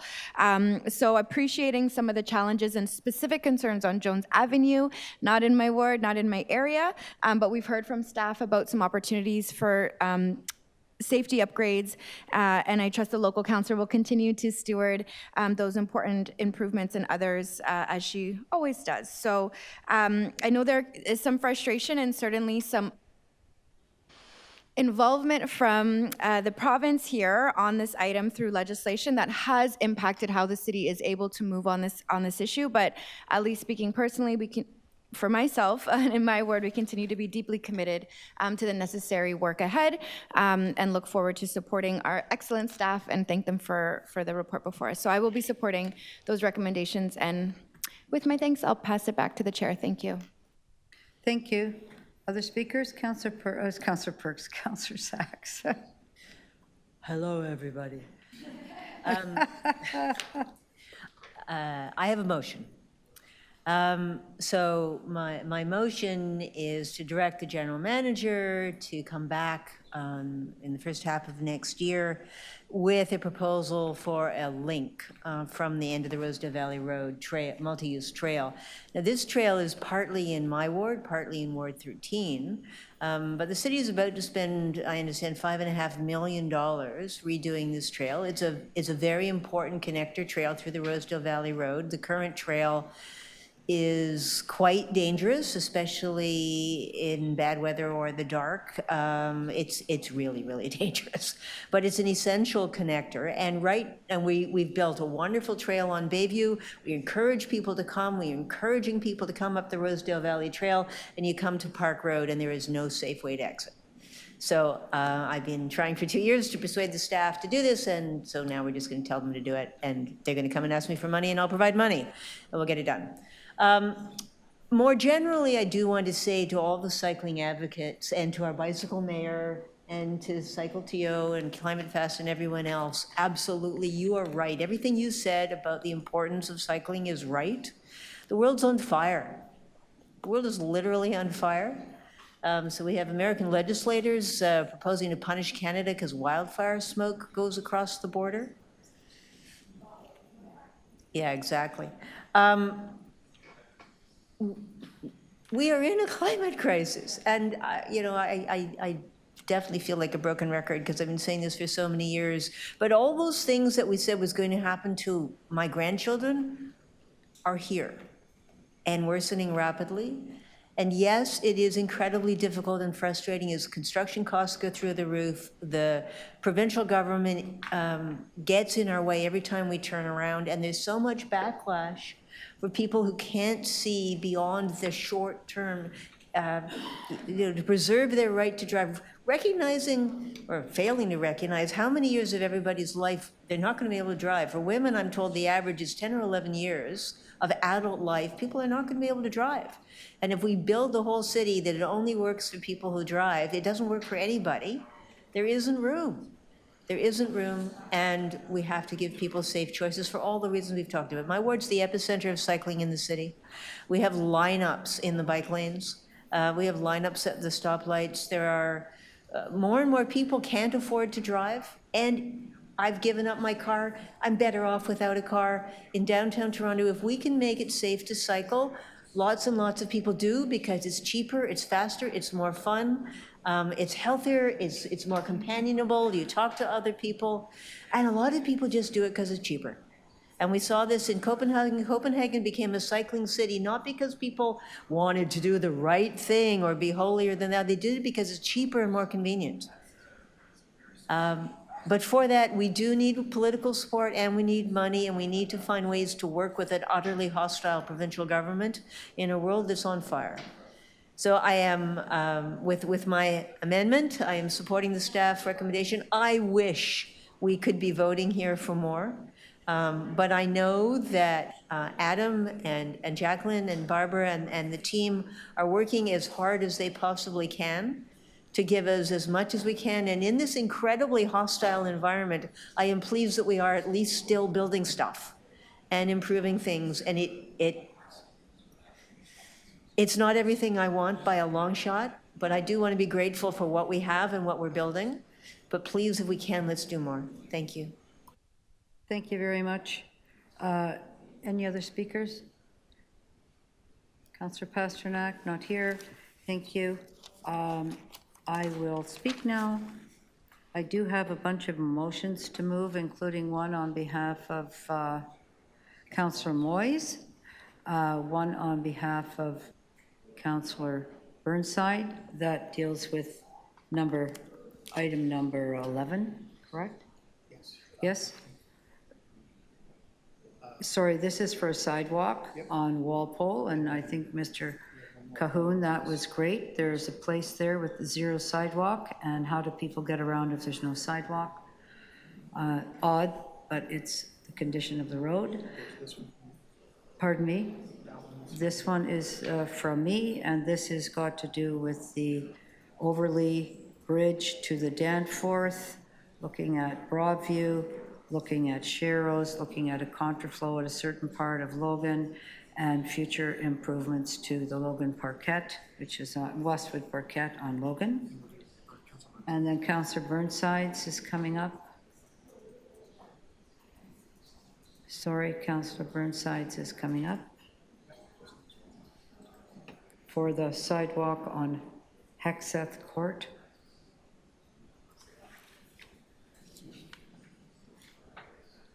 There it is. Thank you. And that is delete the words Tinder Crescent, so it works like that. So this is sidewalk construction immediately on Hesketh Court. Thank you. Those are all those motions. And I will just say, I know it's very hard for staff to recommend not a full separated lane, but when they saw that we were moving from 40% removal of parking, which would probably work, to 60% in an area that has double-sided parking all over the neighboring streets, that became a very difficult thing. I did appreciate hearing that there will be upgrades to the lane, that there'll be paint, that there'll be raised areas, more like on Roncesvalles for where the buses are, because it's a very tight intersection, and very pleased to hear that the intersection of Queen and Jones, which has long been not a great safe intersection. There's streetcars, there's buses, it's a T intersection, and that can be looked at when this paving is happening. And I think that we've been asking for that for so many years. So thank you, Ms. Hayward, for adding that in.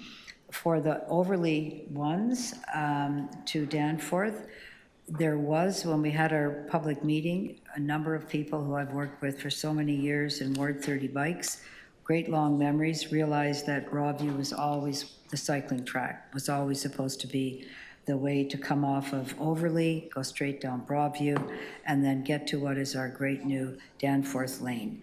So I'm hoping that that can be looked at. I don't know how quickly that can be put in, but in the interim, we will put safen up the cycling on these, what are really essentially local roads, much like Hopedale, and that for the Overley track, the bridge has separated, Connor has separated, Broadview has separated, Cosburn does not, others have sharrows. So this will be one kind of patchwork, but it's better than having nothing.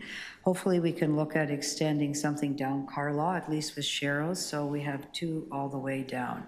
I have a lot of bike lanes in my ward. Yes, they're not all separated, but we do have one that's still there called the Danforth bike lane that is still there and going strong.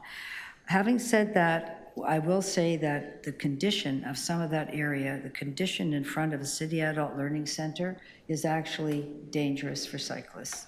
And it's one thing to be separated off from vehicles. It's another thing to have such deep potholes and such a mess of the asphalt that it now becomes a dangerous condition for cycling. So I'm hoping that by council we can hear what's been fixed up. Certainly happy to have anybody ride along with me all through the ward and look at what's on the street, because it's great to have it separated, but it's not great if it's still dangerous. So thank you very much. I'll move those motions on behalf of my colleagues and my own, and we can move to the vote. I have a question. Sure. Why downgrade Ontario Street to a bike lane? We know the bike lane, cycle tracks are safe, the bike lanes aren't. Why? This is Councillor Moises' motion. I'm just moving that on his behalf. Did he tell you why? No, it's his request to move it. Right. So I'm moving it. Can I ask that we vote on these separately? Sure. Yeah, you can vote against that. Yep. It'll go to council as well, Councillor Sachs. So, okay. I'm going to ask the clerk to start us off. Pardon me. There's your Councillor Sachs motion. That would be fantastic. Not to come to a dead end. All in favor? Opposed? That's carried. That is the Ontario Street, and from a contraflow to a contraflow cycle track. All in favor? You wanted to vote against that? Okay, all in favor? Opposed? You want a recorded vote? You can just vote against. Why does she want to vote against? Put it on the screen. It's right. Not necessary. Is that your stuff?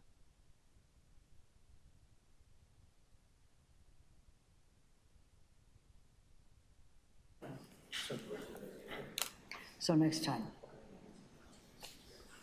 I'm sorry, are we recording that or just you're voting against it?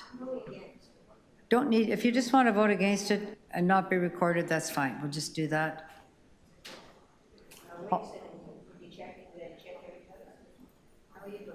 Well, sorry, Diane. Thank you. Did you wish a recorded vote or not?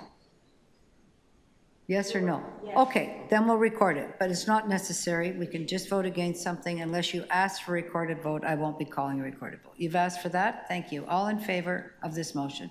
Put up your hand. Councillor Pasternak, Councillor Fletcher, Councillor Chernos-Lynn. All opposed? Councillor Sachs and Councillor Morley, Deputy Mayor Morley. And Councillor Peruzza, you're here. Pardon? Yes, I am. He's here. Yes, I'll find out how he votes. Thank you. Councillor Peruzza, how are you voting? Which motion is this? We're voting on, could you put the motion back up, please? This is the motion from Councillor Moyes, Ontario Street from Aberdeen Avenue to Carlton Street to a contraflow bike lane from a contraflow cycle track. That's his motion. Councillor Sachs has asked for a recorded vote. I'm okay with that. So are you voting yes? So should we take that vote again now that you're here? Okay, let's do it again. All in favor of Councillor Moyes' motion through me? Councillor Pasternak, Councillor Fletcher, Councillor Peruzza, Councillor Chernos-Lynn, where were you on that one? You're in favor, because we're doing a recorded now, so you actually have to do that. We're doing it again, because Councillor Peruzza is here. Those opposed? Councillor Sachs, Councillor Morley, that passes. Okay, thank you. Okay. Unfortunately, I don't know the answer, Councillor Sachs. There we go. This is to install a sidewalk, feasibility for installation of a sidewalk. All in favor? Opposed? That's carried. Thank you. Next up is, this is the study Broadview, put in the Sharrows, put in a contraflow, look at the park for Carlaw and Logan, which we added Logan onto the original, Carlaw to the original plan. All those in favor? Opposed? That's carried. Next, are there any more? What happened? Okay, we'll do item as amended here, and then we'll do number 11, which is Hesketh Street. All in favor, item as amended? Opposed? That's carried. Thank you very much. And now we have number 11, which is the Councillor Burnside's motion, which is basically to take out Tinder Crescent. And all in favor of that for item 11? Opposed? That's carried. And now, item as amended, all in favor? And that carries. Pardon me? We removed Tinder, correct.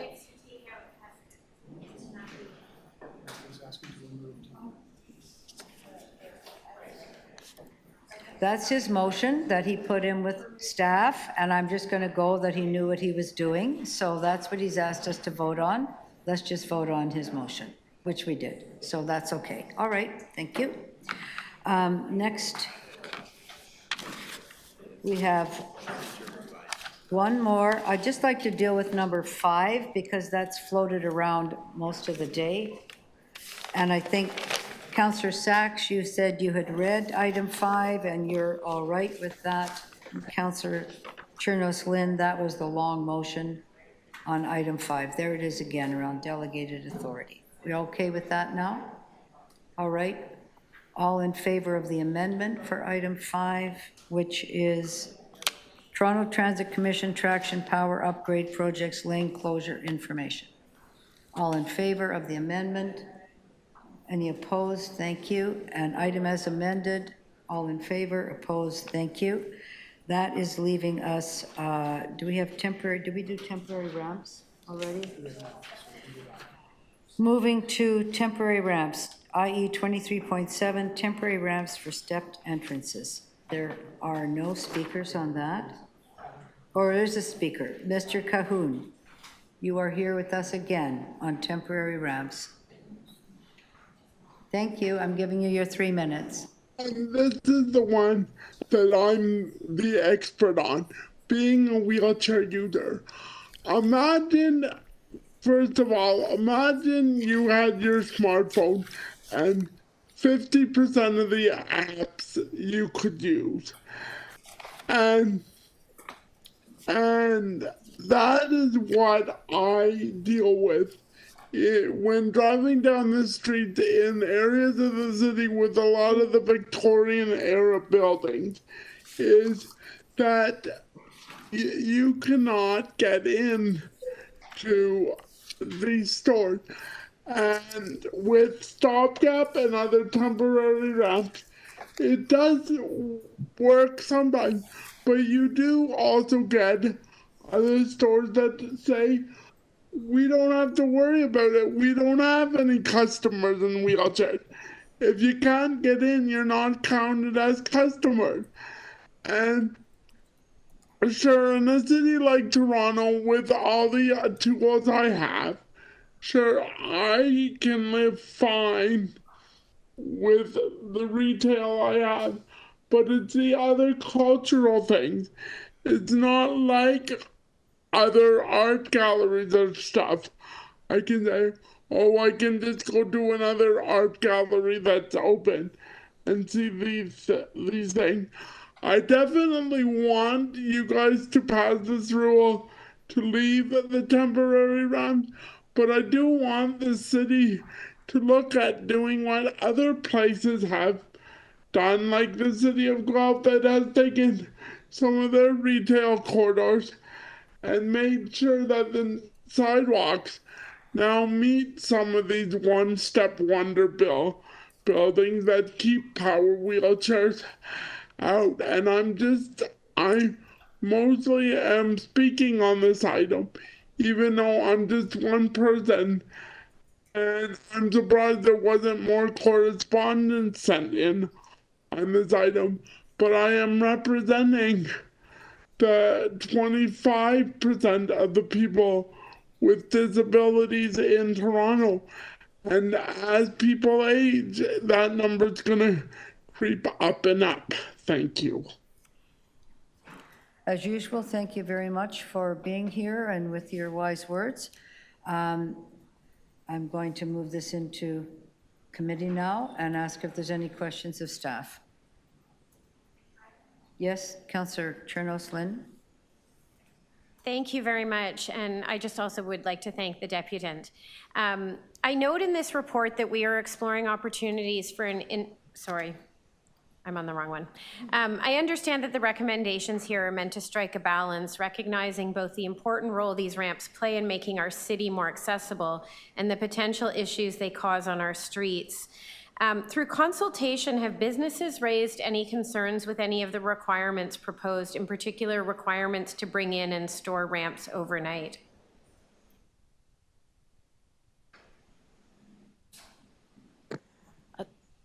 Through the chair, businesses have not expressed particular concerns regarding that. Okay. Have we heard from any residents about that? Like, because I'm just worried, like, what happens if somebody gets to a site, the ramp is inside, how do they let the business know that they can't get in if they can't get up to get to the business? Through the chair, the bylaw amendment as written will not require for the ramp to be inside during business hours. And so the ramp should be in place for people who are accessing the building. We, as transportation services, are not in a position to require modifications, for example, to the buildings to make it easier for an individual to open the door. There is a recommendation in our user guide that would have a sticker on the window with a number for communication, so an individual could call to the establishment inside for assistance with using the ramp if necessary. Okay, that's a good workaround. In the recommendation practices document accompanying this report, well, I guess with respect to this, I guess I just want to understand, has Toronto Accessibility Advisory Committee weighed in on this type of circumstance that I've asked about? Like, and just whether it would be onerous for individuals? Through the chair, in February of 2024, this item was taken to the Accessibility Advisory Committee. It is recognized that these temporary ramps are an imperfect solution, and they will not work as smoothly as a building retrofit would. However, under the circumstances where the cost and input required for retrofits on the building side of the property, in many cases, those barriers are preventing the permanent solution from being put in place. And so this was seen as a step in the right direction that can be undertaken until permanent changes are made. Okay, thank you. I'm glad that this has gone through them and that we're working on that to get to a better place eventually. One of the recommendations requires maintenance of minimum pedestrian clearway widths on sidewalks. And I've actually had that come to my office sometimes. I imagine this would preclude some businesses, such as those with entrances close to street planters or other physical infrastructure, from installing ramps. In other areas with narrow sidewalks, ramps may not be feasible altogether. Have staff assessed what proportion of businesses and property owners in the city may be prevented from installing ramps? Like, I guess I'm wondering, like, at what point are we setting these parameters around it where we're getting to a place where we're not making it almost impossible to put them in, if you know what I mean?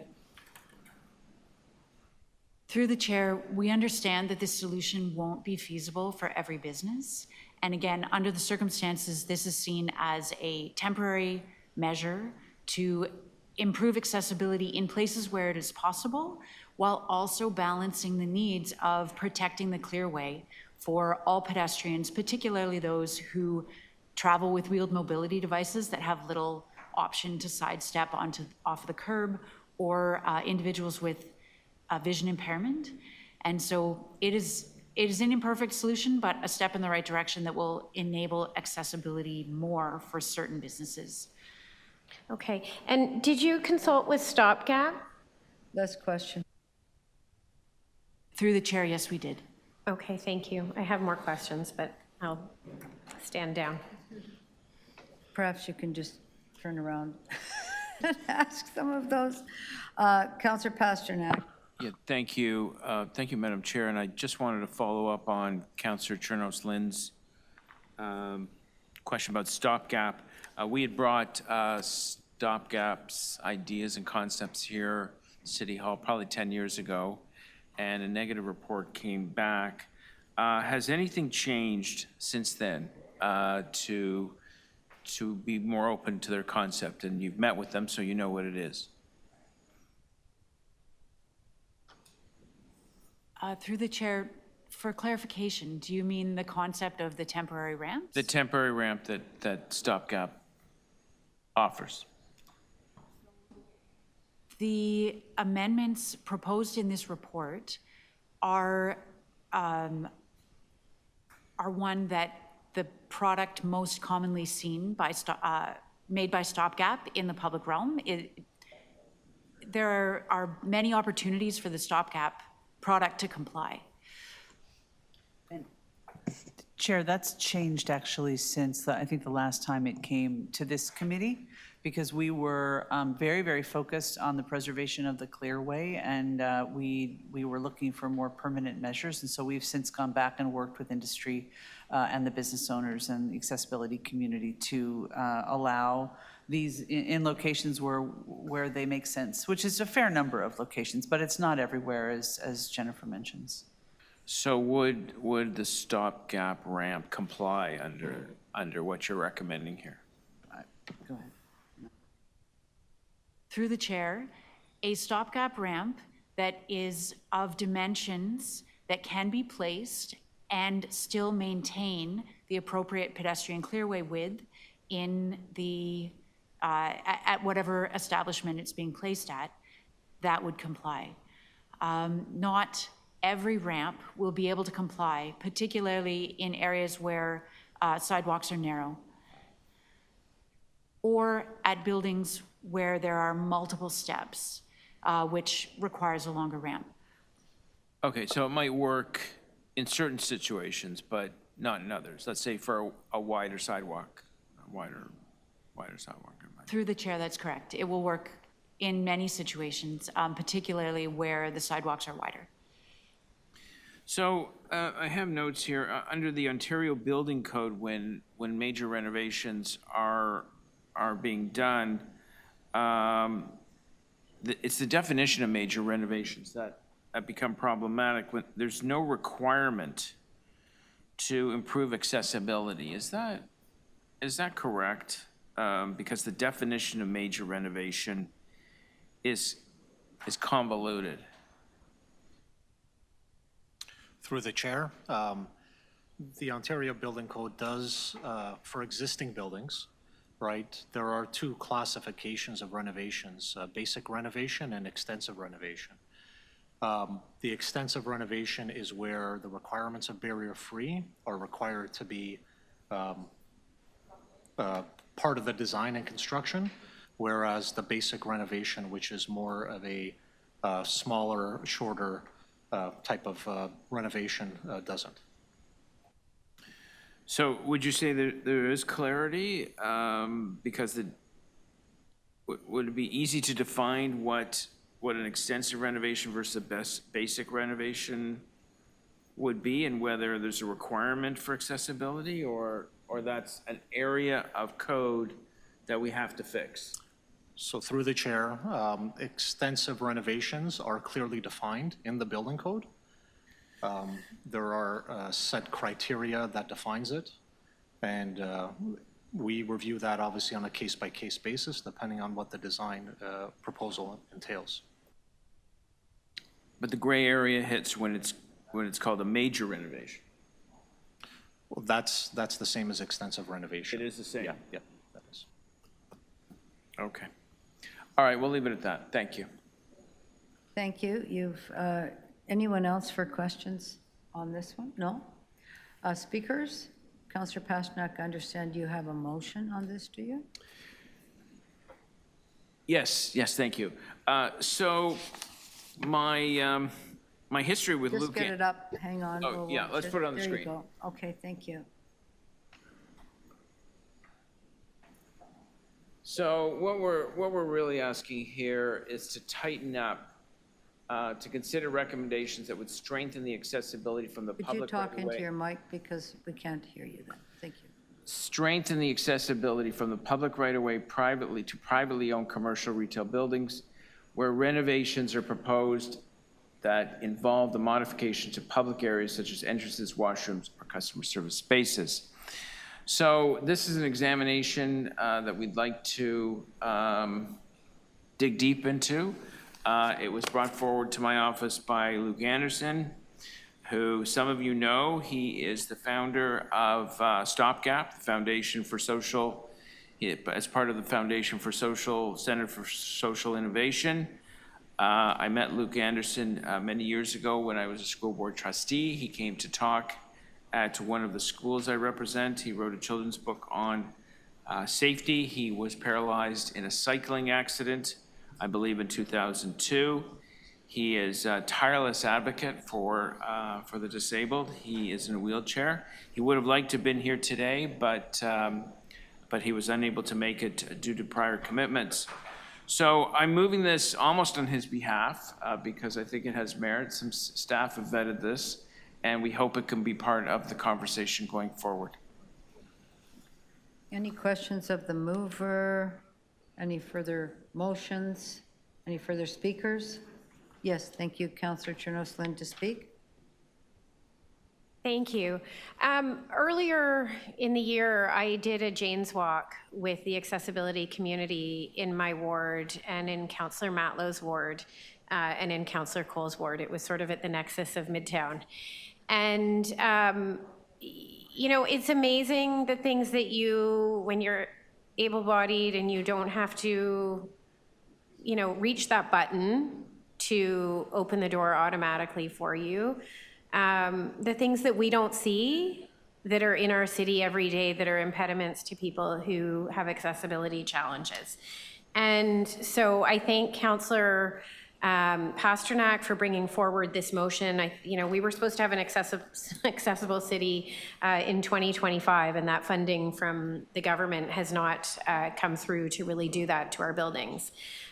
So there are challenges there, but I just want to say that, you know, I'm happy to see this go forward, this motion, and I'm happy with the recommendations in this report, but I am cognizant of the fact that even within the recommended practices that we're looking at, I think there are still barriers within it, and that's a little bit of what I was trying to flesh out with some of those questions for staff. And so as staff go back and do this work, you know, I am concerned, and I want us to be cognizant of the fact that, you know, when we ask people to store ramps indoors, I understand, you know, that that's a factor of we want to make sure the snow can be cleared at night because we want to have accessible streets.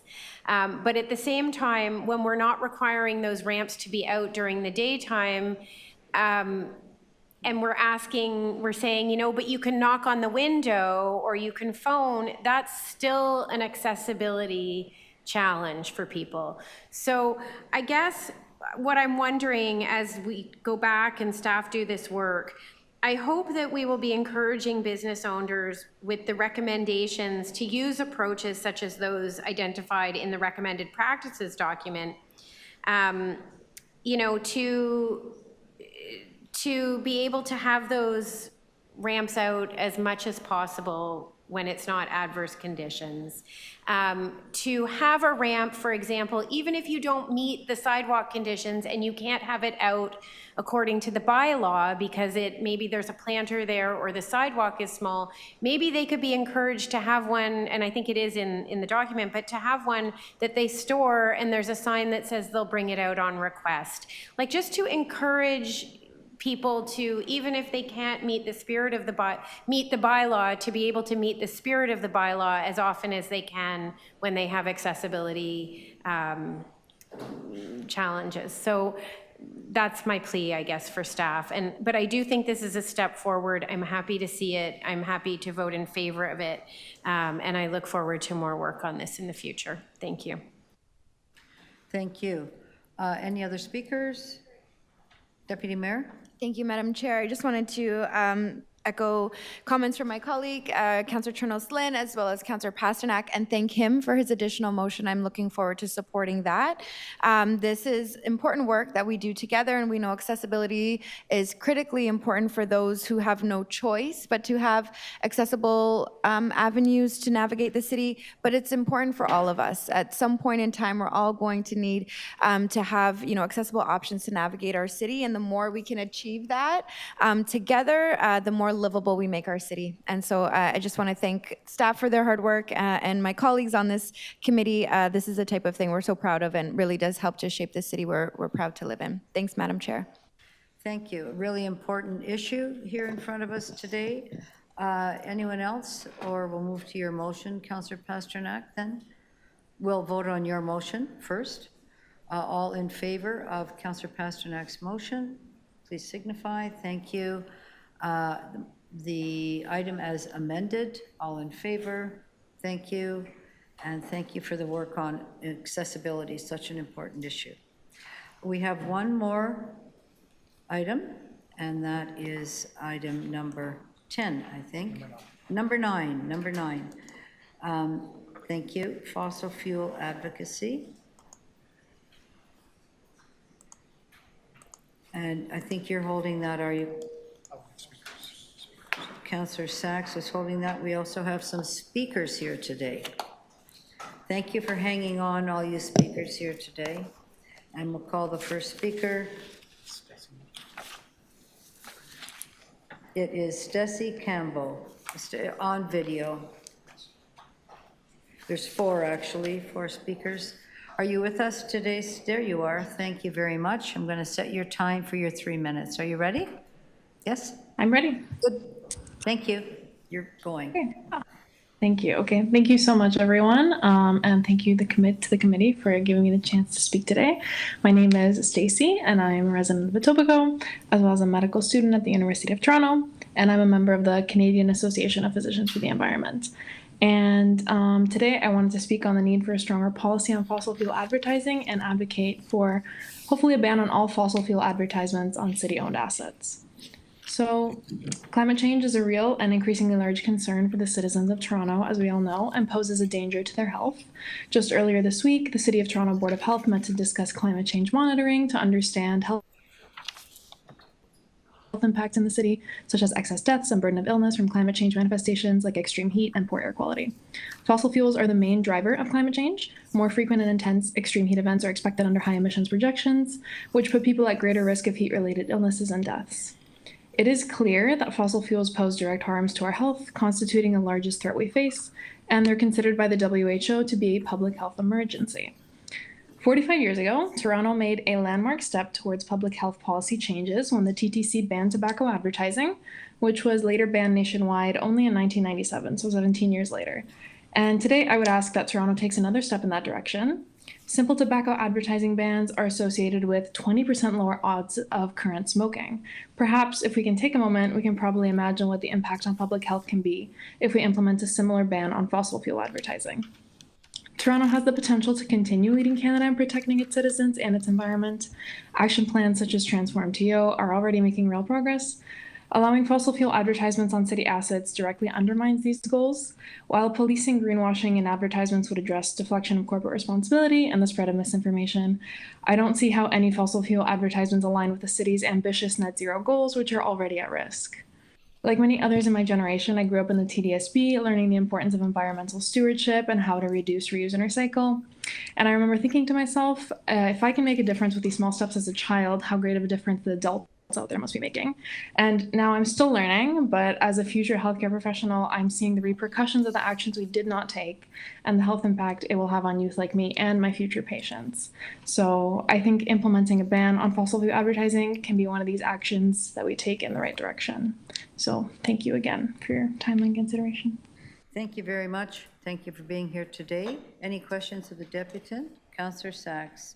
I just wanted to say thank you. I mean, of course you're right. Right? Everything that we do that continues to encourage the use of fossil fuels. But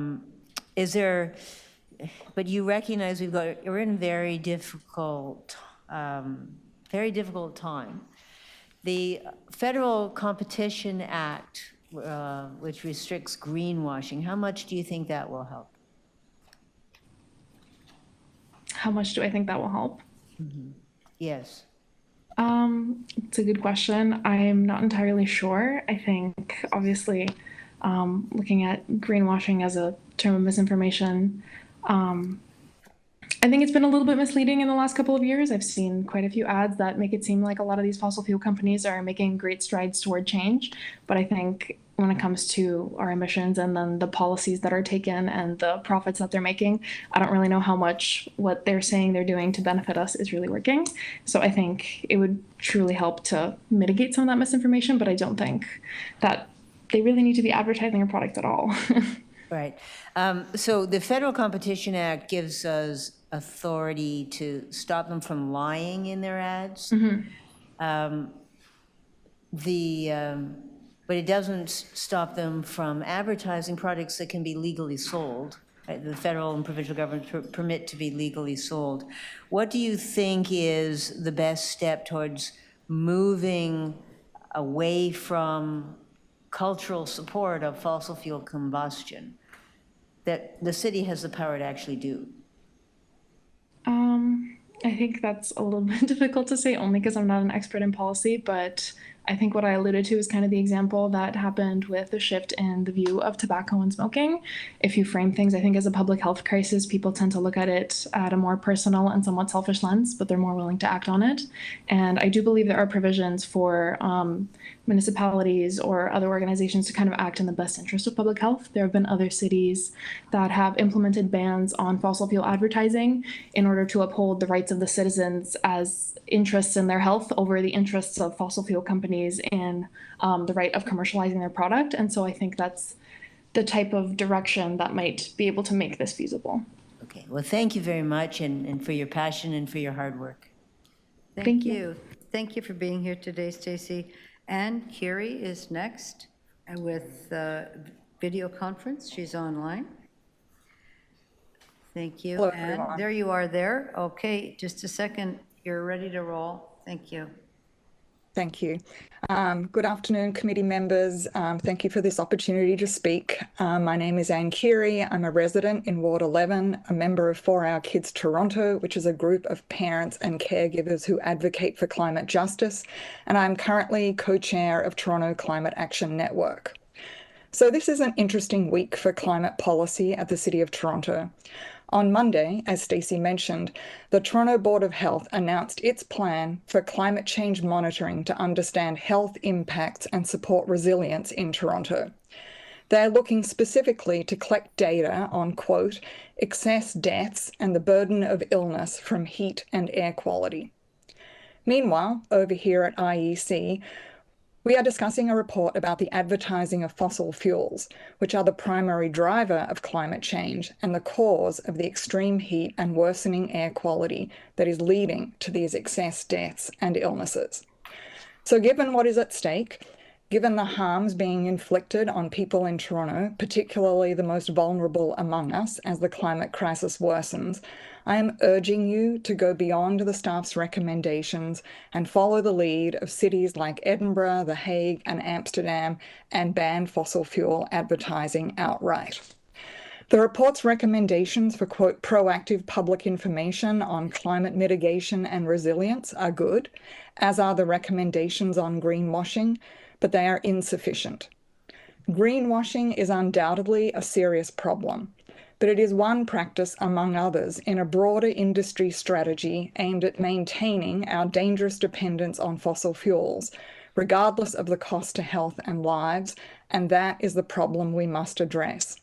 Certainly, it is a problem we must address if we are to have any hope of meeting our Transform TO goals of cutting emissions by 65% by 2030 and reaching net zero by 2040.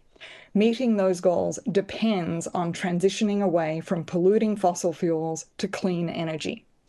Staff were asked about a policy to decline advertising that is inconsistent with Transform TO.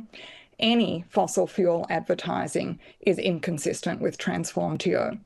The fossil fuel industry knows that cities like ours are moving on the energy transition, and they are using advertising, among other tactics, to stall that transition. And if they are prevented from greenwashing, they simply change tactics, as Synovus did last year by switching to affordability washing, making claims that the cost of everything would go up without a strong fossil fuel industry, whereas in fact the cost of everything has gone up in large part to the profiteering of the fossil fuel industry, and that's not including the cost to health, lives and infrastructure from fossil fuel-driven climate change. We ban the advertising of tobacco because of the harms to health. Let's do the same for fossil fuels, which represents the greatest threat to human health. Thank you so much. Thank you very much, Anne, for being here. Any questions for Anne? No, thanks so much. Next, Lynn Adamson. Lynn, straight back up to that chair.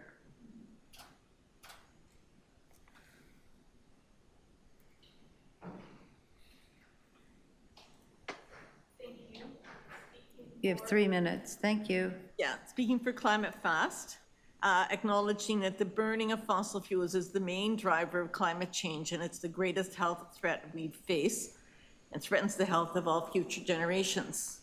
So there must be many more positive steps we can take in addition to addressing greenwashing. Merely requesting that third-party advertisers promise not to greenwash is insufficient. Likewise, proactive public information on climate change and a statement about greenwashing on the city's website is unlikely to make much of a difference. We actually need to invest in public education, a whole separate topic, but there's very, very little out there, so it's not surprising people don't know much about Transform TO and our goals and why it's so urgent and important to reduce our emissions. At this point in our accelerating climate crisis, we need an outright ban on advertising of fossil fuels. Fossil fuel companies undermine climate action plans by promoting their products and shaping public policy conversations, and we should not allow their promotion on city buildings, subway cars, city buses. Antonio Guterres, the Secretary General of the UN, has called for every country in the world to put in place such bans, and over 45 cities worldwide have already taken action to restrict fossil fuel advertising. I urge the City of Toronto to become a Canadian leader and implement a complete ban. Toronto banned tobacco advertising on the TTC. Fossil fuels are that much more of a threat to our collective future. The Supreme Court of Canada has upheld limits on commercial advertising where public health is at stake. As Canada's largest city and as a member of the C40, it is up to us to show leadership. To protect people and the planet from climate change, we need bold, multifaceted policy changes at all levels of government. Let's start here in Toronto. At the very least, let's be sure to keep track of public complaints and concerns and make sure those are taken forward to the federal government. Then let's see if we can do more. Courage is required if we want a livable future. Bold steps.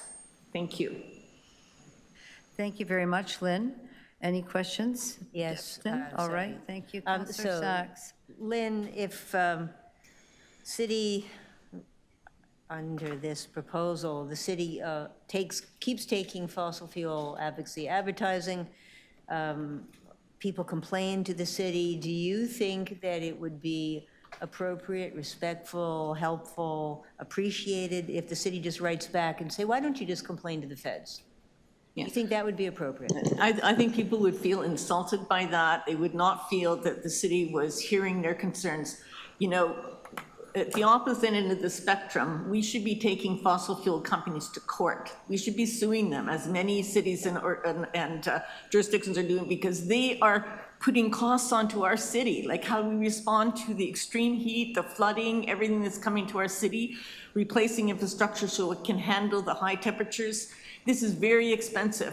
And I think we want to convey to the public that we recognize that climate is urgent. Climate is urgent. So taking people's complaints and handling them respectfully, raising them to the federal government, and seeing if we can do more to slow down their PR to people, because that's what they're doing. They're, as Anne said, they're trying to slow down the transition to renewables, transform TO, and all we're trying to do, we're trying to speed that up. So we wanted to treat those complaints and concerns respectfully. Right. Thank you. The second question is, my motion had two parts. And one part was a policy to decline fossil fuel advocacy advertising unless it was consistent with Transform TO. Do you see anything in this report that analyzes whether continuing to accept fossil fuel advertising is consistent with Transform TO? It's not consistent with Transform TO, that's for sure. Now, whether that's fully reflected through that report, I'm not going to do, but I suspect that we could make a stronger statement on that. Yeah, okay, thank you. Thank you. Thank you very much. Any other questions for Lynn? Thank you, Lynn. It's really great to see you today. Thank you. We have one more deputant, and that's Sarah El Saida.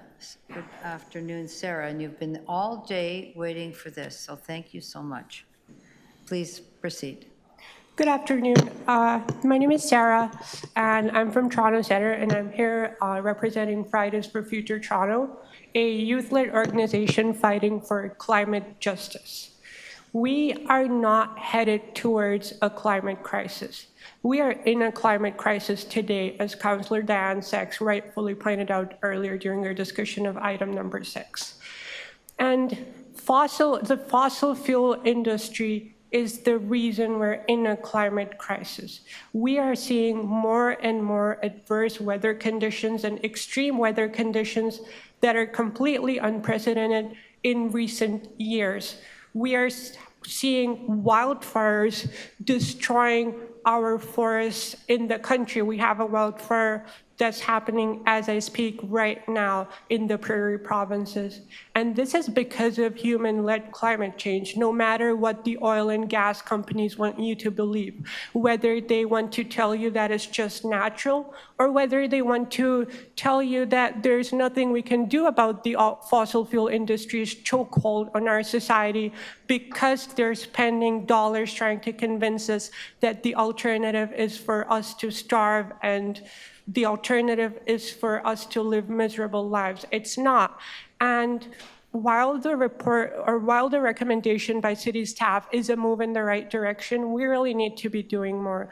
We need to be banning fossil fuel companies from promoting fossil fuels in any capacity. This is a particularly urgent concern with the passage of Bill C-5 in Parliament and with Prime Minister Mark Carney's comments indicating that an oil pipeline will be among the projects that will be built under this new act that will not respect Indigenous rights and sovereignty, and it will not have the necessary public consultations previously required by law. We are going to see fossil fuel companies trying to advertise to us, trying to win our support, saying things like, one of their propaganda talking points is that we can either be selling oil and gas ourselves or we can let Russia sell the gas. And they want us to believe that there is no other option. Our only option is fossil fuels. And that's simply not true. And we need to prevent them from spreading this false propaganda. Recently, a report came out that exposed the financial ties between the fossil fuel industry and the anti-trans movement. We're now seeing you're that— going to have to wrap up, 10 seconds. Absolutely. So we're just seeing that they're destroying our societies, destroying communities just to distract from what they're doing. Thank you. Thank you so much. Any questions for Sarah? Nope. Yes, Question Sarah, from so what do you Councillor think is Sachs. the single most useful thing that the city can do?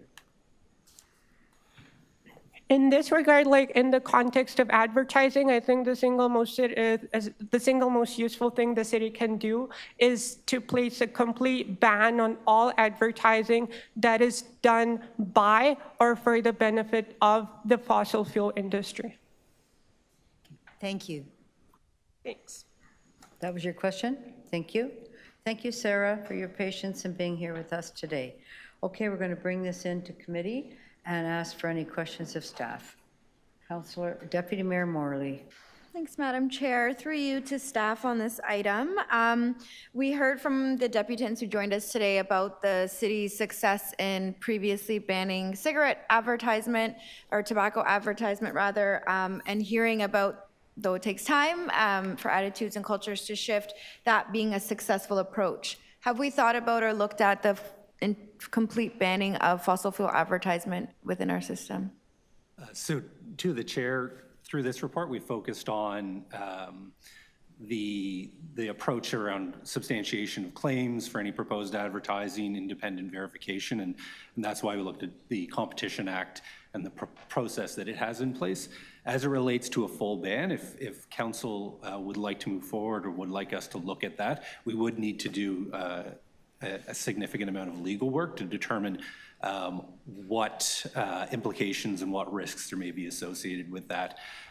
We do know that's happened in other jurisdictions, but I don't think we've identified any Canadian jurisdictions where a full ban by a municipality of advertising. Montreal, for example, has a partial ban, but again, it's based on substantiation of information as opposed to a full ban. So if that was something council wanted to move forward with, we would need to do analysis to determine how it relates to things like free speech under the charter, et cetera. Gotcha.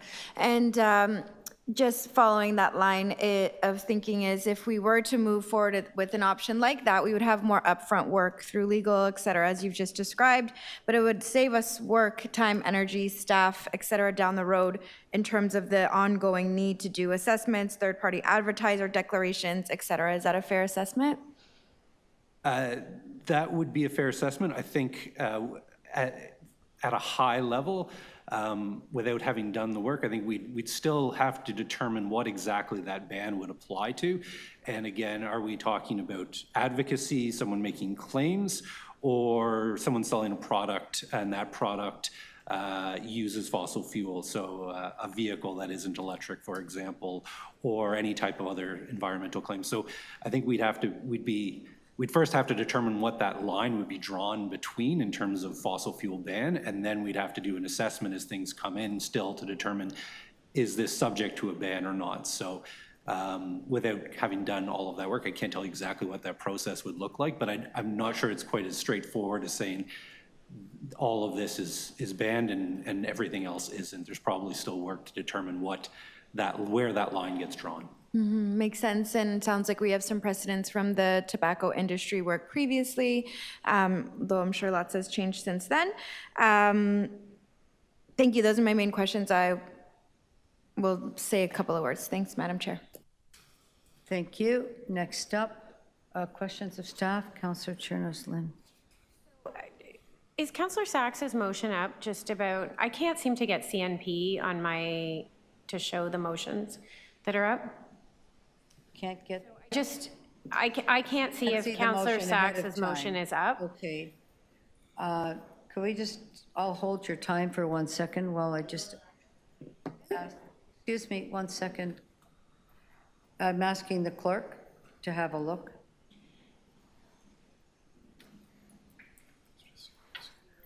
They're in a different place here, apparently. Like I don't see it here. And if I go on to the,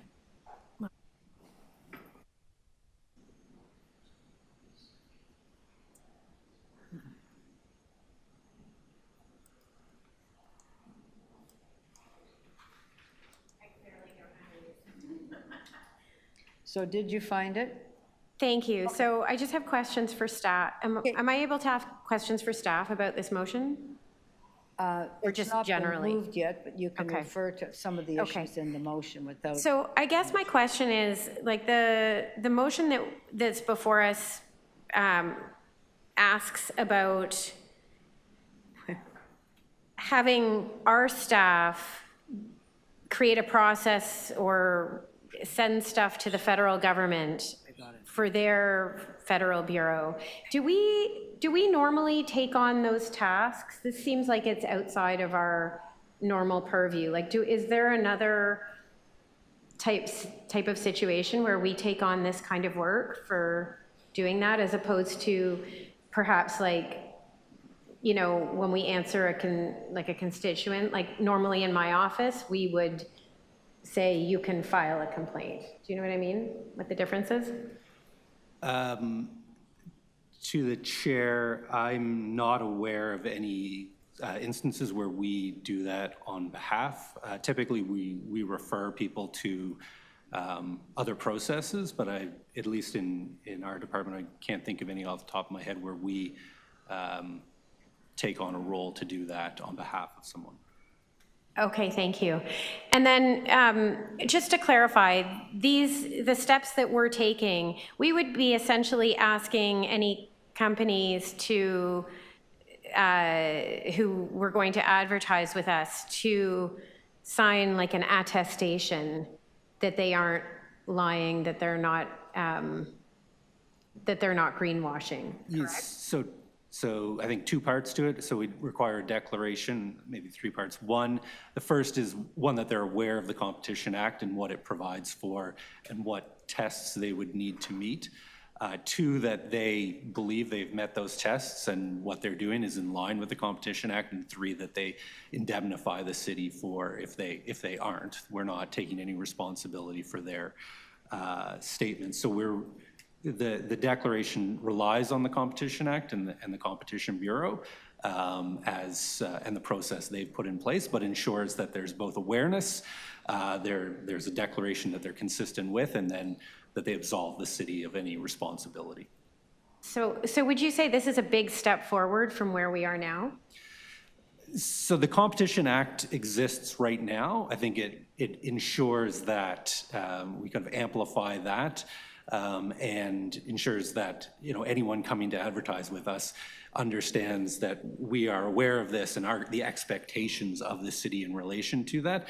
And one of the reasons that we thought the Competition Act is a good venue is because while it's reactive, it is a fairly strong hammer. It's the first offense is up to $10 million, $15 million for any subsequent offenses, or I think 3% of gross global revenue, depending whatever's the greater. So, what is provided for through that legislation is pretty potential for a pretty strong hammer. So, we thought that was a good way to use that process without creating our own and having to do exactly the work that they would do.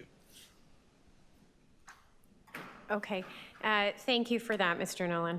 That's it for me. Thank you. Any other questions? Councillor Sachs? Yes, so thank you, Mr. Nolan and team. My motion to which this responds had two parts. One was, what about greenwashing?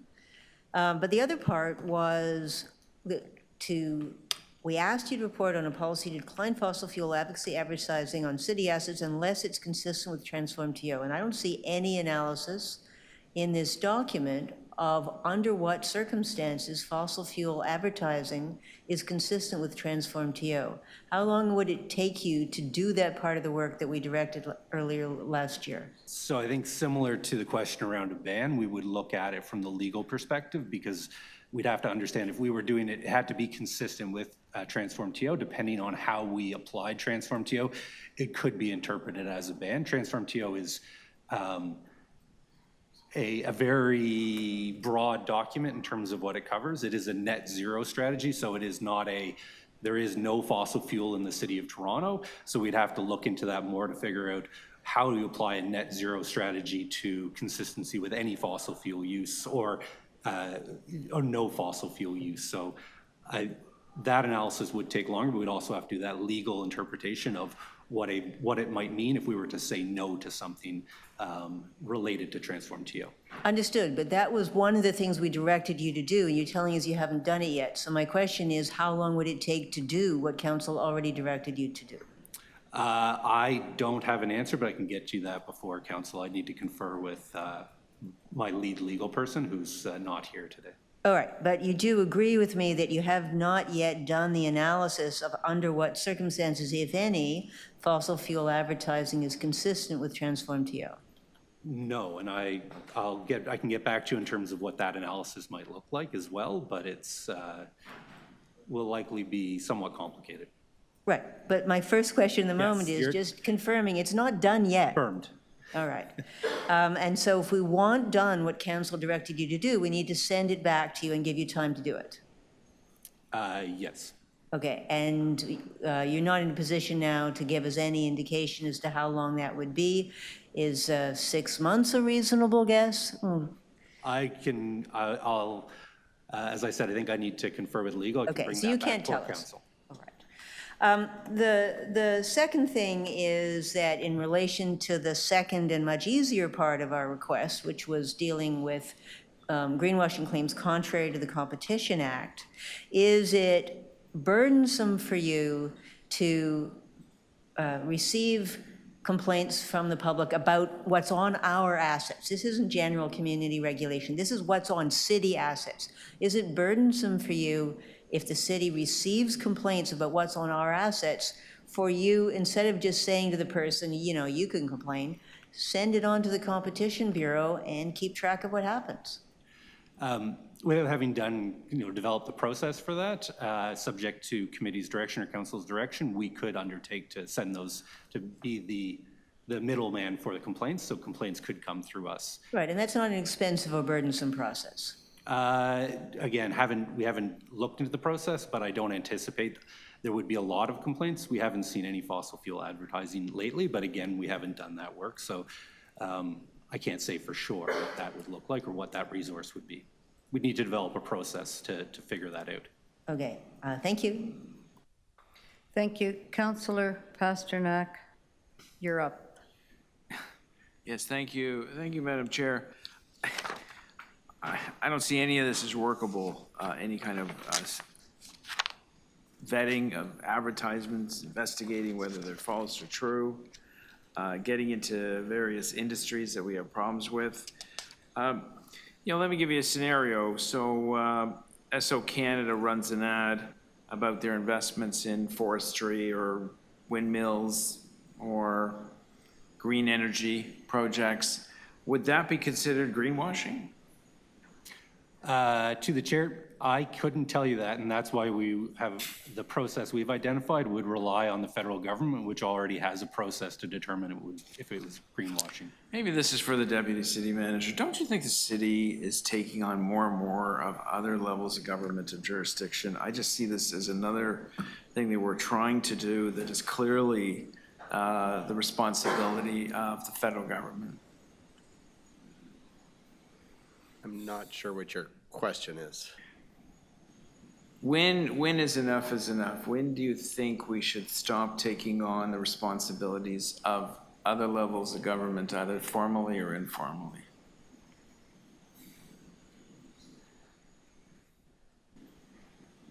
I'm not really sure how to answer your question, to be honest. Okay, well, let's consider a rhetorical question, then you don't have to answer. So where do we go from here? Staff are recommending that they develop a greenwashing statement for publication. And that would mean that, what, it would be code of conduct, code of ethics? It would be more just an information statement that would identify the prohibitions or the rules that the federal government has established through the Competition Act relating to greenwashing, and that the city expects that anyone advertising on city property will abide by those provisions. So we would not be creating anything new. We would just be reiterating from a city perspective what exists by the federal government. I'm looking for financial impact of this. I mean, do you hire a new team, or do you have some kind of a censor? So as it relates to the proposal we have here, it would be no financial impact. It would really just be a statement online and then a declaration that people would need to sign. There would be no proactive review associated with any advertising come in. Again, it would be, if there were concerns around that, it would be the federal government and their process that would come into play to review those. If we were to develop a process, I think as per the motion, we would then have to look at how we would move complaints along. But as it relates to the proposal, it really relies on the federal process for review of any advertising complaints. Okay, thank you. I'm just looking, I'll ask a question. I'm just looking at this motion. Who would be taking these complaints, and then what's the process that they would go to the Competition Bureau of Canada? Is that, I think you said that was a good role for the city. I'm just confirming that. So looking at the motion, it would come into the Environment, Climate and Forestry Division, but we haven't developed a process yet. So if this was to be adopted, if council was to adopt this, we would likely engage with the Competition Bureau to understand how this process could work, and then we would develop internal protocols, identify staff, all of those aspects. But at this time, we haven't done any of that work to look at what a process might look like. But could the city's greenwashing statement simply say to get in touch with the Competition Bureau of Canada rather than us taking complaints and passing them on? Do you really, if not our bureau. If that was the direction, we could include that information. So, because you're making a statement, correct? That's correct. You're making a statement, so okay. And then over here for the 2026, you've got something you're supposed to come back with in January 2026, correct? I believe the January date, apologies, is Q1. implementation. I don't think. By the end of Q1 2026, to develop a greenwashing statement for publication on the city's website, develop a third-party advertiser greenwashing declaration. Advertisers would be required to sign as a condition of advertising on city property. So if this was adopted, that would be our timeline for implementation of the direction. We would not be coming back with anything. And somewhere there could also be, if you see anything, not just on ours, but to complain, you go straight up to the Competition Bureau. I'm sure somebody will already phone 311. You want to phone 311, it's on city. You want to get in touch with the federal government about their legislation, I'd say those are two separate things, would you not? Yes. And sending this back, having you do other work may forestall us getting something in the first quarter of 2026. I'm kind of worried about your work plan. Getting a statement's pretty important. So if we were to, if this was to be sent back for further work, we would, I'm not sure, if we were to do further work related to a van, I don't have a timeline for that, but I don't have a timeline. But it would potentially impact our guarantee, timelines. you can't guarantee, right here, you're saying you bring something in Q1 2026, right? Right here. That's right. If it was adopted, we would. If it was adopted, implement that's it by what you'll then. do. If it's not adopted, you can't tell us by when you might get this back. Is that right? That's right. Correct. As I said to Councillor Sachs, we need to bring that I back. heard you. Yeah, that's fine. So I just want to be clear on implications of leaving it, sending it, referring it, whatever, and also what's possible to add on, which you were clear about. So we'll all speak. Thank you. Speakers, Councillor Chernos Lynn. Yep. Thank you. And while I appreciate Councillor Sachs's motion, I have a motion that's similar but not exactly the same. My concern is that I sometimes, we have so much to do in this city. I think our efforts are not to be focused on taking on other things that are outside our core mandate. So I see this as, while I appreciate the motion to ask our staff to take on the complaints and moving those forward, I personally think that there is a way to incorporate that into the city's website that's going to come as part of this package, where there could be a tab for, and I'm happy to take questions on this, but I have talked to staff about this, where there could be a tab that explains that there is the Federal Bureau of Competition and that here's the link to submit your complaints to that. And that way it isn't our staff that are having to create a process and carry out that process and determine if something is complaint worthy, all of those kind of things. I think the onus should not be on us for that. I think that is the federal government's responsibility with this. So I have a motion, and that's not to say that I don't appreciate that, people who email us should get responses that express our concern. It's not that, but they can be directed to, this is how you do this, and here's our webpage that explains it. So that's what this motion is about.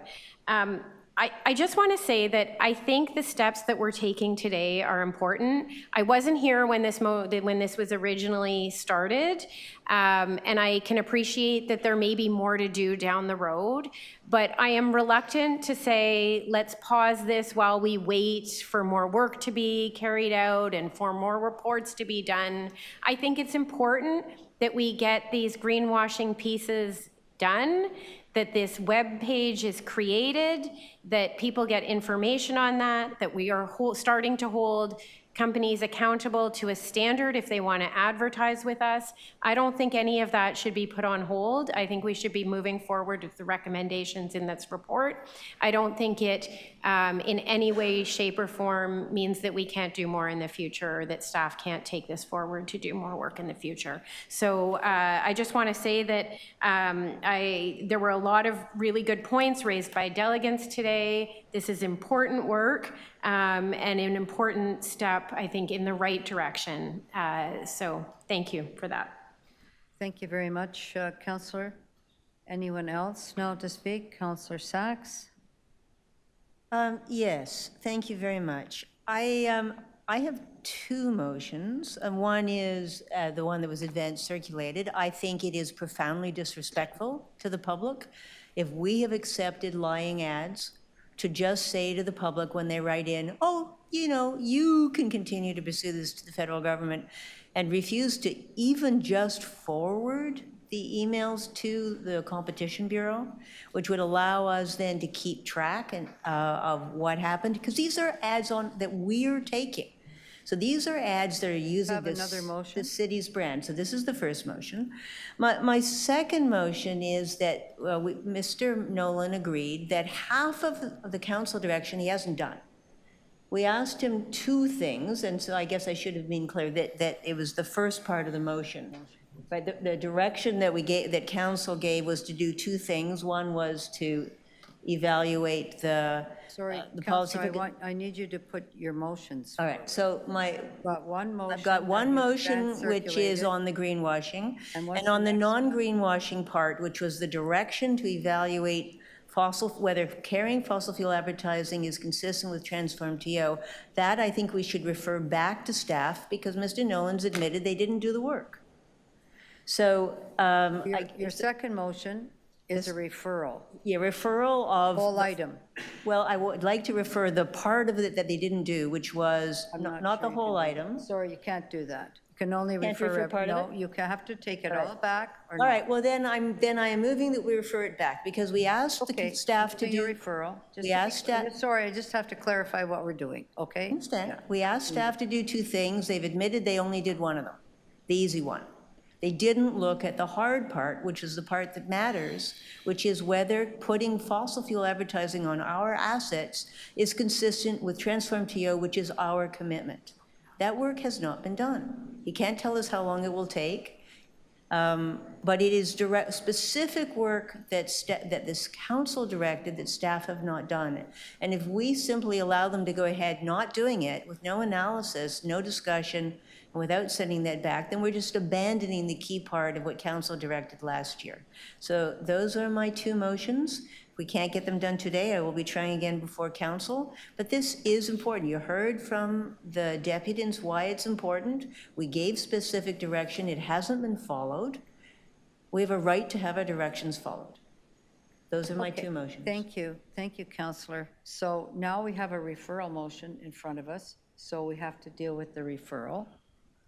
It's on the main recommendation, to refer back that recommendation, correct? So you have to speak on the referral. Pardon me? I have a question of the mover on referral. Okay. Thank you, Madam Chair. Thank you, Councillor Sachs. I wonder if on the second motion to refer back, you'd be open to a friendly amendment to include a little bit more details around information back to committee related to a complete ban, what the parameters would be, cost implications, cost impacts, et cetera. I think it's important if we can call that out. That's something I'm certainly interested in. We heard from our deputants today on that, and I think, frankly, it's the cleanest way forward and potentially most impactful down the road. But if you're open to a friendly amendment to include specifics related to specifics and implications of a total fossil fuel advertisement ban, so we could have that information come back. I'm certainly open to being more clear. I thought the original motion was clear and we didn't get it. But yes, I'd certainly consider adding that. I would also point out that the work on greenwashing doesn't have to be delayed. Staff don't need our specific instructions to have a website on what advertising is on the city's on city's assets, and so it doesn't have to hold up any of the important work that's been talked about. But yes, we should get back the information we asked for. Okay, thank you. So there's a referral motion to refer this back. Councillor Pasternak. I'll just speak very briefly. No, we can't. No offense to my colleague, Councillor Sachs, but we cannot refer this back. We can't devote any more staff time to this. Determining false advertising is one of the most complex areas of law. We cannot take this on. It is clearly federal jurisdiction. I like the idea of just sending it up to the feds and let them figure it out. If we go down this road, we'll be vetting all kinds of ads with all kinds of accusations of misleading advertising, false advertising, and so forth. This is particular to the environmental issues, and it's really just to vet ads of, I guess, the oil companies and their tertiary industries. So I will not support referral. I will not support any more work on this. If anything, I will support Councillor Chernos-Lynn's idea to put a page up on our website and let people go to the feds and file their complaints there if they don't like the advertising. On the referral, anyone else? I'll just say I'm just a little worried because we have a 2026 first quarter requirement here, and getting something in place that would require advertisers to sign the declaration, to me, is very important. Nothing that stops other things from happening later, but to me, this deferral at this point now slows all the work that's been done down, and I think it's important to keep it on track. So hearing about a ban, that won't be 2026, that'll be 2027 or 2028. So right now, it would mean that we won't have a statement on greenwashing on the website. We won't have a third-party advertising greenwashing declaration, which I think is important to get underway, as this motion says and as the staff have said. And I don't think we want to spend time in asking them to be the intermediary with the Competition Bureau. There's many other things we would like our staff to do right here in the City of Toronto. So I won't be supporting that referral motion this time. Can I ask a procedural question? Yep. I am a little bit struggling on this one because I agree. I would like to see us move forward immediately with a statement and, you know, advising whose jurisdiction this is. But I also would like to see the additional work done and brought back to us. So you can move another motion at another time. Move a different motion at council for the work back. At council or any other time, just as came on. But a referral would not allow any work to proceed at this time. A referral would not mean that that would be gone. Okay, thank you for the clarification. I appreciate that. And I'll work on it. They would not be able to undertake the work that they've said that they would undertake. Gotcha. Thank you. Okay.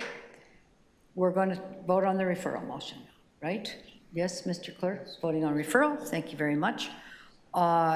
You had, sorry, is that your amendment, the ban? That's in the referral It is, motion. but I take it back now. That's fine, Yeah, it's in anyways, there. go ahead. All those in favor of the referring this back to staff, please signify. Opposed? Thank you, that fails. Not this time, doesn't mean you can't do other work.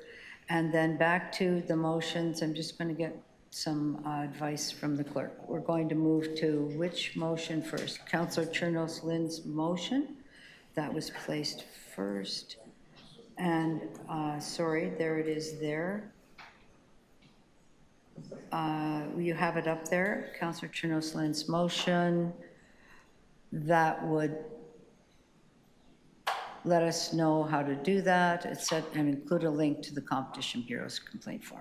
Thank you. That is now in front of us. All those in favor? Any opposed? Thank you. That is done. And now there's one more motion, but is that still in order? Yes, because they're both different motions, and that, sorry, I'm just struggling here to forward. Sorry, I don't think they're different, because that would be to put it on the website, and this is now Councillor Sachs's motion, just to be clear, is to have staff send it when you've logged it. They're two separate things. If somebody writes in, then this would say send it. Someone else can go to the website. You could, okay, so one's a website one that we're offering, and the other is the staff would do it. That's what the clerk is saying. Everybody with me? And they're not in I think that Councillor Chernos-Lynn's placed that specifically so staff would not be an intermediary. It was in place of this other motion, was it not? Yeah. Yeah, she placed point it- of order, I would describe it as redundant. It was placed to replace the motion to have staff do it. I understood that was your intent for this motion. Thank you. So I'm going to rule that that was the intent of your motion, that we voted on that, it would be a link, and that number 2 is redundant. That's my ruling. That's my ruling. Yes? Accepting, challenge? No? Thank you. Okay. That's the ruling. Pardon? So item as amended, all in favor? Opposed? That's carried. Thank you very much. I don't think we have any other business, and it's only 10 after 4. Is there anything else? No, that's fine. We'll just move to adjourn with thanking all the members of the committee, all of our staff that have been here today, and all the many deputants that came to speak with us with their wise words. Thank you so much. This meeting is over.